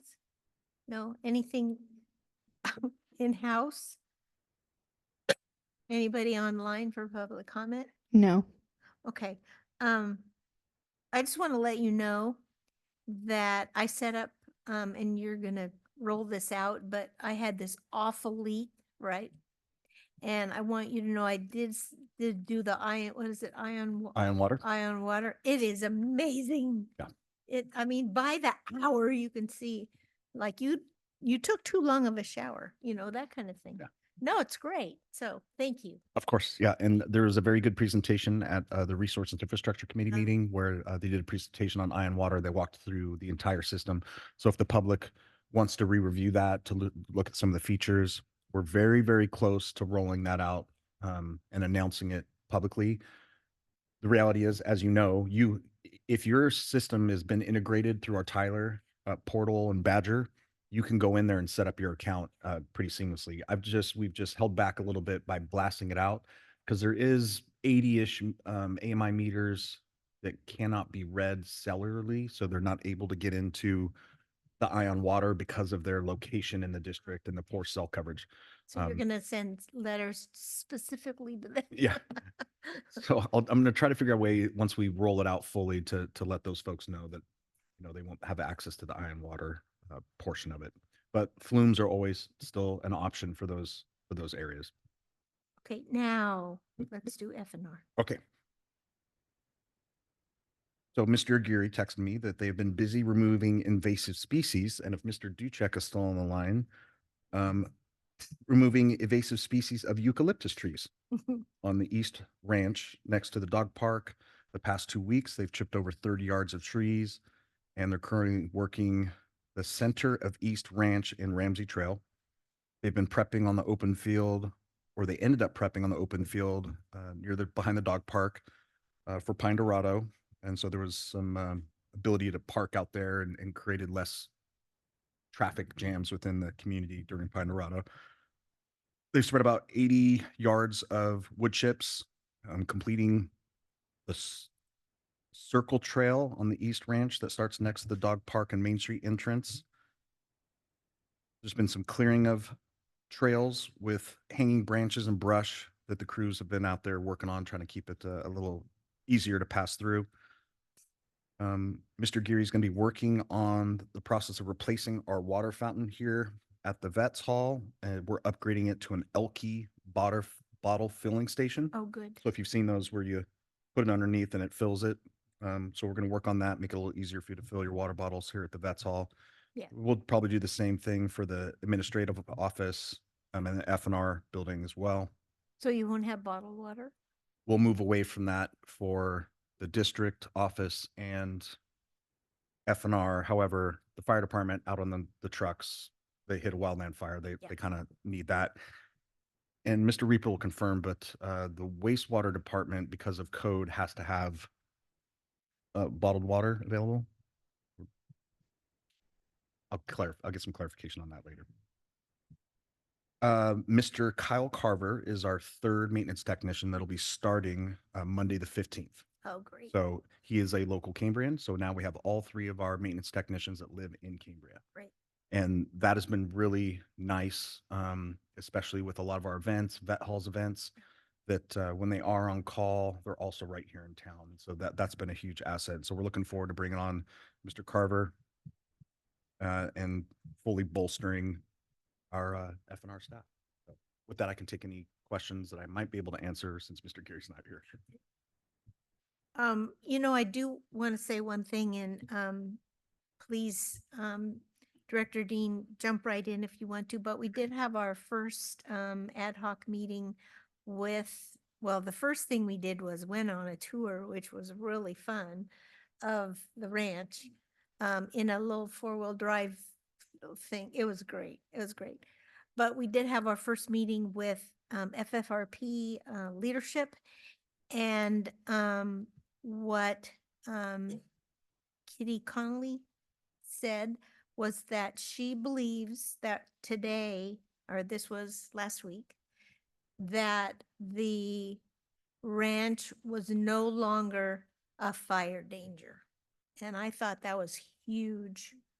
And that she also stated that Mr. Aguirre and she are communicating a lot more, and that she is looking forward to his report at the board meeting, and Director Dean is always also going to be going to that board meeting. So I think things have started to be really good. Thank you, Brother Scott. That's good to hear. Did you happen to mention what changed between last meeting and now? No. Okay. Yes. Vice President Farmer, what can I do for you? I just want to mention as the, thank you, President Scott, as the liaison to FFRP, I thought you'd all like to know that, you know, Mr. Aguirre has some certain, how could we say it? Can't think of the exact word, to where he was previously unable to attend obligations, to where he was previously unable to attend the regular FFRP meetings, which were at 4 o'clock on the second Tuesdays. So they have totally changed their meetings to the third Tuesday at 3 o'clock to accommodate Mr. Aguirre. So I thought I would mention that. So now he's going to be able to attend every meeting, and that should make things operate a lot better in that regard. Yeah, I think that's one. And they have mentioned how much they respect David for the work that he's doing on the ranch. Thank you. Yes, Director Thomas. Thank you, President Scott. And I would be remiss if I didn't pass on my appreciation as an FFRP volunteer. Facilities and Resources has placed that great big Iron Panther trailer in just the right spot the last several Wednesdays, mini Wednesdays. And oh my goodness, we have filled that puppy up with mustard and ice plants. So thanks for that. We are, that's making a difference. Is there any public comment on either of these two reports? How about online? No.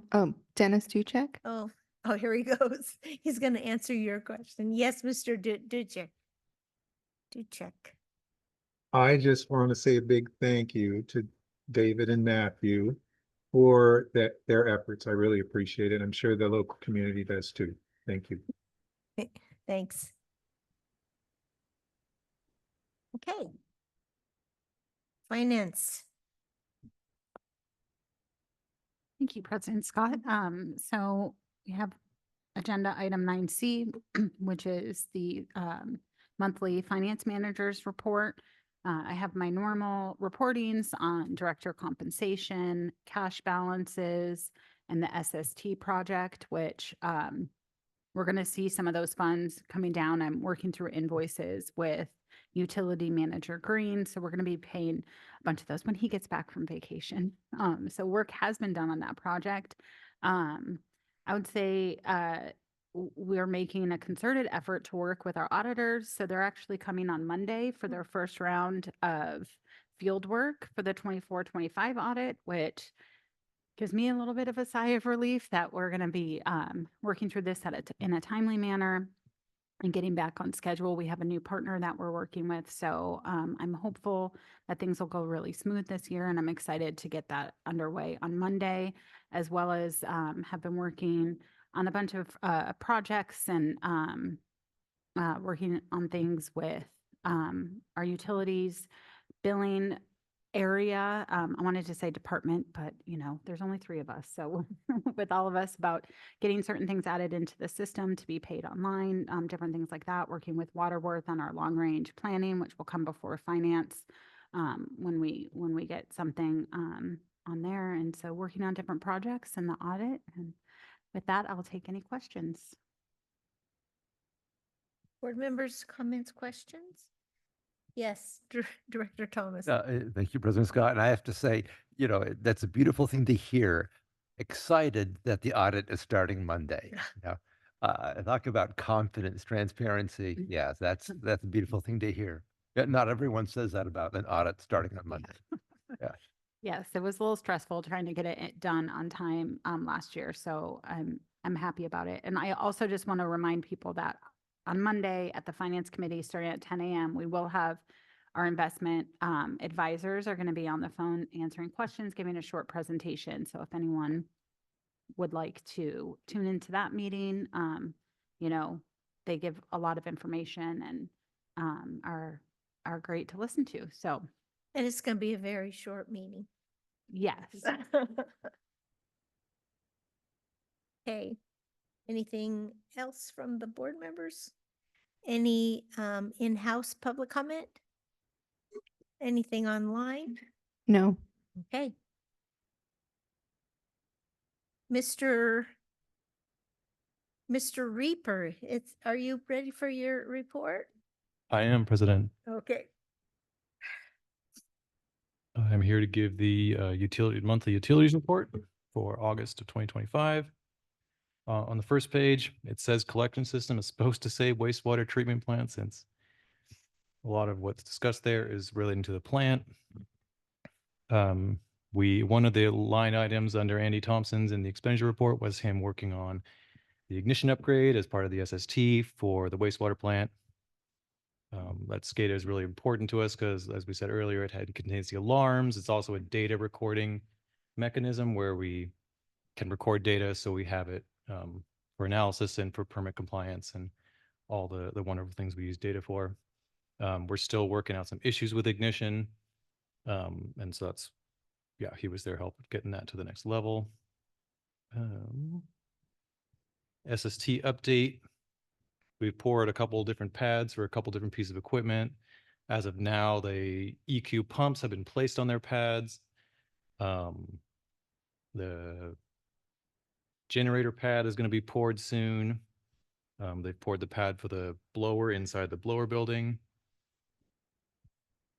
And we're excited to see all the work that's finally going on there. It's been really noisy. They've been sandblasting the main tank. This is after they'd cut out rusty failed sections of the tank and replaced it with brand new metal. Now they've come through and put what kind of looks like a circus tent over the top of the tank to contain the dust. And they're sandblasting the entire thing in preparation for structural inspections. Let's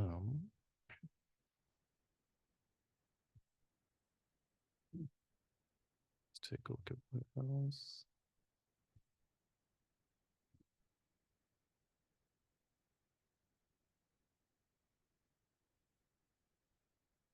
So in the collection system, they've been busy jetting and camera inspecting various lines. It looks like we did just shy of 7,000 feet in the month of August, which is great. And then going on to the water department. I would like to, the utilities department wants to congratulate Oscar Mora. He passed his treatment 2 and distribution 2 operator exams and received his licenses for both of those. So he's now fully licensed to operate the system. So Estera, there's been a lot of talk about that. It was a big ticket item. It actually has worked out fantastic for us. We have discovered a number of leaks using that system. This is leaks that we would not have otherwise seen because they weren't surfacing. We estimate the total loss from those leaks was 15 to 20 gallons a minute. That doesn't sound like a lot when you keep in mind the leak goes 24 hours a day. So over a month, that's roughly about 2 acre feet, 2 to 2.5 acre feet, which is 24 acre feet per month, or 24 acre feet, sorry, per year, which is about 4% of our total diversion. So, right, we actually found, this really helped us quite a bit, and that'll help tighten up our water loss numbers quite a bit.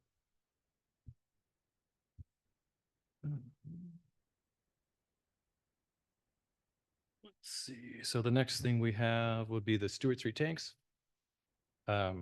August was spent doing a lot of kind of pre-construction planning, doing submittals, responding to submittals. We started draining the tanks first week in September. The tank 1 has already been demolished, and the ring wall foundation has already been demolished. You know, we saw the customer questions about why is there water flowing down the side of the road, and General Manager McElhaney did a great job of answering that. We could not recover all the water. Some of it had to be sent to waste, and in this case, it was safe to discharge to the side of the road. So that's what we did. Again, tried to capture as much of that as possible. The next step with that, the contractor has to let the ground dry out for a couple days because the tank was leaking enough that it would make recompacting the soil impossible. Like, it was just too wet. So we got a couple days of rest from the construction noise for the residents there until we resume over excavation and recompaction. Let's see.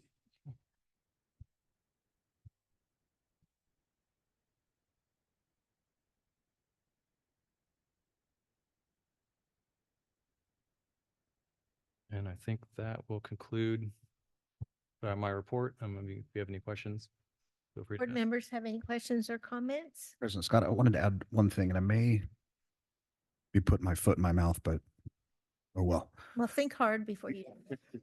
I spoke with Mr. Artho. I did a tour of the plant and the SST project, and he thinks that we could be looking at first quarter or beginning second quarter of 2026 with the SST project being complete. Oh, wow. So we're very close to putting that finally behind us, and I know the public has been eager as long as I've been here on when this will be complete. So there's a light at the end of the tunnel. Great, thank you. Anything from, yes, Vice President Farmer. Thank you. Thank you, President Scott. So Tristan, I just wanted to mention a couple of residents who live nearby the wastewater plant commented to me on the tremendous amount of noise that's been taking place there recently. And I think you alluded to that with sandblasting. I'm assuming that's, this is finished now, right? Or is that still going on? The sandblasting's ongoing. We anticipate the last day of sandblasting will be tomorrow. Okay. And after that, there'll be a day or two of cleanup. All right. Also, I wanted to ask you, and you didn't get to this, and I can understand why. On, let me see, page 166, 67. Let's just look at page 166, excuse me. For some reason. So the water level 167, where we see that in August, the San Simeon well level actually went up. Now, I realize that we're taking advantage of the Santa Rosa Creek right now, but as we can see, this particular phenomenon has never, at least hasn't occurred in the last 10 years. So how would you, for what reason would we be seeing the water rising in San Simeon Creek, the well level rising? Any idea on that? You're correct. I believe it's, yeah, using more from Santa Rosa gives the chance for the San Simeon well basin to recover a little bit. How much it does is dependent upon how much underflow is coming from upstream. We don't have any way of monitoring that, so partly this is, we don't have the data to know exactly why it did this. I can tell you that we've already done the well reads for the beginning of September, and it has gone down quite a bit. Not out of average, not above average, not out of normal, but it definitely, the uptick has since gone down. And All right, it's just unusual that would be taking place, even if we were taking advantage of Santa Rosa Creek. So, thank you.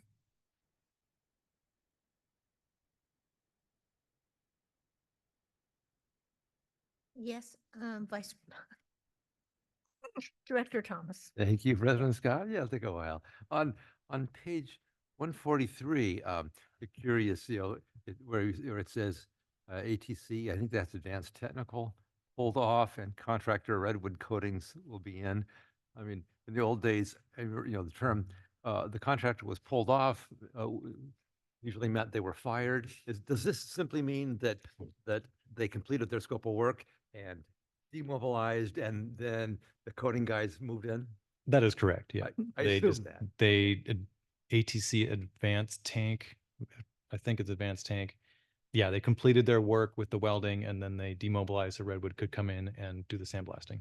Okay, great. And I just, again, kudos, it sounds like the 180 problem meters, you knocked them all out. And, the 4 failed, meters inside, that's like, wow, that's another milestone. So awesome. Yeah. And just wanted to comment on my experience from wells. When there's pumping going on, water level around a pump, basically it's a hole in the ground that's pulling the water in, and so there will be a cone of depression that's sometimes significant. And so when you stop pumping, then that will average out. So that could be involved. Oh, absolutely. Geophysics. Depending on when we stopped pumping before we took the well readings, that absolutely could be at play. Thank you. Okay, anything else from board members? How about in-house public comment? No, online? No. Okay, thank you. All right, let's go to board member committee and liaison reports, and those written reports are in your packets. And except for a couple of typos that I think at least one was in mine. Is there anything that anybody wants to ask about or comment on?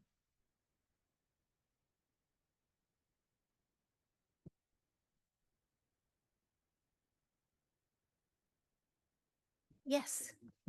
Yes. And I know it says this in my report, but for the public who might not read my report, we had 2 representatives of Badger Meter at the RNI meeting who gave a very detailed presentation on the AMI endpoints and how to use the Ion Water app, the portal. And I think it's very much worth people watching that presentation. It's very thorough, how to sign on, how to make settings on it, and all of that. Also, we had quite a bit of information on the SST projects, and it sounds like they're really moving along and making great progress. And then our meeting will not be on a Monday as it usually is, because Monday, the 13th, is Columbus Day. So our next meeting will be on Tuesday, October 14th at 2:00. Oh, okay. October 14th. Oh, okay. That's right. Okay. I'm going I to. forget, we haven't gotten that far in September yet. Sorry.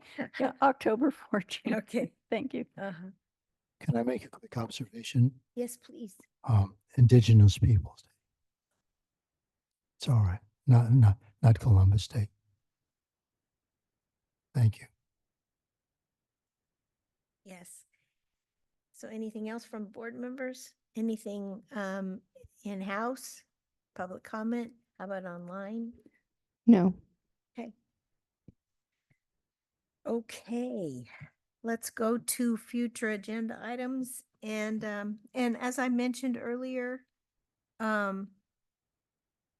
we had our first ad hoc meeting with FFRP, and we did request, we will be requesting as an ad hoc to do an addendum to the ranch management plan. What's happening, I think both CCSD and FFRP are looking at the ranch management plan, and we go, it says here we have to do this, or that you have to do this. So we're picking and choosing out of that plan what we want to enforce.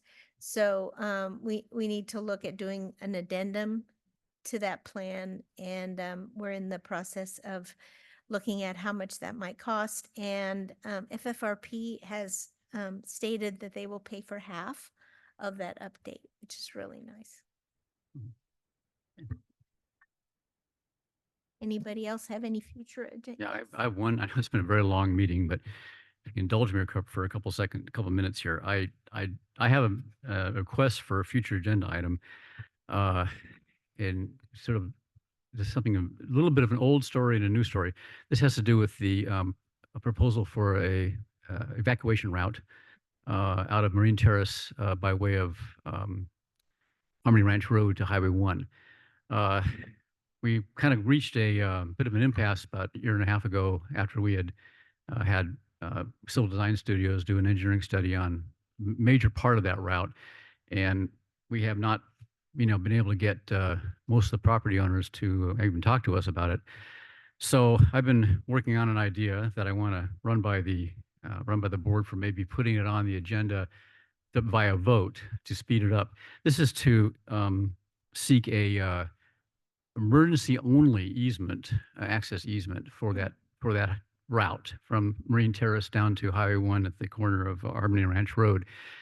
And the reason I want to hopefully get the board just to vote this on the agenda today is to set basically have staff come back with a report on at a certain date, which is convenient to them, just examine the feasibility of acquiring or seeking to acquire an emergency access only easement for that stretch of road. And it won't cost any, obviously we're not going to talk about any money yet and everything like that, but we do need that legal ability to improve the road. So what I was going to propose today is to move that the board put this on an agenda in the future, and I'll ask Mr. McElhaney what would be a convenient time so they could get the report back to us. Thank you, Director Gray. I spoke with legal counsel about this, and I think there's a multifaceted way, and I'll let Mr. Carmel chime in after. We think it would be most prudent to connect with the county and get the county involved as well. And that might take some time to flesh this piece out. So if it pleases the board, maybe beginning of 2026, because the emergency easement along that route would be condemning multiple properties, even though we're just talking about the easement portion. Yeah. So it's a condemnation? Correct. Oh. Could be if they don't voluntarily go along with it. Yes. Yeah. And the hope is that through conversations and negotiations and working with the county and maybe Supervisor Gibson before he departs, which I think we all know he's not running again. And so we'll have a new supervisor, but it could be a significant cost to the district. And so we would want to take a really good look at this, work with the county and see, the best approach to it. And then perhaps in the beginning of 26, bring it before the board in terms of options. Mr. Carmel, do you have anything you wanted to add? I think you covered it nicely. For multiple reasons, it would be advisable to coordinate with the county. Jurisdiction, money, number of issues. Mhm. I would second the motion to put it on a future agenda. Okay, so the motion would read, and we wouldn't have a specific date that would be, to get the process going. Ask, this is to be put on a future agenda, direct staff to report on the feasibility of acquiring an emergency access only easement for the Harmony Ranch Road, or actually for the evacuation route from Marine Terrace to Highway 1 at Harmony Ranch Road. So you second, yeah. I would second that motion. Yeah. Do we need a vote? Mm-hmm. This one we do, yeah. Okay. Director Gray. Aye. Director Thomas. Aye. Director Dean. Aye. Vice President Farmer. Aye. President Scott. Aye. Thank you. Anything else? You have your light on still? No? How about in-house? How about online? No. Okay. So we are now going to go to agenda section 12. This is adjourning to closed session. Mr. Carmel, could you please announce this agenda item? Thank you, Madam President. The board will now adjourn to closed session for a performance evaluation of the general manager pursuant to Government Code Section 54957B. Thank you. And Thank you. don't forget public comment. No, I'm not. I was doing it right now. Is there anybody in-house? How about anybody online? No. Okay, thank you very much. All right. So we are adjourned to closed session. Okay.